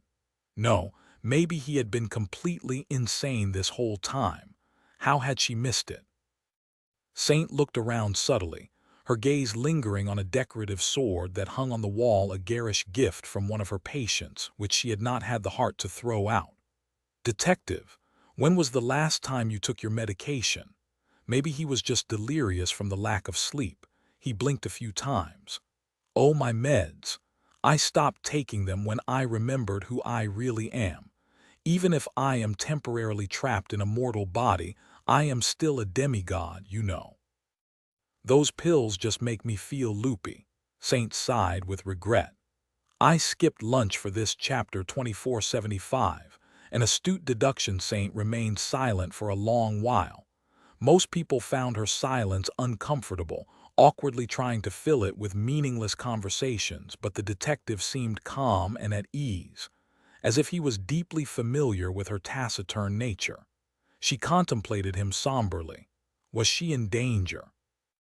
More importantly, how had she missed the signs of a looming mental breakdown? Saint pursed her lips slightly. She had failed her patient. And so her pride was wounded. It was an unpleasant feeling, and that feeling was only made irksome by her failure to pinpoint the origin of her mistake. She looked at the unstable man sitting across from her. Wrinkled clothes, unkempt hair, a pale face, a manic glint in his dark eyes. The detective looked back at her and smiled faintly, but his smile never reached the cold depths of his eerie gaze. The sovereign of death, was it? Eventually, Saint tapped her pen against her notebook twice. Let me share a few thoughts, detective. His smile widened. Oh, by all means, Doc. She leaned forward a little and spoke in a calm, indifferent tone. It has been several days since you returned to service. Coincidentally, the seventh victim of the Nihilist was discovered at the same time. I strongly suspect that you immediately found a way to insinuate yourself into the case. He raised an eyebrow. Well, that is a simple guess. After all, you know all about my history with that guy, as well as how I ended up suspended and sent to therapy. There is hardly anyone in this world who knows me better than you, really. Saint continued, her voice maintaining its aloof cadence. The identity of the victim has not been disclosed, yet I imagine that is happening as we speak at the press conference arranged by the Mirage City Police Department. However, I did see a relevant title while looking through the news articles this morning. It seems that the CEO of the Valor Group had a conversation with two homicide detectives yesterday. You must have been one of those detectives, so it is safe to say that you have not given up on the theory that there is a connection between Mr. Mordred and the Nihilist. He frowned. Right, you would know about that too. Still, what an astute deduction. It seems that your talents are being wasted on psychiatry. Doc, have you ever considered becoming a detective instead? Saint ignored the question and looked at him coldly. Naturally, the CEO of the Valor Group is an exalted existence. He is not someone to be treated lightly, and he would not have given you a chance to take advantage of him. So, you failed to reinforce the narrative you believe in by meeting Mr. Mordred. Of course, considering your personality type, that did not convince you to abandon it. Rather, it only convinced you to change tactics. This time, the detective did not say anything and simply studied her with curiosity. Saint frowned slightly. Or rather, targets. You are a resourceful man, detective, so you must have found out what Mr. Mordred's weakness is, and where she is being kept. His expression changed subtly, but before he could say anything, Saint finished in an even tone. So this whole conversation was an act. You wanted to manipulate me into committing you as a resident patient, which would give you simple access to Miss Morgan. Bravo, detective. I did not know that you were such a talented actor. Our Hatchek letter 1D63 seen you as the detective coughed a few times and mumbled quietly. Oops. Then he looked at her and smiled. The smile was seemingly meant to be bright, but considering his overall appearance, it ended up looking dark and a little threatening instead. Guilty as charged, but that doesn't mean that what I said wasn't true. I am a very honest man in the world. You see two worlds. Wait, it's three at the moment, isn't it? The most honest man in three worlds even. So I really meant all that stuff about being a demigod. I truly am. Saint gave him an impassive look. Uh-huh. With that, she closed her notebook, put the cap on her pen, and rose from her seat. Looking at the pale man from above, she said, You attempted to use me, detective. You also made me doubt my competence, which I do not appreciate.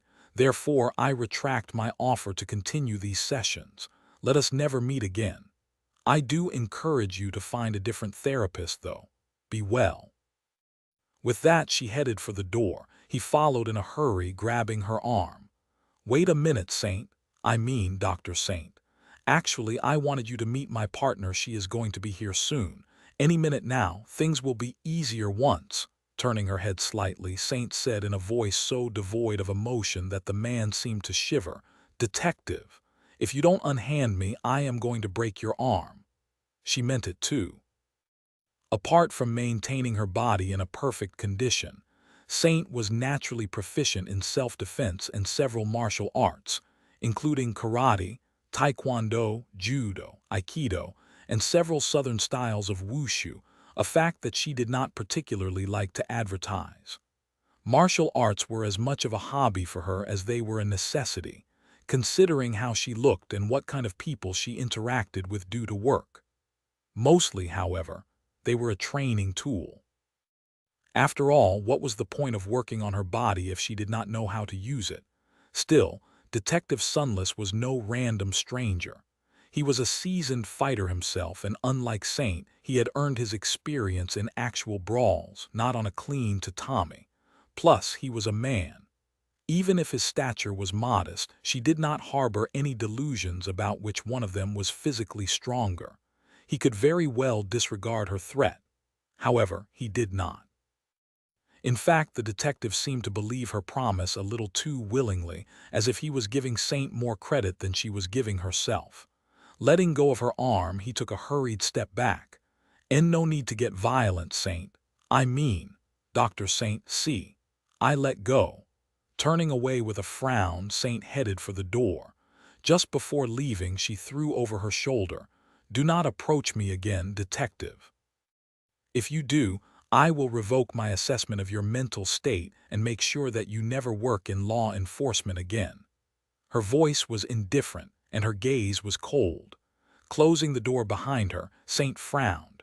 Why did she feel so uncomfortable? Strange. Leaving him behind somehow felt profoundly wrong. But it wasn't.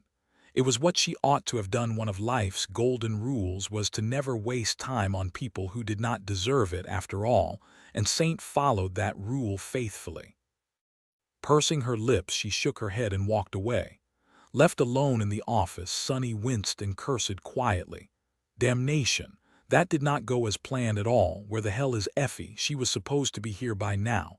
But there was no sign of his partner. Eventually, he sighed. Well, let's look at the bright side. At least my bones are still intact. Chapter 2476. Irregular programming. By the time Sonny left the building, Saint was gone.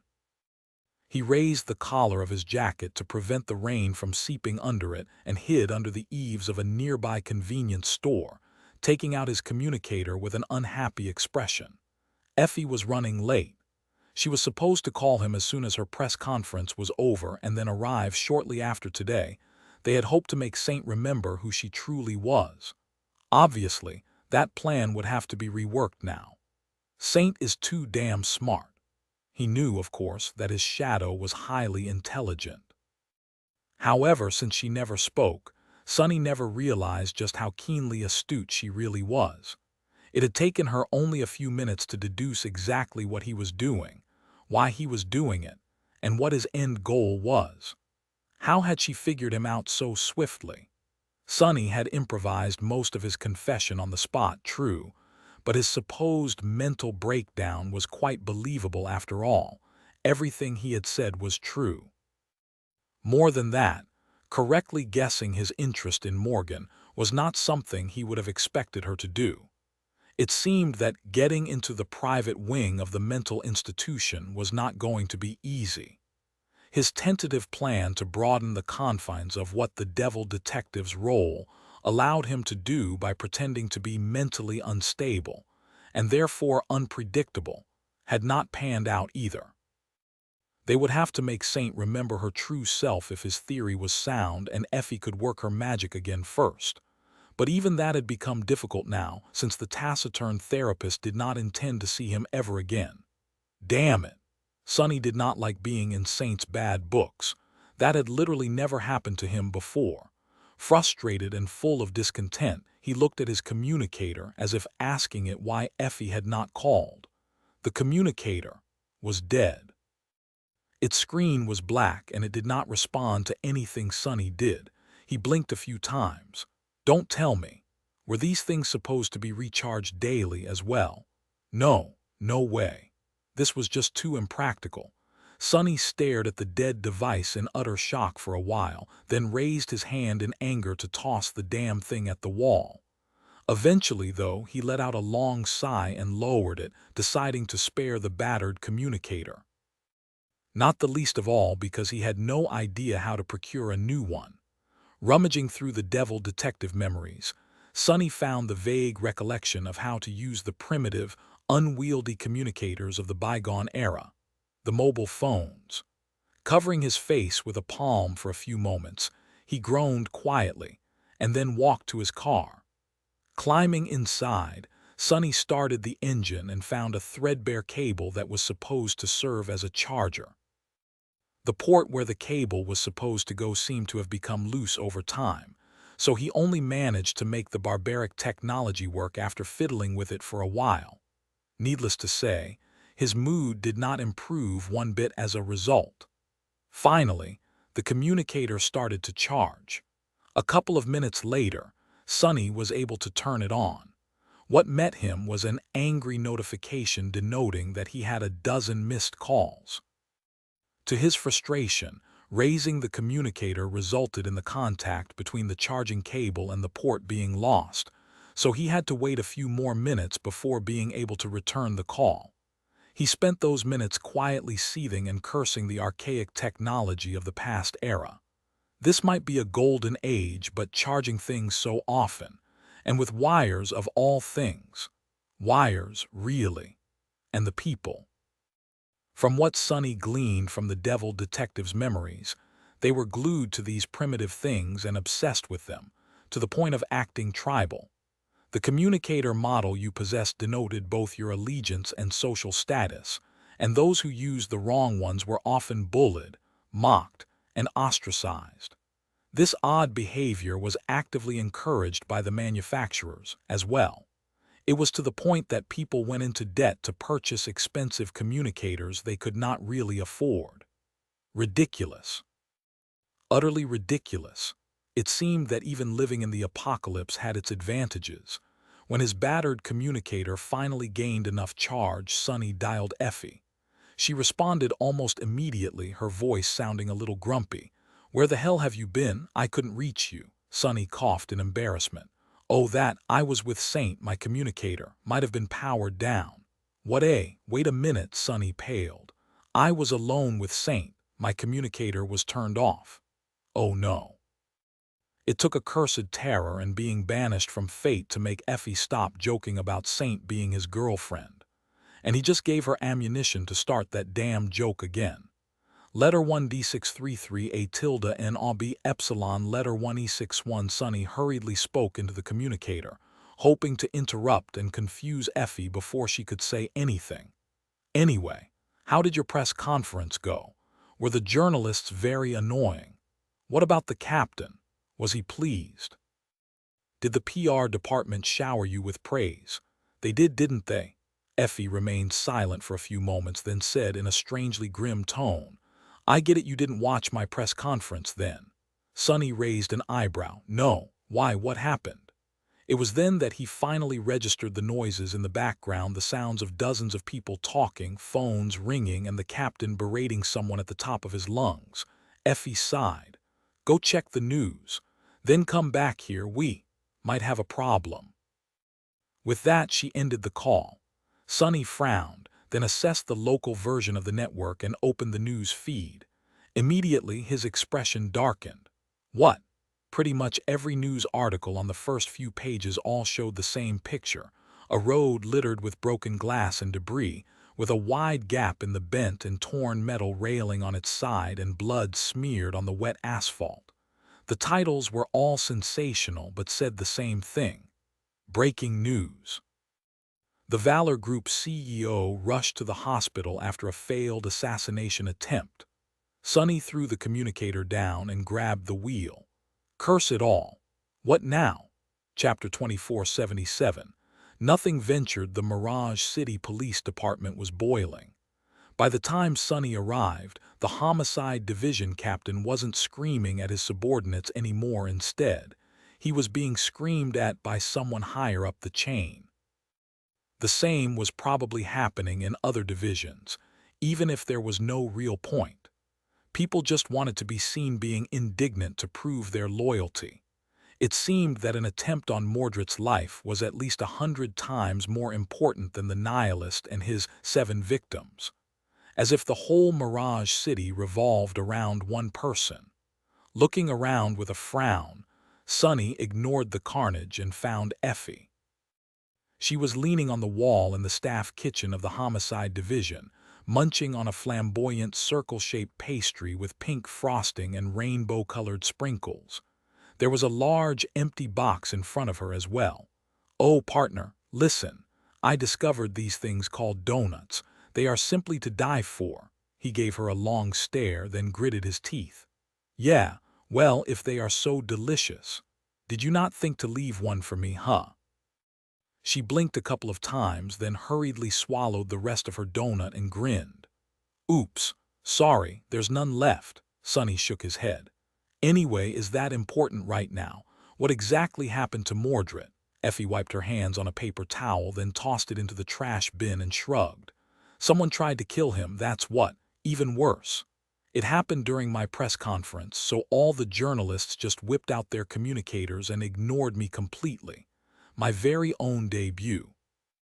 It was completely ruined. She gave him a sorrowful look. Apparently, Mordred's PTV was crossing a bridge when a truck swerved from the oncoming lane and rammed it at full speed. Both vehicles fell into the river. The collision seemed premeditated, too. The driver died on the spot. Mordred's chauffeur is in critical condition. The man himself escaped with only minor injuries, though. She shook her head and sighed. His PTV was built like a tank, apparently, with an entire arsenal of airbags. I am guessing that is why it was pushed into the water. He managed to swim to shore, though. Not only that, he even stayed behind at first to rescue his driver from the wreckage and dragged the unconscious guy to shore with him. Real heroic stuff. I'm sure the news articles will be colorful tomorrow. Sonny raised an eyebrow. Mordred. Doing something selfless. What's the truck driver's identity? Effie shrugged. Just a random nobody with no apparent connection to Mordred. No score to settle with the Valor Group either. Lots of gambling debts, though. Sonny lingered for a few moments, then asked, "I am guessing we won't be able to see Mordred in the hospital, will we?" Effie scoffed. "Not a chance. In any case, sorry that I did not show up. As soon as the news broke, it was all hands on deck here. I couldn't leave without drawing suspicion. How did the date with your therapist go?" Sonny gave her a wistful look. "It went terribly.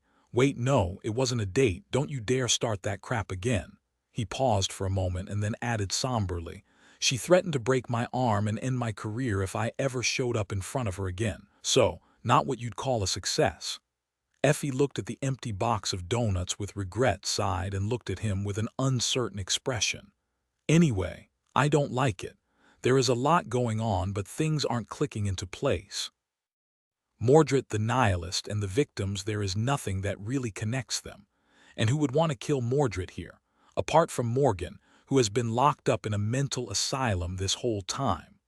A retroflex relica letter 1D40D letter 231 epsilon s retroflex." She shook her head. "Either we are missing something, or there is a third party involved, someone we are not aware of." Sonny remained silent for a while, contemplating her words. Who would want to kill Mordred? A hint of a sudden suspicion ignited in his mind. He lingered for a moment, then said quietly, "Any number of people would want to kill the CEO of the Valor Group. Who would want to kill Mordred, though? That is a far better question." Effie raised an eyebrow. "Have you figured out something?" Sonny remembered the makeshift investigation board hidden at the back of the devil detective's closet. The map of the city, the details of the case, the photos of the victims. The ghastly, bloated face of the young man they had found on the river shore flashed in his mind. "Maybe, but let's discuss it somewhere else. I don't think the captain will notice if we slip away in the chaos." The two of them left the police building and drove to Sonny's shabby apartment in silence. On the way, he kept thinking, his frown growing deeper and deeper. Effie must have sensed his strange mood, because she did not even joke about being invited into a strange man's home when they arrived. Entering the apartment, Sonny went directly to the closet and opened it, revealing the investigation board. He took out the case file of the recent murder and pinned the photo of the latest victim alongside the others, then took a step back and studied them all once again. A handsome young man in an unassuming black suit, the tip of a black tattoo barely visible above his collar. A woman with a weathered face wearing cheap clothes. A hunched old man with a neatly trimmed beard. A broad-shouldered man with a chiseled face and muscular figure. A young woman wearing hospital scrubs, and a couple of others. I've seen them before. There seemed to be nothing common between them. Their age, gender, professions, social status, and physical profile were all different, as if the nihilist did not care who he killed at all. There was no apparent pattern in the places where the bodies were found either. It was all maddeningly random. "What do you see?" Effie studied the investigation board, then shrugged. "A lot of red strings. Most of the bodies were found near water, but that is probably just a coincidence. Mirage City is full of rivers, not to mention the two lakes. Plus, this damn rain has not stopped for weeks." Sonny winced. "The victims, don't they remind you of something?" Effie frowned. "Well, come to think of it, they do look familiar. But that is probably because my counterpart saw the news reports when they were killed." Sonny shook his head. "No, they look familiar to you, not to your counterpart. It took me a while to remember, but when you asked who would want to kill Mordred, I finally did." He pursed his lips. "I guess my thinking has been tainted by the lingering feelings of the devil detective, who was convinced that Mordred was the killer. That is why it took me so long to connect the dots." Effie blinked a few times. "So, you don't think that Mordred is the killer anymore?" Sonny slowly shook his head, then pointed at one of the photos, the one of the broad-shouldered, athletic man. "This guy. He was a lawyer here in Mirage City, but in the real world his name was Awakened Warren. He was a retainer of Clan Valor, before Mordred took him as a vessel." Effie frowned, then looked at the photos once again. Then her eyes widened slightly. She recognized them. The two of them had seen these people before. It had happened in the third nightmare, when Mordred had taken them into his nascent mirror realm, where his morbid wardrobe of stolen bodies was stored. These are Mordred's vessels, Sunny nodded. They are. Nothing connects these people in Mirage City, but actually they all shared the same fate in the real world. They became Mordred's vessels, so you see, Mordred is not the killer. He sighed, then closed his eyes for a moment. He is the victim, the nihilist. Was hunting Mordred down chapter 2478. Nothing gained hearing Sunny call Mordred the victim. Effie let out a short laugh. Then her expression grew serious. That sounds like a bit of divine justice. Quite amusing really to imagine, really. But we both know that the gods are dead, and there is no justice in the world unless we dispense it ourselves. In any case, this is not particularly good news for us, is it? She shook her head. We seem to have discovered an important piece of the puzzle. But really, we know even less now than we did this morning. We at least had a suspect before, but if Mordred is not the nihilist and is instead being hunted by the nihilist, then we don't even have a suspect. We have nothing at all. She sighed and rubbed her face tiredly. Listen, what was our plan again? Get to Mordred, get control of the component back from him, find what you are looking for, and return to Bastion. We've met Mordred and gained nothing. Now with this new revelation, it does not even seem like he is the one who stole my administrator rights. So what do we do? How are we getting back to the real world, Sunny? He remained silent for a few moments, then shrugged. Nothing changed. We've met Mordred, but we did not really get to him, did we? Now that we know that his life is in danger, we can apply pressure and get closer. Plus, there is also Saint and Morgan. We have not even reached them yet, so it is too early to draw conclusions. We are supposed to play the roles of detectives, so think like a detective, Effie. We will be patient, slowly build the case and solve the mystery. That is how we are going to get back. Sunny studied her expression, then raised an eyebrow. But why are you hesitating all of a sudden? I know you well enough to know that you would not have been shaken by something as trivial as a temporary lack of progress. Serial killers, corrupt authorities, unseen dangers. None of that sounds like something that would rattle you. So what is going on? Effie met his gaze silently, then grimaced and looked away. Every evening I have to go home to an unfamiliar husband and take care of unfamiliar kids. That is what is going on.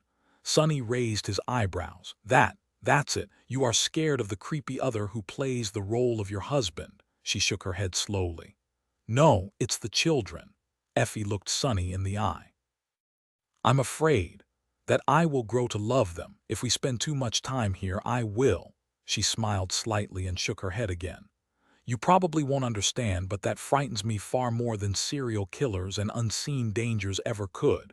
We can leave, but what will happen to them when we leave? It is foolish, I know. They aren't even real children, but the longer we stay here, the harder it is to make that distinction. Sunny stared at Effie, surprised. She was right, he did not understand. But he did as well, in a way. Sunny could not really comprehend why she would be so vulnerable to her counterpart's children in particular, but he knew how impossible it was not to treat phantoms as real people. Every time Sunny entered a nightmare, he reminded himself that the people populating them were not real, and every time he failed to treat them as anything but. Oro of the Nine, Elias, Solving, Noctis, Anank, Windflower, even that brat Kronos.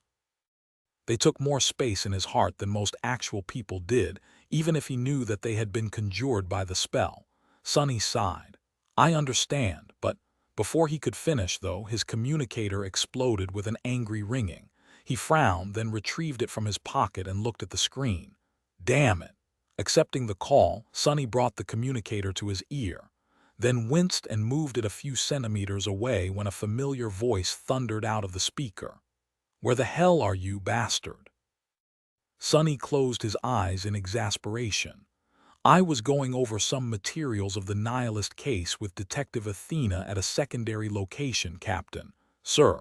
The captain's voice sounded almost apoplectic. The nihilist case. What nihilist case, you imbecile? Does that damn nihilist matter now, damn it? Sonny exhaled slowly.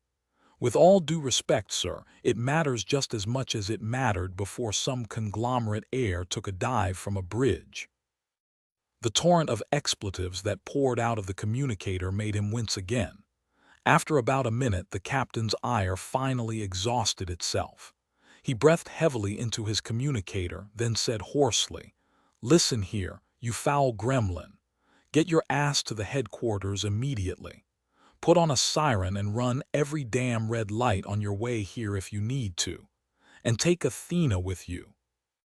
Air letter 1F00, ya letter 20F letter 162, yaw section." The man paused for a moment, then added in an angry voice, "And don't you dare corrupt her with your vile influence, you hear me?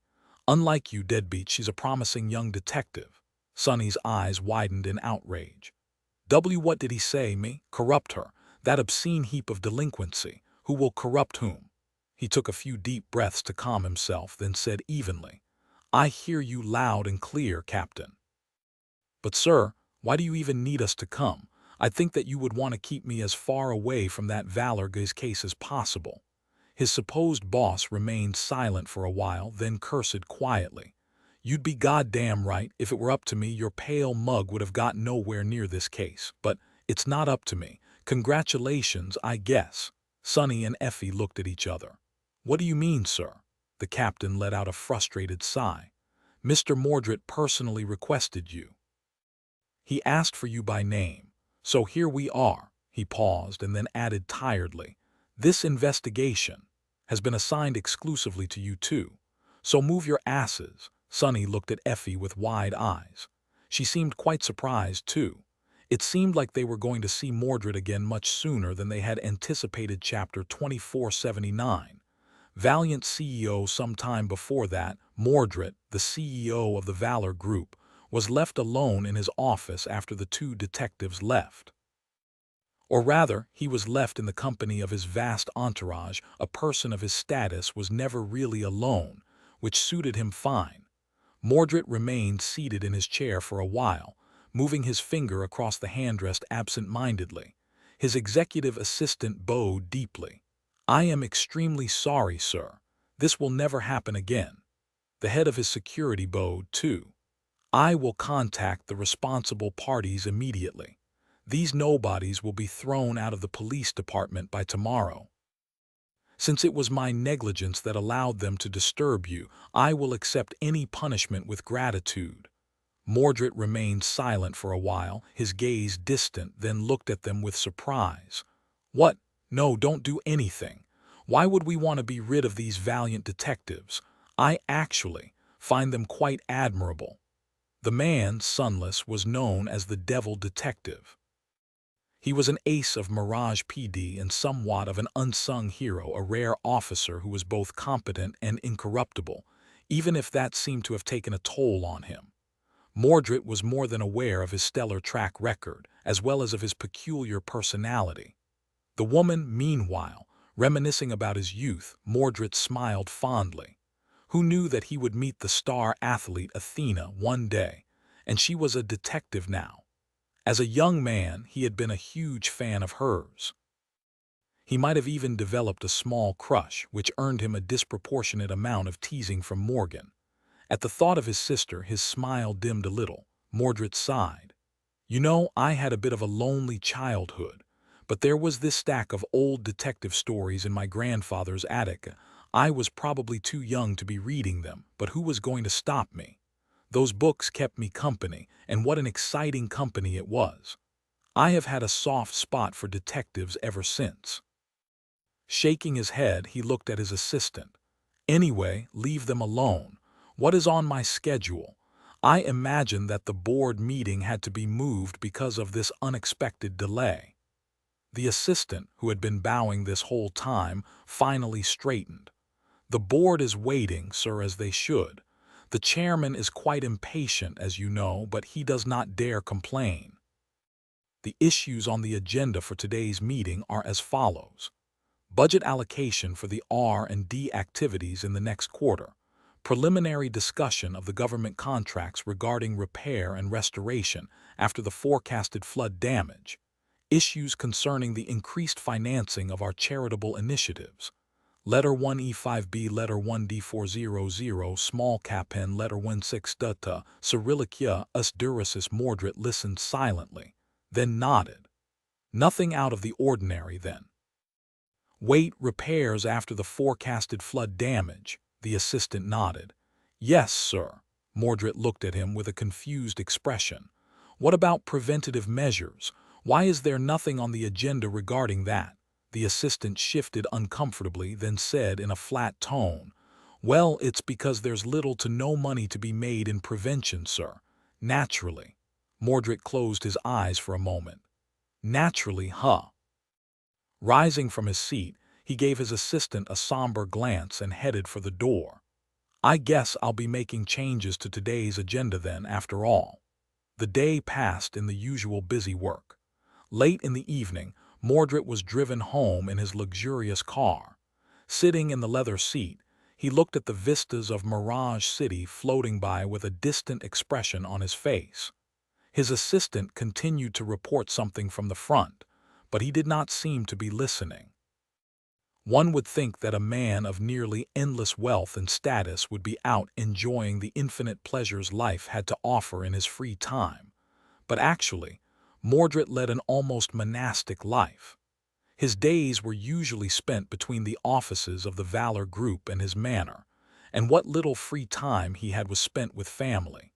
He had been different in his youth, but for many years now, Mordred focused solely on these two things, family and work. Despite being surrounded by countless people every day, he was a solitary person. Nobody really knew what was going on in his head and what emotions hid behind his perfectly pleasant and mild-mannered facade. Sir, Mordred looked away from the window, shaken awake from his reverie. Yes, his assistant handed him a document. This is the flood prevention plan you requested. It is a preliminary report, but Valor Construction has been quite efficient in compiling a list of possible measures. The car flew through the rain, eventually reaching the shores of the Mirror Lake. From here, one could see the proud walls of the historic castle that served as the most recognizable landmark of Mirage City. Valor Manor was situated on the shore of the lake, surrounded by several acres of old woods. The family butler, Sebastian, met Mordred at the door and bowed with his usual refined elegance. Welcome home, young master. Mordred smiled at the aging man and walked inside. Once there, he looked around with a subtly lost expression on his face. The manor felt terribly empty as of late. His grandfather had long moved to one of their vacation homes in the countryside. His parents were away on one of their trips. Morgan was temporarily away, as well. Mordred was faced with an empty silence for the first time in a long while. He stopped near a family portrait hanging above the fireplace in the main foyer and studied it for a while. His assistant, who had followed him inside, finished the report and bowed. If there is nothing else, I will depart now, sir. Please have a good rest. Mordred nodded slowly, letting the man go, but then stopped him suddenly. Wait, the assistant looked back. Yes, sir. Mordred hesitated for a few moments. In the morning, the detectives mentioned a blood sample found on the crime scene. Was my blood really found there? His assistant frowned. I can check the veracity of their claims if you want, sir. However, I don't see why they would lie about such a thing. Mordred remained silent for a moment. Who ordered to suppress the investigation then? The man blinked a few times. It seemed that he had been anticipating a different question. Who was behind planting the blood sample on the crime scene, for example? He looked down. I assume that it was the chairman of the board, sir. Mordred pursed his lips. The chairman again, huh? Soon enough, he was left alone in front of the family portrait. Mordred stared at it for a long time, his expression slowly growing more and more troubled. Eventually, he whispered, Are you still there? Have you come back? Of course, there was no answer.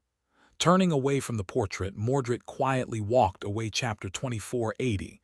Alter ego in the morning, Mordred informed Sebastian that there would be a change of plans.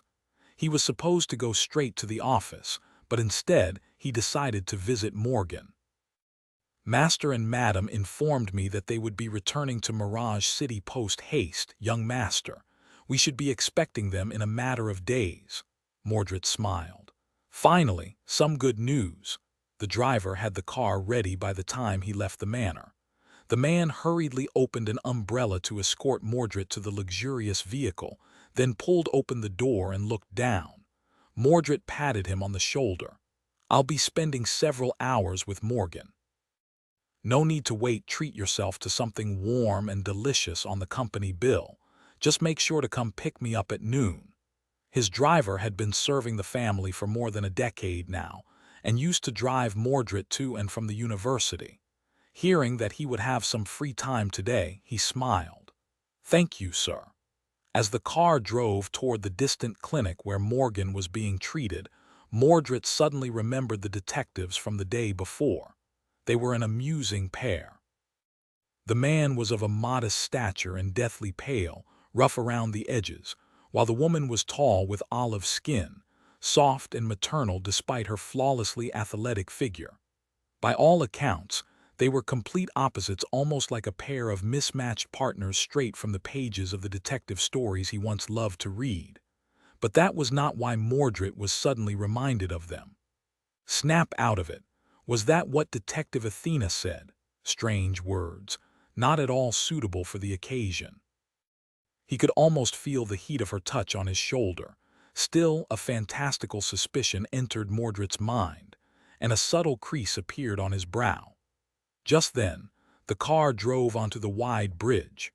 One escort vehicle was in front of it, while another was behind. The rain was so intense that they could barely be seen, and the headlights of the cars in the oncoming lane fused into a blur.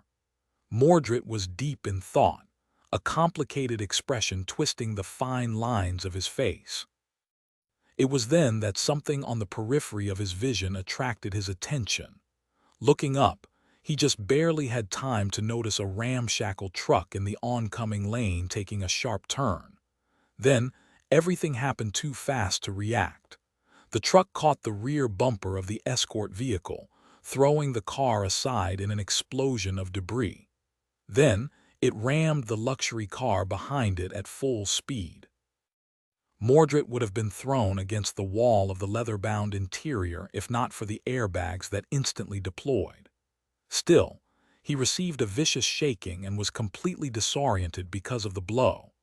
Arsadilla letter 1d622 liter Wendifa Zarida Armenian. He Aenus beta epsilon letter 1d634. The seat belt dug into his chest, suffocating him. Dazed, Mordred heard an ear-piercing scratching sound and felt the car moving sideways. Then there was another impact, and he could suddenly feel his body growing light. The car was falling. The river. Before Mordred could finally realize what was happening, there was a third impact, this one the most violent. The deflated airbag still protected him, but then he felt water streaming across his legs. Shaking off his disorientation, Mordred looked around. It only took him a split second to assess the situation. The car was severely damaged, its windows broken and sinking into the swollen river.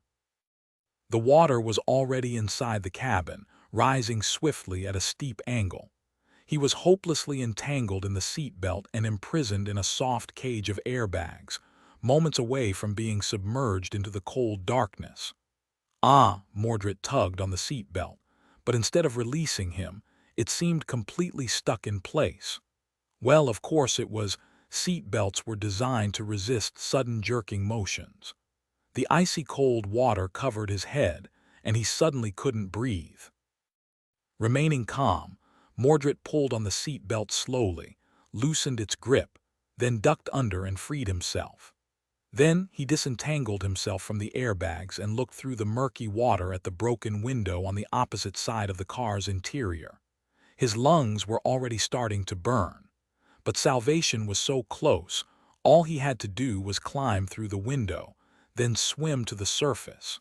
Mordred was prepared to do just that when his gaze fell on the unconscious shape in the driver's seat. He remained motionless for a moment, then moved in the opposite direction from the broken window and pushed himself through the narrow opening between the passenger compartment and the driver's cabin. The car was sinking swiftly, and it was already terribly dark around. The driver's side had received the most damage in the collision and was completely deformed as well. Suffering from the lack of oxygen, Mordred felt around for the release of the driver's seat belt and tried to disengage it. However, no matter how he tried, the bent clasp refused to let go. He was already suffocating by then. Gritting his teeth, Mordred twisted the clasp and pressed the release button with all his strength. Finally, the set belt slipped from the locking mechanism, allowing him to grab his driver and drag them both to the broken windshield. Ah, this is harder than it looks in movies. Mordred followed a relatively rigorous athletic regimen, and he was especially fond of swimming. However, the stylish clothes he was so fond of were now weighing him down like cinder blocks, pulling him deeper into the water. More than that, the weight of his driver's unconscious body was simply unbearable. He was already struggling to push his own through the cold mass of dark, restless water. Dragging another man along was simply too strenuous, too difficult. And his lungs were on fire. His lungs begged for oxygen, and a panicked terror was flooding his mind, demanding that he let go of his heavy burden and save himself. But Mordred refused. Instead, he fought against the water with all the strength he could muster, even if his vision was already starting to darken. Then, finally, his head broke through the surface of the water, and Mordred drew in a feverish breath. The shore seemed terribly far, but he managed to reach it somehow after all. Dragging himself and the driver onto the ground, Mordred fell down, utterly spent. He was so cold. Taking several hoarse breaths, he pushed himself off the ground and bent over the driver. Hey, was he dead? Paralyzed by fear, Mordred lightly slapped the man across the cheek. To his great relief, the driver groaned, coughed out a mouthful of water, and slowly opened his eyes. Mordred let out a relieved sigh. Thank the gods! But then, something about the driver felt off. His eyes grew strangely glassy, full of something unfamiliar and cold. In the next moment, the man's gloved hand closed around Mordred's neck. What? Suddenly, ferociously, inhumanly strong, the driver strangled Mordred while pulling him down to the ground and climbing atop of him. Wide-eyed, Mordred tried to pry the man's hands off his neck, but it was of no use. It was as if his neck was being squeezed by an iron vice, seconds away from snapping. Even if his neck somehow survived, he would be strangled to death before too long. What is? As he struggled desperately, hopelessly, Mordred's vision started to darken for the second time today. The driver's eerie, glassy eyes were the only thing he saw, and no. It was then that a shadow suddenly covered them, and something cold flashed in the air. Hot blood splattered across Mordred's face, and he suddenly could breathe again. Pushing the driver away, he climbed back and saw a slender figure leaning over the crazed man. A sharp knife flashed again, plunging into the driver's flesh once more. More blood spilled onto the wet ground. The figure twisted the knife, then coldly kicked the man in the wounded side, throwing him back into the water. Who? The knife-wielding stranger was standing with his back to Mordred, wearing a cheap, ragged raincoat and an unassuming cap. Countered against the gray sky and the dark line of the distant bridge, his tall figure seemed both threatening and strangely familiar.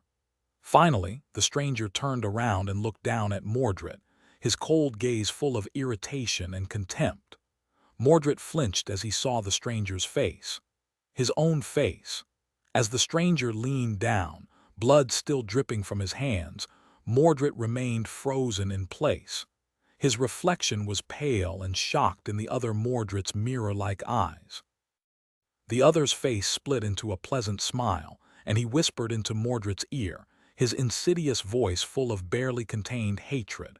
"Hey, wastrel, can't you even keep yourself alive, you weak, worthless fool? Do I have to do everything for you?" The tip of the knife bit vindictively into Mordred's cheek, leaving a shallow cut on it. There were shouts and the sound of sirens in the distance. By the time he could finally move, the other was already gone, as if he had never existed. Raising a shaking hand, Mordred touched his cheek.